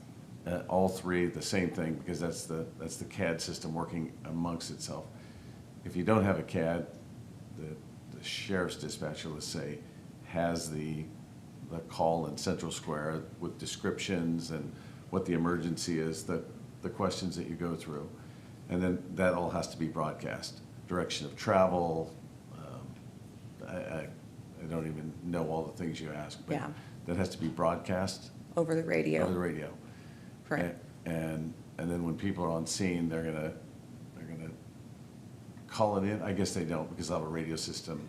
They'll talk amongst themselves on the radio system, right? At that point. Right. So even if they're talking amongst themselves, say we have a large incident, multiple units start going in or out, it's going to be very difficult. It is often difficult even for the dispatcher to get out on the radio because there's so many people talking at once. But we would normally have the computer system to send the information. At least if you couldn't get out on the radio, you can see they've got the call, they're responding to the call, and then follow up. So we lose that. Okay. Any other questions for Casey? Thank you, Casey. Okay, thank you. Any other questions for Jody or Joshua? All right, I'm going to open it up for public comment. It's getting late. Just grab the hammer. Captain Hughes. Good evening. I'll try to keep it short. It's late. But there's a lot to combat in this presentation. We didn't even get to most of it during the CDAC meeting. when it comes to the CAD to CAD and the one-way direction initially and the communication and what's transpired in these meetings. It's really disheartening to see how things are portrayed after we have meetings and have been working toward a solution. Because again, I know the sheriff has said repeatedly that this project with Oracle is bigger than just CAD for the sheriff's office and for this county. Our records management system is 20 years old, has over 2 million records in it, and we're focused on a CAD, which is just the initial call. Okay? What that means is all those records in this records management system, that this database is so old that we're already running into challenges to migrate that data out of there, that we're not having that discussion because it's so focused on CAD. And that's why this Oracle project is so important, because again, and I know Mr. Hayes, you talked about an analysis, but what about Central Square communicating with our IHSS? That's a huge component. I did cover that with my meetings with the sheriff as well. I didn't mention it in my presentation, but we specifically discussed that issue. I confirmed that the Central Square project had staff time in it to coordinate conversations or to coordinate data to IHSS. And in addition, we've encouraged the department to potentially pursue the Oracle implementation of the Oracle and the other modules, and then do the CAD system last. So I had all those conversations with Sheriff Darcy. I want to acknowledge that the records management system and the jail management system are important. We've tracked that, and it was included in my letter. Okay, so again, your phase one approach, the logistics to all of that is astronomical, especially with failing laptops that we have in our cars. To go to a CAD system temporarily when these other solutions that she mentioned was just a stopgap until we could make Unify work, which is the CAD to CAD. Okay, Oracle's ready to go to configure on the hub to test. They've already tested in the generic environment and it works. Okay, so we have these tablets already that's part of the work order that you referenced in regards to getting the tablets, because on the day of go live, we can go live with Oracle's CAD. I offered the director a login so the monitor status, which she's talking about the AVL, that she could log into Oracle and have a status monitor that she could see all of our units. And our officers using pen to paper, we're in 2025, it's not really pen to paper, it's pen to a tablet, and or you can type into it or speak into it. So that one-way push was just a stopgap until we get Unify and the CAD is up and running, that we can then use Unify to have CAD to CAD with a one-way push of information. The part that came back is Central Square came back and said that they didn't have a secure platform to be able to transmit CLET's data over. It's currently happening in our current system, and our IT said we have a pathway that's secure right now to make that happen. Is this possible for you to just use that same avenue? And in true Central Square fashion, we haven't received a response. So again, there are stopgaps here that are possible for us to get off of our antiquated records management system that is not DOJ compliant. It's not Cybers and NIBRS compliant.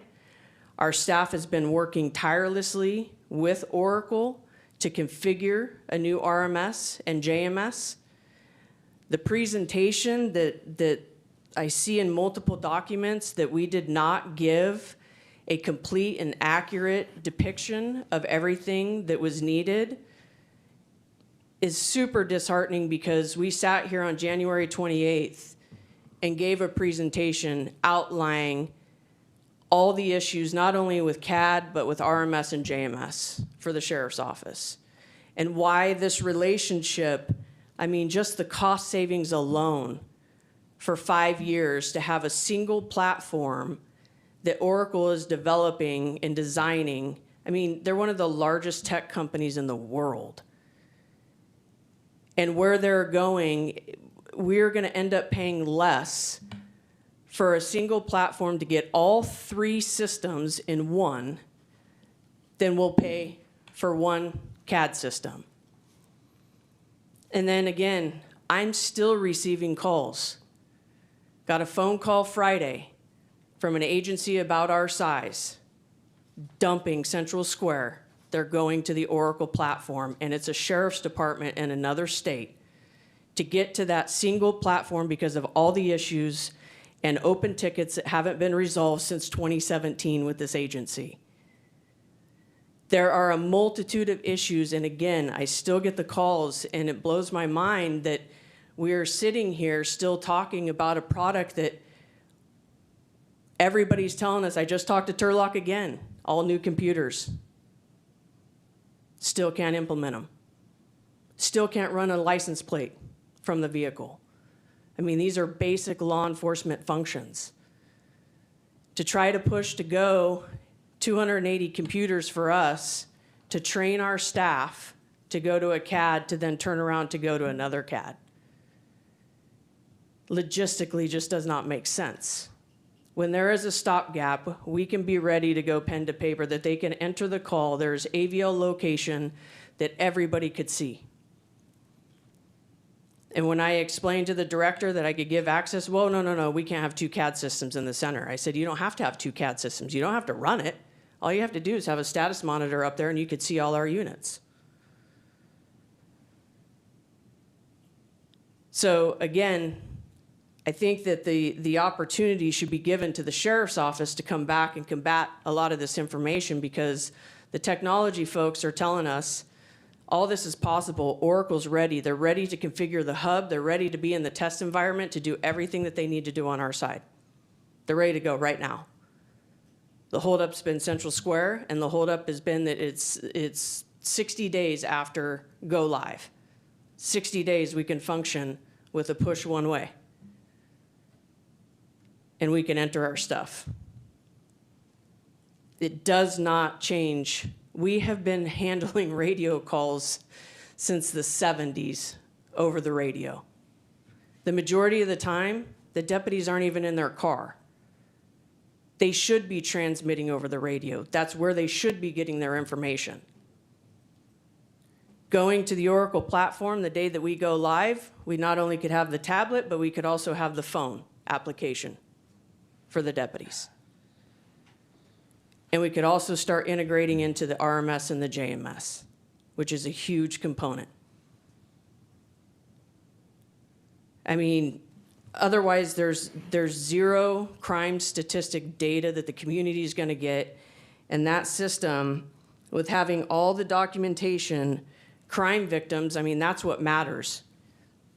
It's the investigation. It's all of that. That's such a huge component that this county should be thinking bigger scale, and why it's so important. This county that I told you that called me, that's what it's 3 separate systems, and the idea of having it all in one, that's the whole reason that Oracle went down this road, because this is a problem across the country of one system, because they're all bifurcated and they all don't talk to each other properly, and you're trying to integrate all this stuff, but the intel and all the information is all on one platform, seamless. So again, there's a small stopgap there, and I just think it would be important for the sheriff's office to come back, as you talked about with the presentation, in regards to unify. And again, it's simply, we're being told from Central Square and the city of Modesto, we said just delay the go live date so we can make it function on the same day. And they keep telling us, is it possible? Yes, but that's not what we recommend. So it is possible. Any questions for me? Is there going to be an increase in traffic? Do you buy the numbers that we saw on when Modesto went to? There could be, but we close our calls out differently. But if we were to be on the tablets with the Oracle and the CAD, that's where they'll close their calls out. So that would reduce the radio traffic, because they would be closing it out. And Oracle's CAD system. And it's your belief that those additional times because of radio traffic, because of the confusion, that they're going to be non-existent? Yeah, that's based on the dispatcher, and if, they don't always exactly, when the deputy says over the radio, I'll be en route, mark the en route button. Right, it happens today, if they verbalize it. But deputies should be verbalizing on the radio. All of us in the office, supervisors, everybody, we want to hear on the radio what's going on. We're not all sitting in front of a CAD system. But how is it going to dispatch the closest officer? Because you're going to verbalize it, or? So one of two ways, like I said, it's always on the table. We can give them a login to Oracle. They can see where all the deputies are on a status monitor. And the login is, explain to me the login. They just It's a internet-based. So they literally log into the Oracle system and they pull up the CAD and they can see the map with the location of where all the cars are. Okay, I guess I need to hear that it can be done, or that it's that simple.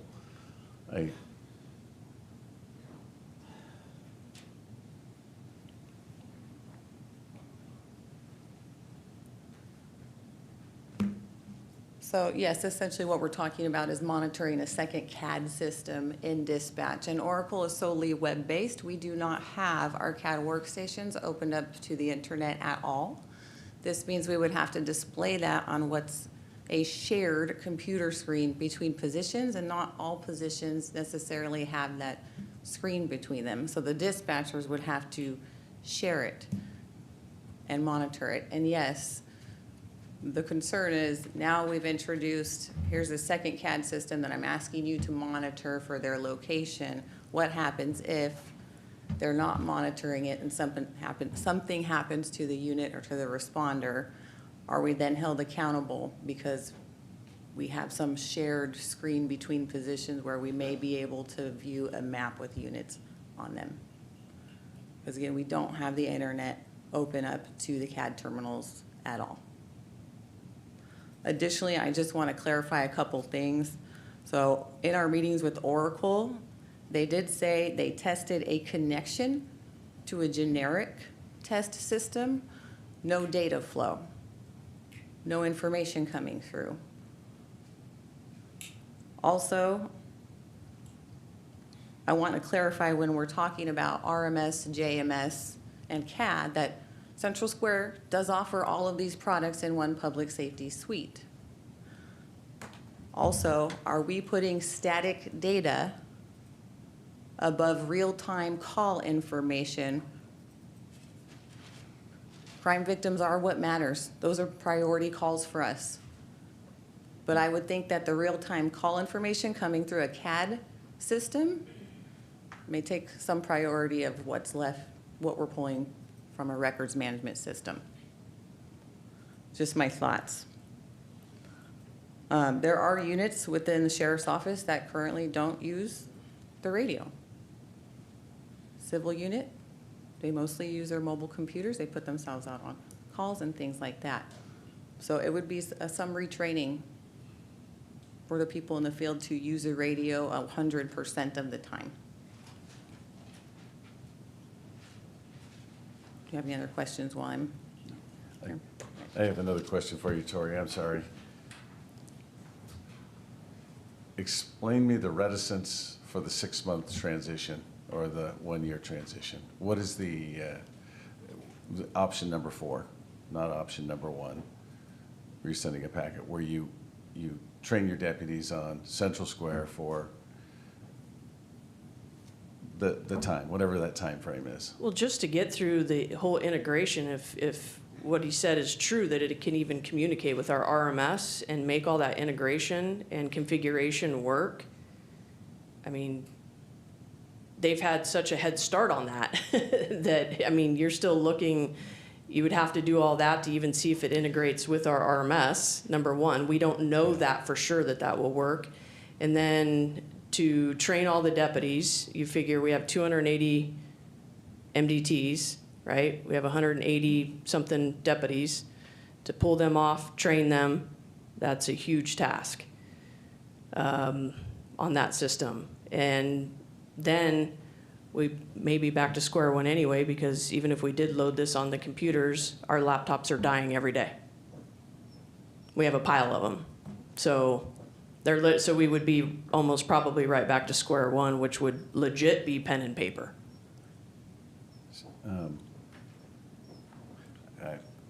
I'm struggling because this was offered up a long time ago, so there was a chance to work through this system. Now there's not, because we're up against the wall, and it's the reticence of we're going this way and we're going that way. I struggle with, because I've heard the sheriff tell me 10 times that Central Square is not a good product and that everyone doesn't like it, although it is the most used CAD system, and they do have a suite, so other people are using it. I'm assuming, I think, I read in Garth Stapley's article, there were 8,000 users. I don't know if that's true or not. And there's, what, 4 or 5 that are using Oracle. So Oracle is going to be a good system, probably. I'm going to assume, again, I'm staying in my lane again, not telling you what's good and what's bad, but the logic, I can only think logically. So people are using Central Square across the nation, so it can't be that bad. And Oracle is an up-and-comer, and it can't be that good. It can be good, and this is just logically. And you know, again,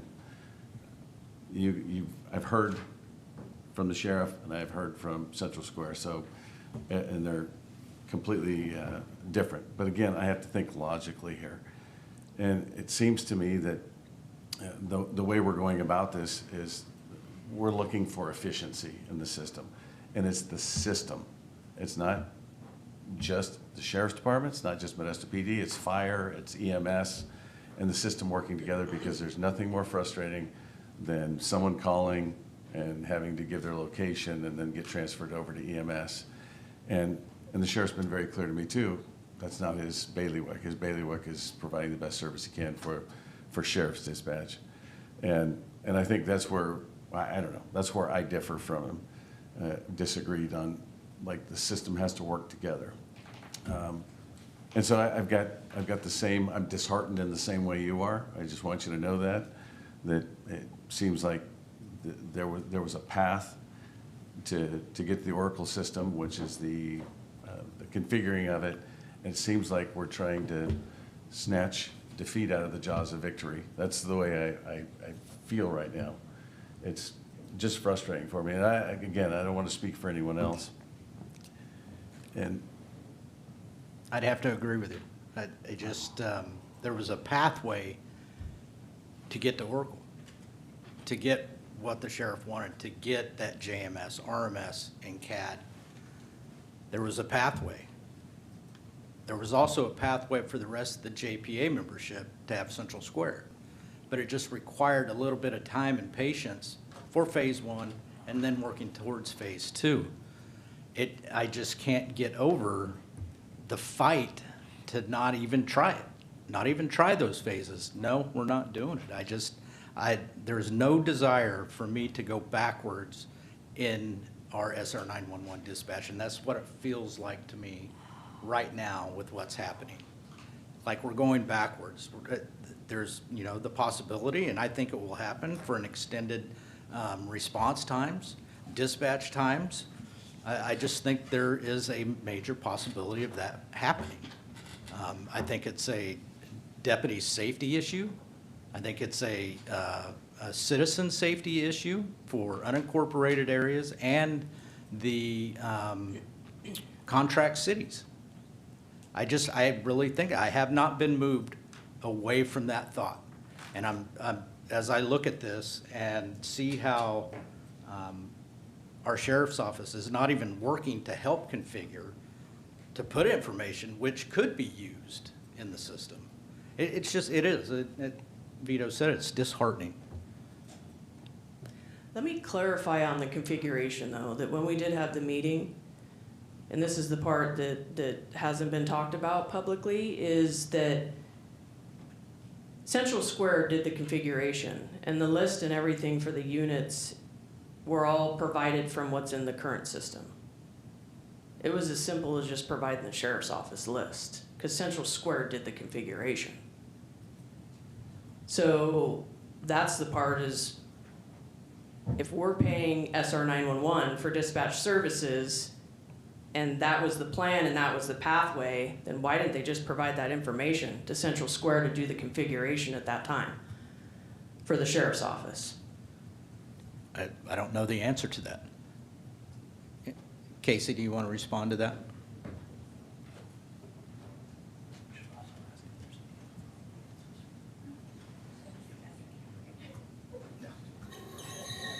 Sorry. So Central Square took some basic information to create the shell of the CAD that we have, because it's an existing CAD system. We have been configuring it in different workshops since, I'm going to lean on, when do our workshops start? March? Pull that mic closer, please. Oh, I'm sorry. Okay. Since May. Sorry, first workshop in January. So to say that Central Square has configured the CAD system and it's just as easy that and all the information translates over, no, it does not. And in fact, it can't from our current CAD system because of how antiquated it is. It's not like the information simply translates into the new system. We have to configure it ourselves. And so we have been doing that since January in the training room at SR 911 with multiple CAD workstations. Then when it was discussed in the liaison meetings, the answer from the sheriff's office was do not invite us.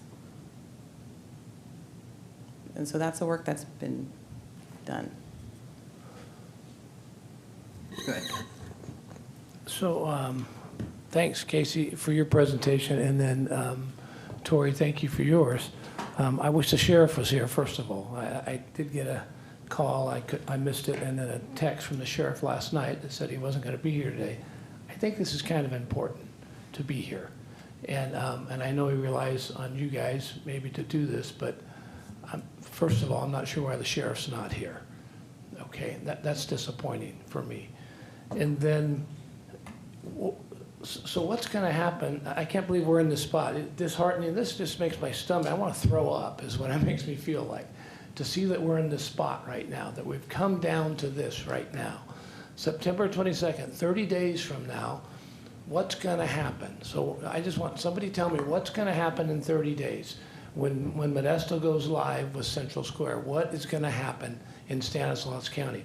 Jeff said something to me about Oracle will be working in 30 days is what he told me. So is that just him talking about the screen that you're talking about, Tori, that there'll be a screen that'll be up there, a separate screen that can somehow relay in front that a dispatcher will look at? Is that what he's talking about? Yeah, and the tablets would be in the cars So for the 30 deputies. So there would be a CAD in the deputy's vehicle. Within 30 days, we're going to have all those tablets in the deputies' cars. I mean, really? I mean, is that doable? I mean, what are we talking about? How many cars are we talking about? Yeah, it's doable, and that's what was talked about, that order that's sitting there for signature. We've been working close with. The other thing that I want to know that we also haven't talked about is we received an email from Casey last week in regards the application for the CAD upgrade to submit to DOJ, which is a 4 to 6 month process, still hasn't been done.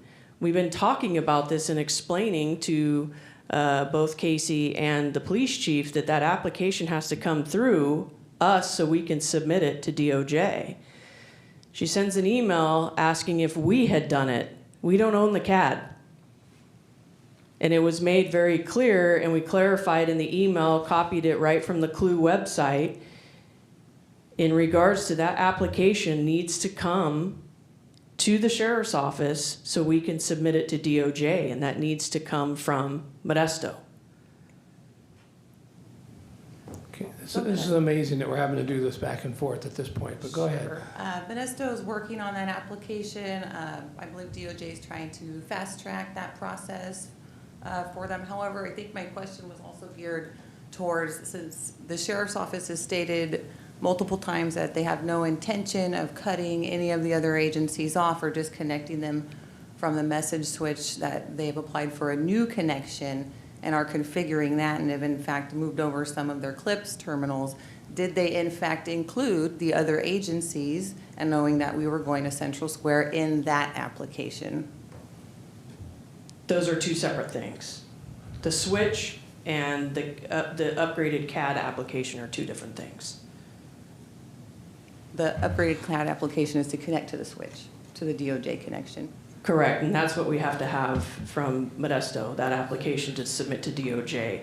Our IT has handled everything else having to do with the switch itself and the downstream agencies. Okay, I guess I'm just asking, when you applied for the new connection, were all the other agencies included? For the switch? For your new connection over to the SO, because you're moving it out of SR 911. Yeah, on the switch, the downstream agencies were all included, yes. That. Okay. So let's go back to 30 days from now.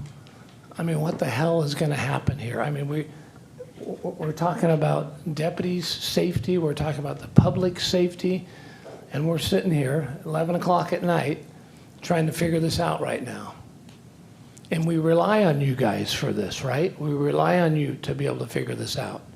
And I think we've asked for this for 6 months, for this to be worked out. And I think I think this board has made, multiple attempts to try to work this thing out. I know we have. I know we have, to try to, again, it's back relying on your guys' expertise to make this happen. And here we are. And I don't think anybody has a clue what's going to happen in 30 days. Well, unless we have the DOJ approval for the CLETS connection, it's not happening in 30 days. So I can tell you we already went through that on the Oracle side, and it was 4 to 6 months. So without DOJ's approval, we've been talking about this. Yeah. It's in the agenda item where it talks about back in May 2nd about the CLETS connection. So that's the first I've heard about this right now. And I think anybody else heard about this? Has this been something that we've spoke of? That this has to happen before anything else can happen? Yeah, it's been talked about in multiple meetings. With this board? The CDAC. The CDAC, as Yes. the CDAC? I don't remember, 4 to 6 months. Yeah. So where do we go? What do we do next here? Again, 30 days from now, what are we going to do? So you're counting on this separate screen. Again, even without this, what about the 6-month thing that you're talking about, Tori? We've already done it with Oracle. We already did it.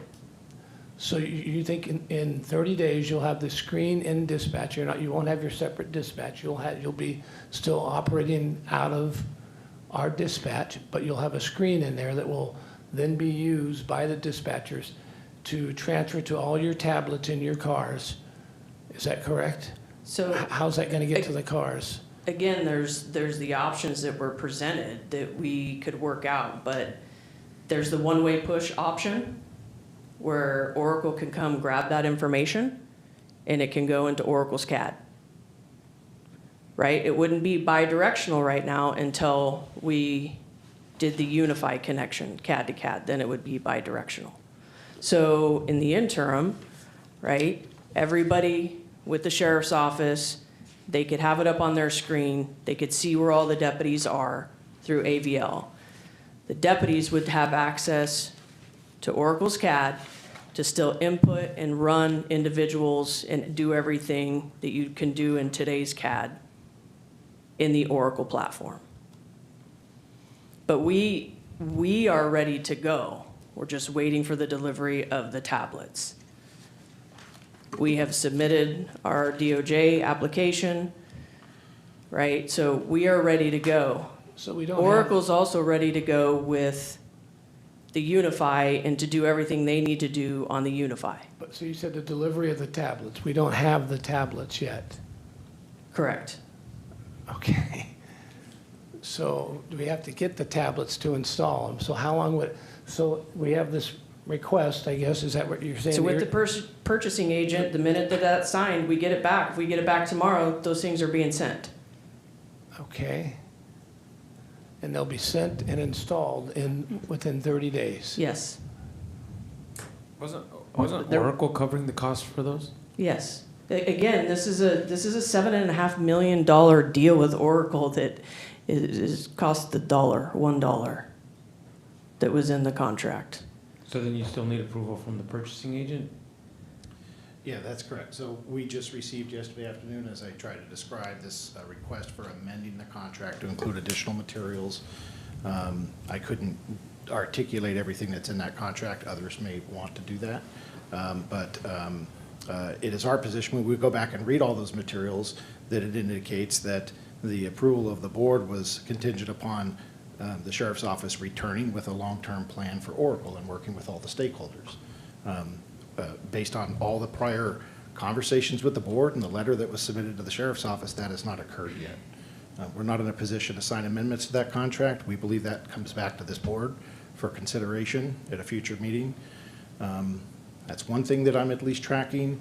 I know in the past, in recent past, there have been additional requests for county-funded equipment that would need to be installed in vehicles in order to ensure Wi-Fi connectivity.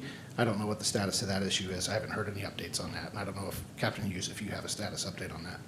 No, so again, one of the other benefits to the Oracle platform, like right now when we lose cell service with the current CAD, and it would be the same with Central Square, is when you get out into the remote areas and you lose the cell service, you lose CAD service.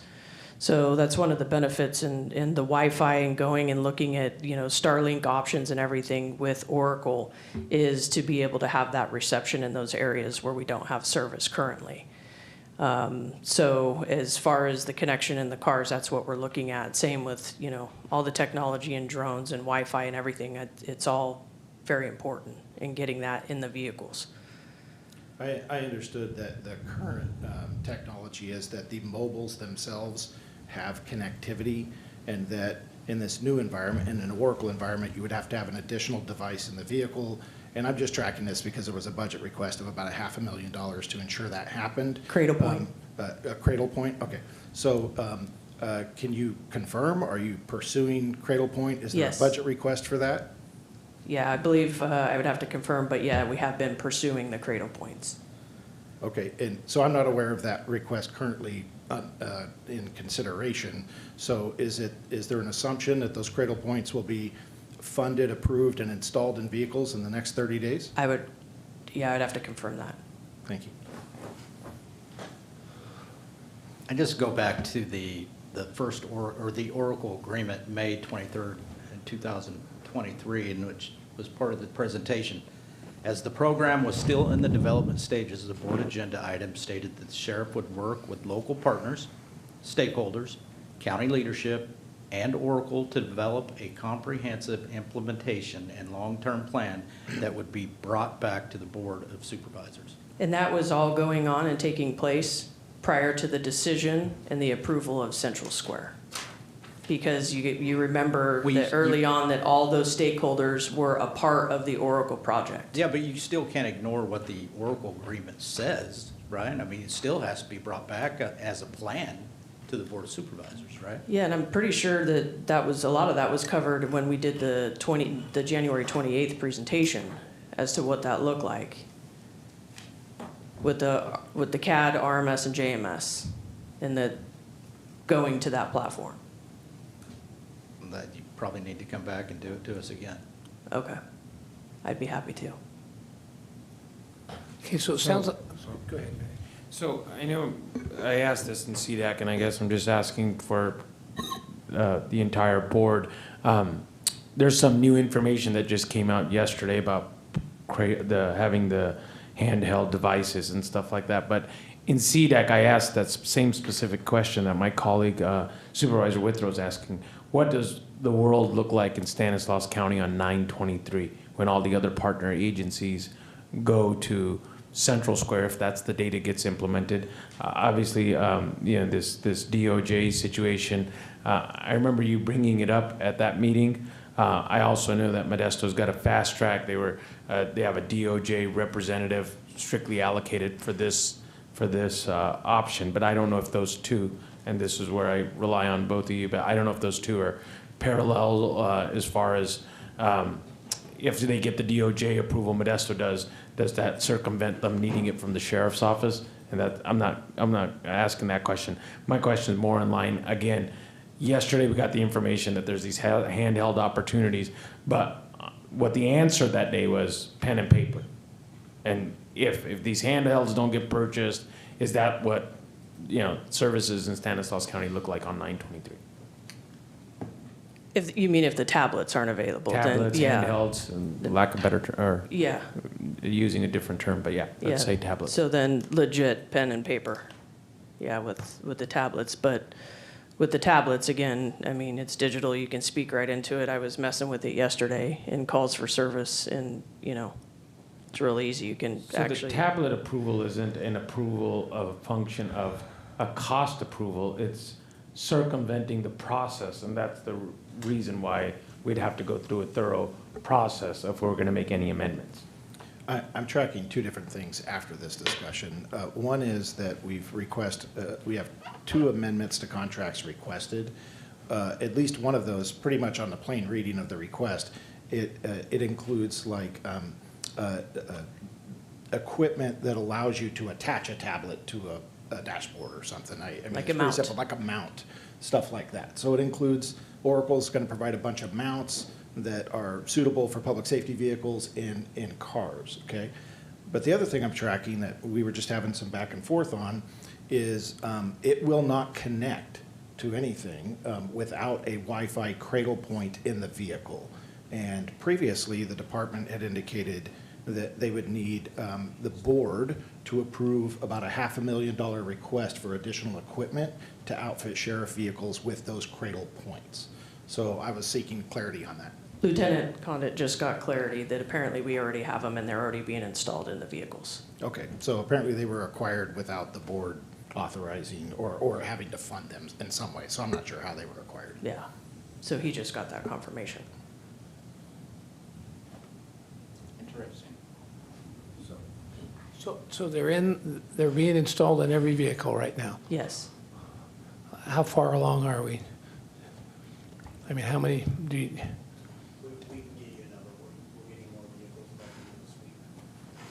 I guess my question was, how much did it cost if it wasn't approved? That I'll have to find out. Like I said, he just gave me the confirmation that they're being This is all installed. real time. It's like fluid, it's conversations like real time.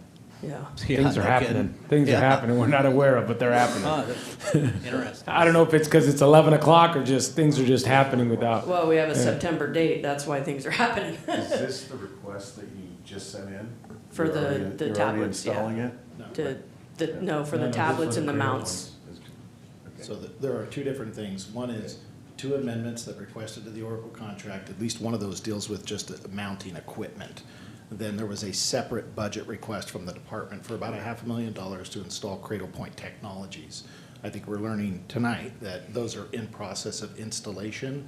Those requests were not brought before the board or approved or anything, so they may have been funded and purchased and paid for some other way.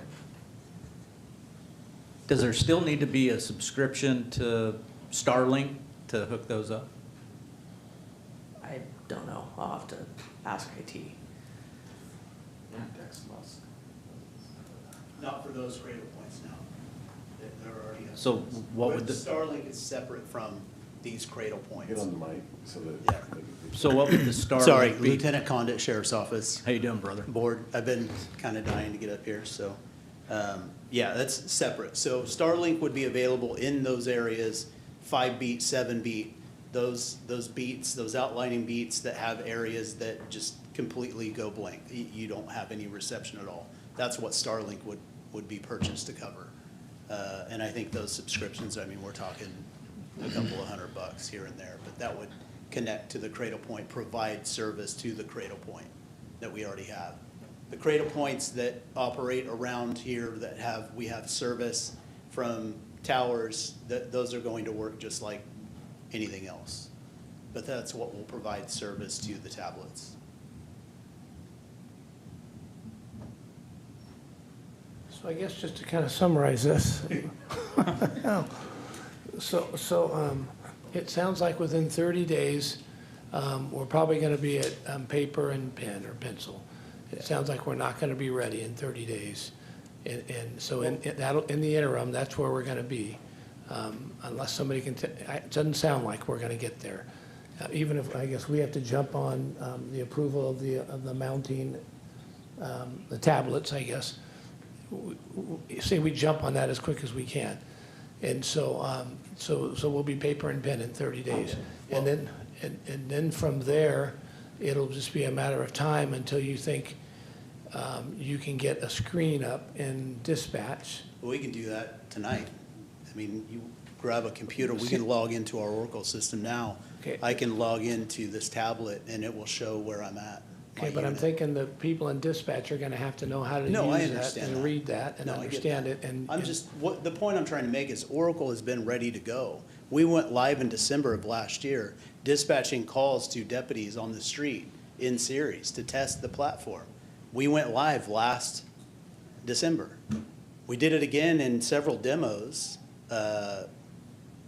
for people that wanted to come see the system. And so this has been an ongoing thing. I mean, we've been ready to go. The holdup is trying to get these two companies to work together to make it work. That's been the holdup. so it sounds like that's not gonna happen in 30 days. So I just wanna make sure we all know this is where we're, you know, what it's gonna look like on September 23rd is your deputies will be all radio, right? And I just wanted to reiterate something that I had talked about in the CDAC meeting as far as pen to paper, that pen to paper doesn't mean that we literally use pen to paper. Even if we didn't have the tablets, we still have computers in our vehicles that we currently have that have access to our network, that still have access to IHSS, still have access to our license plate readers, our alerts that come through for hot plate vehicles. We still have access to those things. We still have the ability to be able to type in whatever we want to type into our computers. We still have those systems. But I thought they were all going bad. Our cell phones, they are. They are. But without logging onto a CAD, they just become more functional. It's the outdated system that is tearing it down. Which And system? The current one we have, Tiburon. No, within the laptop itself, the guts of the computer? They're just so or- old. Yeah, I mean, they're old. So that we could buy some new ones and put the new system on it and they would work and get by for a while. I mean, so if we were to buy new laptops and use Central Square for a while, we're basically throwing away, by all that's said, when it's all said and done, close to $2 million. There's no reason for us to do that. We can work on the tablets that we have. This tablet will show where I'm at when I'm logged into the system. Throughout the county, throughout the agency, that once you were done with them, they could be used in other areas. Well, I mean, you wouldn't be throwing it away, it'd get used. they're MDTs, they're tough books. I don't know what much use. They're tough. People would have in office work, they're smaller screens. There's other uses for them. All right. I guess. So I guess that's it on the update. Yeah, I So- guess we need to go out to the public to have any public comment on this. Unless you have more questions. Go ahead, come on up.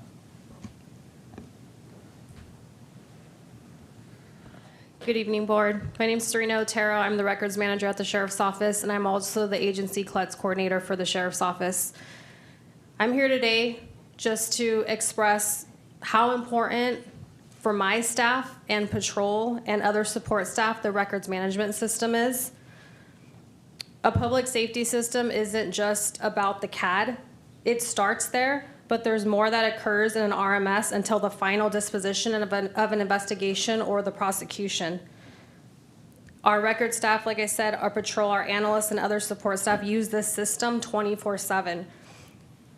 As the records manager at the Sheriff's Office, I have done my research to determine what will be the best system for not only my staff, but patrol and serving the public. Our current RMS, called IHSS, which includes the JMS, is literally at the end of the road. I personally have identified data deficiencies for the last several years with the current IHSS, and I've worked with our IT many times to have a resolution, but they've only been Band-Aids. The system no longer supports the needs for an effective records management system for the sheriff's office or the contract cities. It's lacking interfaces to make processing of documents more efficient and creating issues for crime stat reporting. The RMS is utilized by the record staff who work 24/7, 365 days a year, supporting patrol, the public, and dispatch. The RMS is used after hours to continue supporting our contract cities when they close at 5 p.m. Our records division also has a post guideline, a CLUTS policy to follow, and state laws that we must adhere to as well. The records division is the keeper of all the criminal records. The RMS keeps all of the bookings in this county and all the reports taken by patrol. The records staff uses the RMS for preparing the reports for prosecution of criminal offenders while ensuring patrol and dispatch do receive the information that they need. Our records staff assists dispatch by confirming out-of-county warrants, confirming trespass letters, sending warrant information to the jail, and entering data into the CLUTS, which is going to be your stolen vehicles, missing persons, your warrants, restraining orders, and other data that our dispatchers, patrol, and all the other agencies across the nation may need if they search into the CLUTS system. The Sheriff's Office RMS holds the warrant data for all the agencies in the county. The Sheriff's Office alone enters the majority of the warrants issued in this county. This is because we enter for all contract cities. We enter the probation warrant, CHP, district attorney, and many others such as DMV, Department of Child Support, and civil. We have drawers full, and there's over 15,000 warrants that date back as far as the 70s. It's getting extremely exhausting having to manually pull all of these paper warrants. IC just can't support electronic warrants. It's no longer an efficient process for staff or for the public. All of these warrants must be entered within 24 hours with accuracy, or else there will be a public safety risk. We must enter the restraining orders for our county, we enter most of the restraining orders for our county.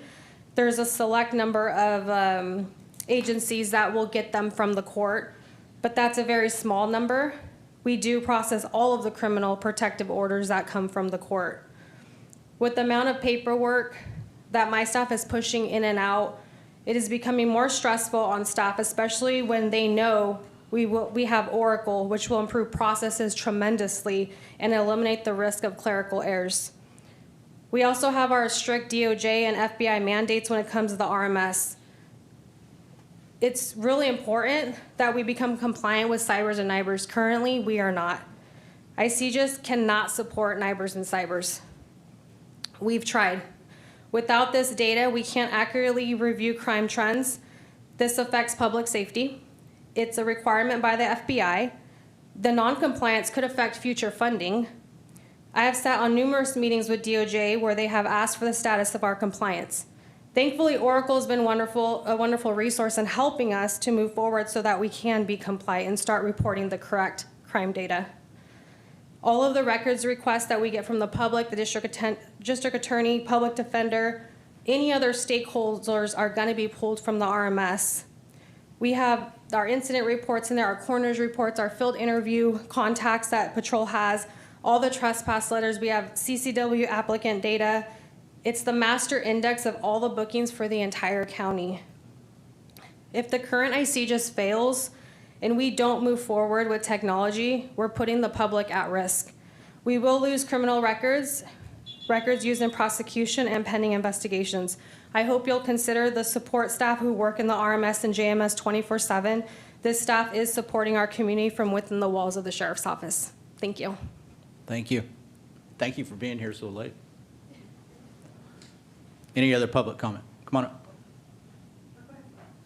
I don't know if my earlier, I don't believe that counted as public comment. I just wanted to address a couple of points because I know that the public will see this. They're going to ask questions. Some of the things have been brought up. The reason the sheriff is not here tonight more than likely has to do with the loss that he suffered. And so I think we need to be respectful of that. It's not that he doesn't want to be here or that he would be able to address some of the things that are being presented here tonight. But, you know, Captain Hughes and myself have been working on this project, her a lot longer than I have. I joined this project in October of last year. I feel like I'm fairly familiar with it now and can speak on as an expert on it. I know one of the other questions that was brought up was, why not just use everything that Central Square has to offer? And the reason behind that is because, and if someone else here, if you disagree with this, correct me, I am the only one who has went to visit an agency who has been using Central Square for several years and rode in their patrol vehicle and sat with their dispatch to see what works, what doesn't work, what their issues were, because we've all heard what doesn't work from other agencies who maybe live in parts of the state or outside of the state that we can't just go visit. And those are concerning issues, that tickets are waiting around for months, sometimes even over a year.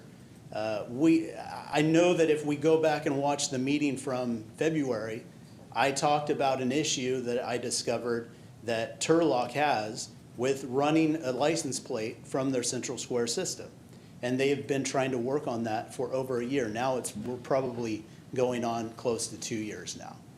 And for us, with all of the research that we've done and reached out to other agencies, it's too much of a risk. Not to mention that one of our captains, Captain Martinez, who oversees jail management, he demoed, and it doesn't meet the functionality that they require for the jail management system. So it doesn't make sense for us to go to Central Square, one, for all systems, definitely, but definitely not for CAD. It's not worth the risk for us. And it makes no sense for us to waste our time to backload our records department with work that they'll have to now take that information and re-enter it into an already outdated system. It makes absolutely no sense for us to go to Central Square or even try to use it for a month or two or however long it takes. I mean, what concerns me is that with Turlock having issues, that we, start using these new laptops with Central Square, and how long is that going to drag on? If they're having issues that have been going on for over a year, how long is it going to take us to try to get this unified to work together? We would be crazy to think that somehow is going to work, and here we are as the sheriff's office, we're going to be locked in with these laptops with Central Square when we already have a system that works, that has worked for 8 months, 9 months. And so I just wanted to make sure that was addressed, so that everyone knows what's going on. But you're willing to go to pen and paper in lieu of. I mean, that's what doesn't jive for me right now. You're willing to, because of all those things you said, you're willing to go to pen and paper and potentially put the public at risk. I mean, Well, just as I said, and I'll say it again, as I said in the CDAC meeting, that we are not going to increase the risk to the public by going pen to paper. And it's not pen to paper. We're still utilizing technology. And the deputies out on the streets will be able to see where each other are at. And not only that, but once we get our cell phones, not only will they see where their vehicles are at, they're going to see where the deputies are at in location to their vehicles, whether they're in a house or around the block. Maybe they chase somebody.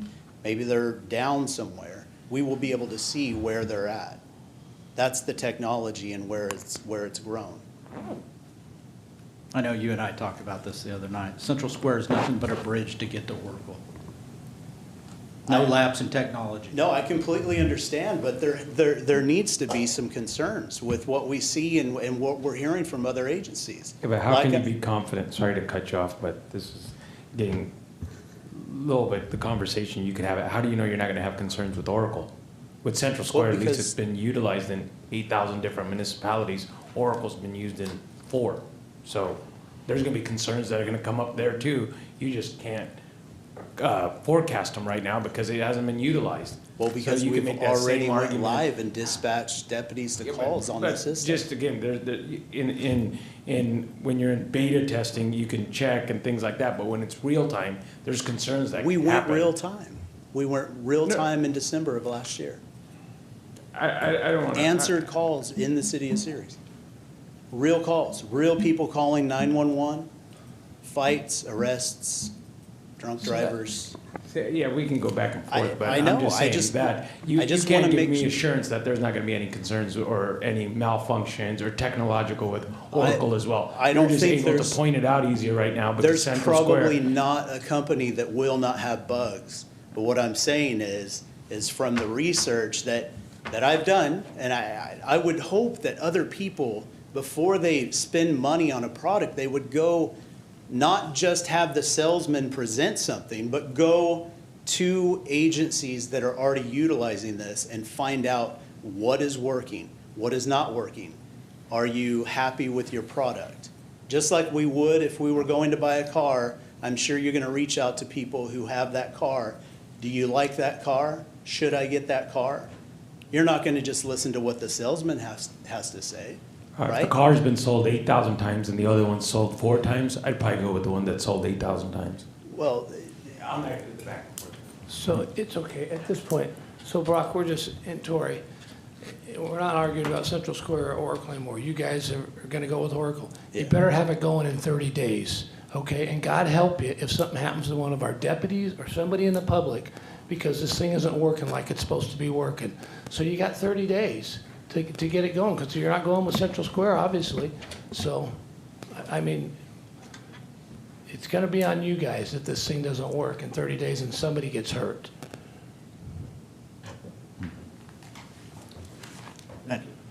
Yeah, go ahead. I'm sorry, just one piece of information that I want to update. Staff did just message me that it appears that one of the amendment agreements does include the actual tablets themselves.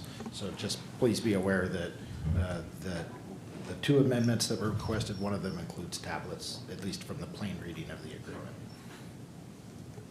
Other public comment? Yeah, come on up.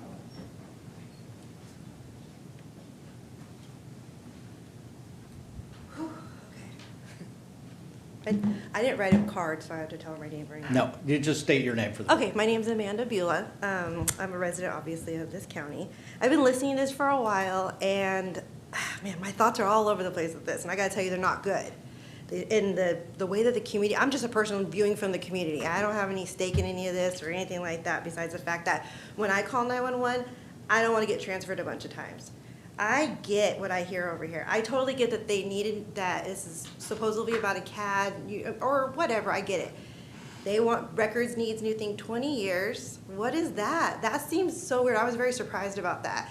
And then they're over here talking about how they want to be able to view inside their cars and they want to be able to do extra things on their CADs and so forth and everything. I totally get that. Sounds like they need it too.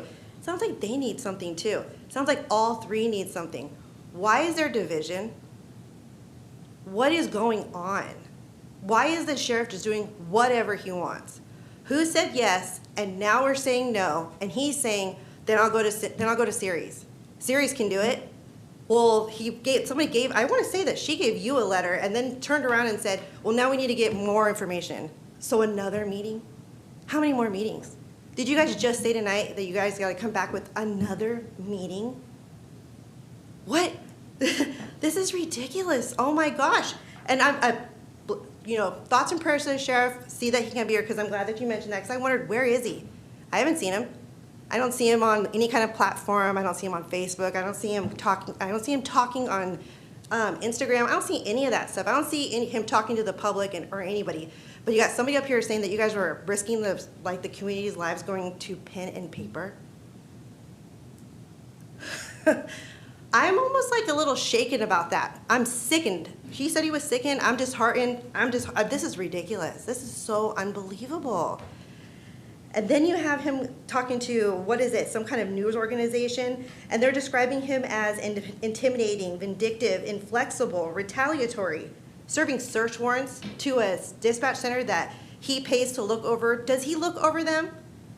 Are they is that a part of his people, or are the sheriffs in the field his people? Because you know what that is? Division. That's putting people against each other. That's telling one, oh, that's not big of a deal. They're just 911 calls. No big deal, because we want to be able to see what's in their cars. They should be able to see what's on those records. We should be able to have everything they want. This is a big community. This is a big county. To talk about this so nonchalantly, to have a sheriff be quoted as saying to himself, being stubborn and combative works to getting what I want. Really? That's ridiculous. That's just so disheartening. How many of you guys up here are yes people too? Are you guys just yes men to the sheriff? Does the sheriff just do whatever he wants? Because you know what's funny, sitting here, watching all of you guys get surprised that they're just doing stuff and you guys are saying, oh, you guys did that? So he doesn't talk to you guys. He doesn't ask what should be working for the best for everyone, for the community, because the community voted him in. Did the deputies get together and then vote him in? No. The community did. This is unbelievable. Pen to paper. Really? Well, hold your breath and hope that nothing happens. Hope that there isn't a school shooter that happens. Hope that no one goes to your mall. I was listening to some woman in here talking about some guy with a rifle in his car. What if that guy would have got out and he would have went and did something that night? And you guys are all on pen and paper. How accurate is that information going to be? Are the deputies going to write down what time and da-da-da-da and write everything verbatim and da-da-da-da? No, that's why you guys have dispatchers. This is, oh my God, I'm so sick and tired of hearing this. I'm so sick and tired of this. Because you know why? It's not the first time I've heard it. It's been going on for years. The field and dispatch, the field and the dispatch. Stop it. You need the field. You need the field needs a dispatch. Because when something happens, you guys need them. You guys need accurate people to come over here. And you have people coming up here upset, crying, being intimidated by somebody who's just basically saying, I want what I want, and if I don't get it, then I'm going to go do something else. Boy, that sounds like such a great leader. Man, that looks like somebody that my son who wants to be a police officer one day should look up to. No, absolutely not. The community deserves better. And your sheriff needs to, sorry, but he needs to be here. And he needs to go on some kind of public record to tell everyone and say, I am so sure about what I got going on. I am so sure that this is going to happen. I'm going to make this happen, and that you guys just, call in and be calm, I guess, right, when you're talking to somebody on the phone. Make a decision already. Stop having more meetings. Stop wasting people's time. This is ridiculous. I don't want to call 911. I don't want to be transferred again and again and again and again. I want you guys to all work together. Fix records, fix their whatever they want, trying to get a hold of, and fix whatever you got going over here. Fix it, just one. If you can do it, do it. Thank you. Thank you for being here so late. Any other public comment? Kevin?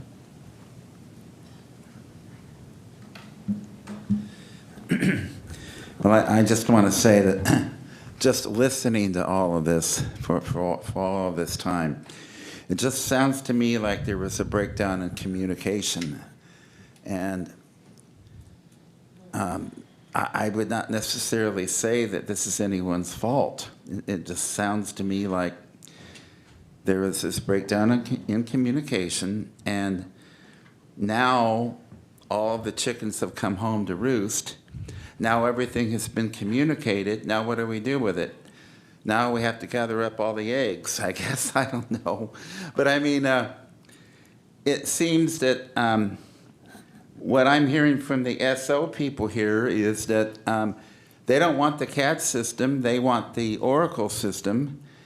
And they are saying that the CAD system is not working in Turlock. And they don't want to be stuck with it, and they're afraid that even if they get it on a trial basis, they're afraid that they're going to be stuck with it, and then they won't be able to get rid of it. It'll be hard to get, it'll be hard to get rid of it because they would have to go through a lot of bureaucratic red tape to get rid of it. It would not be easy. That they would be stuck with it. It would not be working. They'd have problems with it.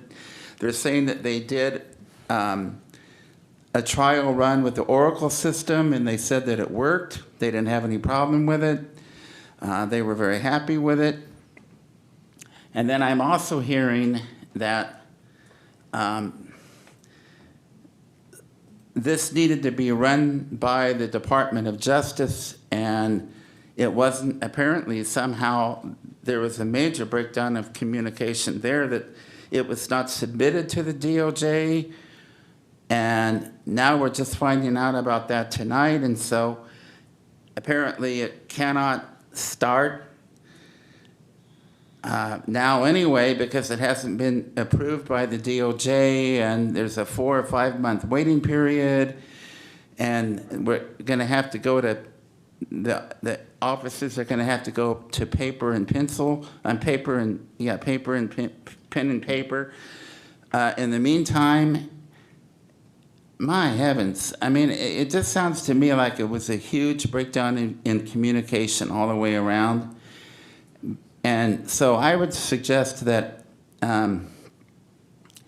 rather than playing the blame game, that you guys work together and say, okay, we had a breakdown in communication, what are we going to do about it?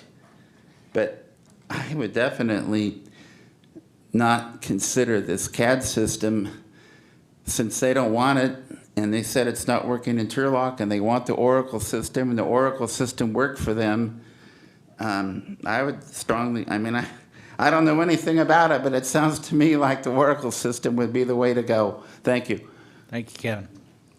Any other public comment? On it.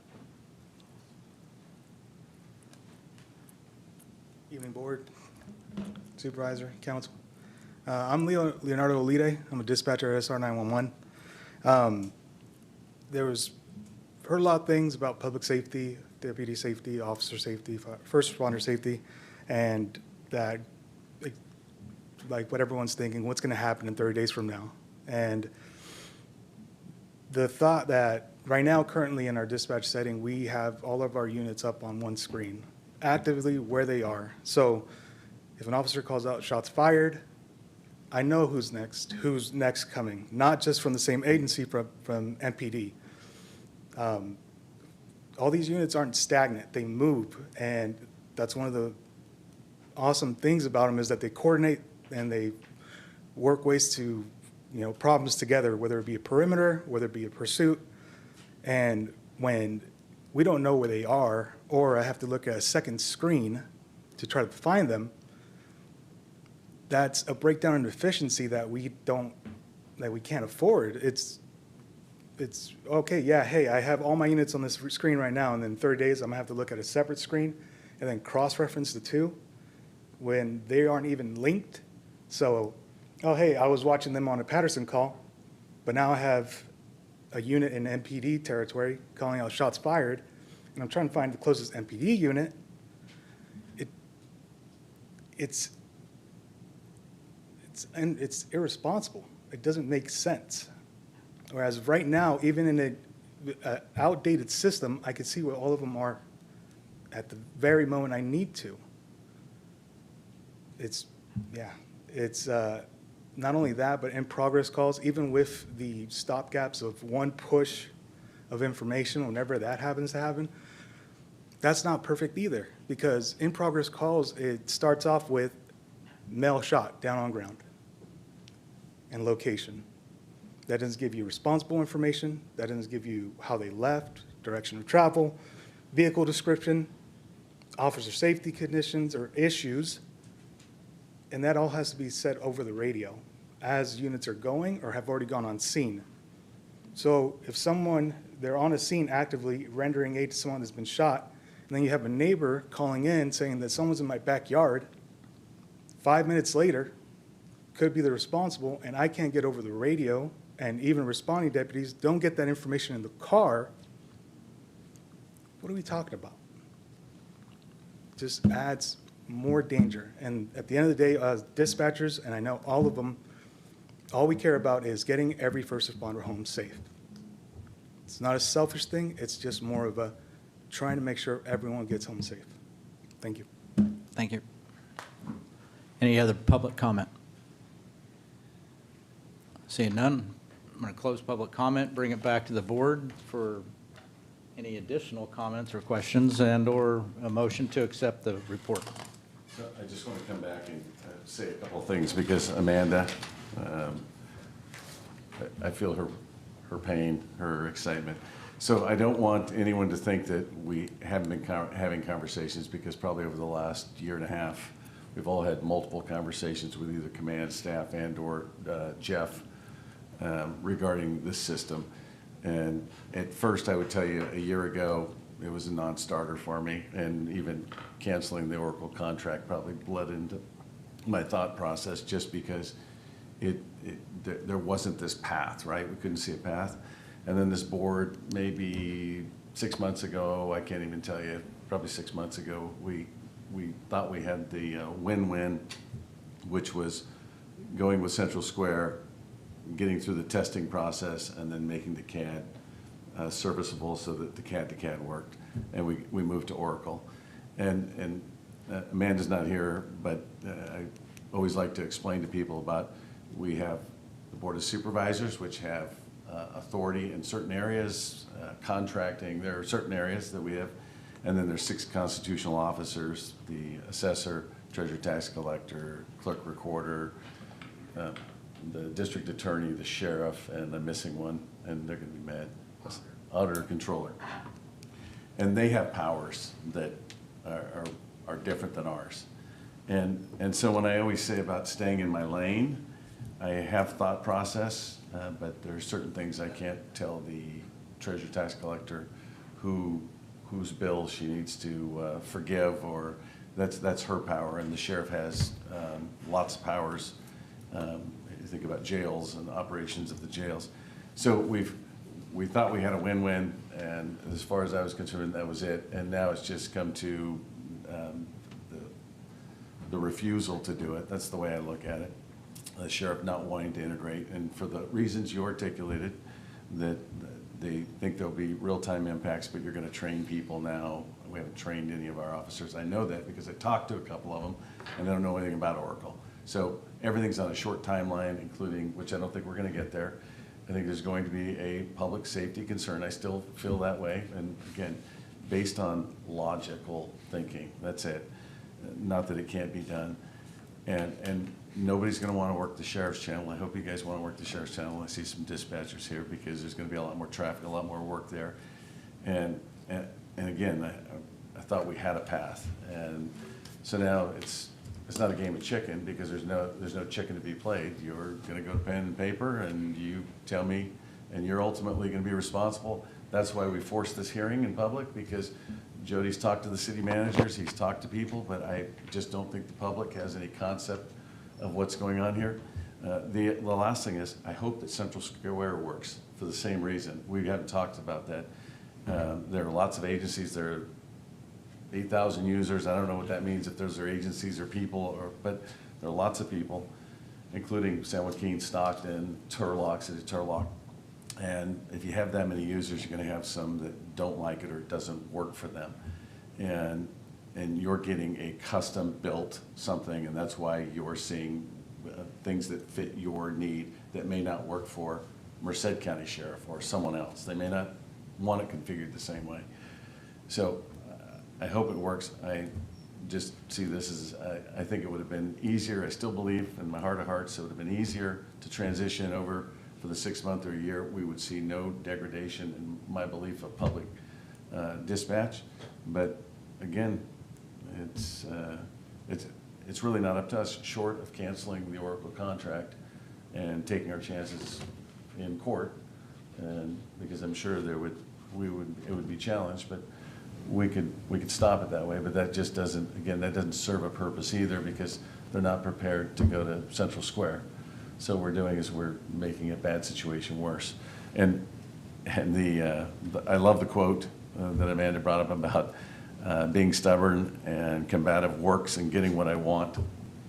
And there's some truth to that, because I'm exhausted here tonight. I told you I'm disheartened, but I'm exhausted from sitting here talking about it, talking with staff, seeing the dispatchers. Yesterday I was over there.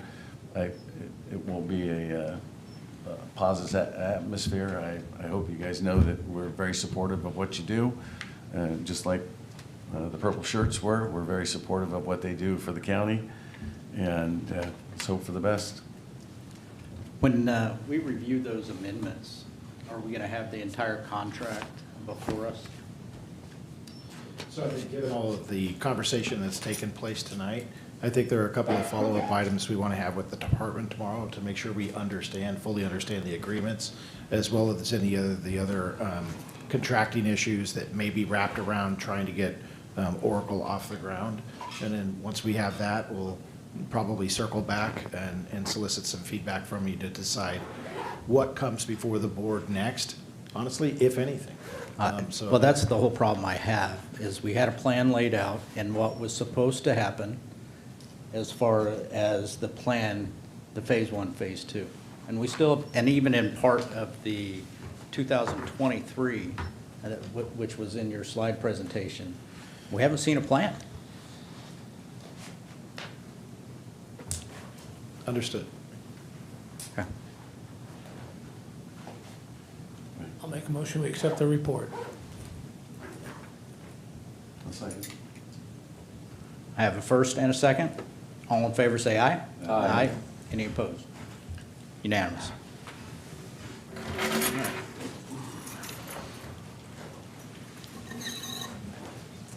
Correspondence, acknowledge receipt of correspondence, refer to recommended on the agenda. Board of Supervisors reports. Thank you. Attaboy. Good for you. Legislative, fiscal, and management report.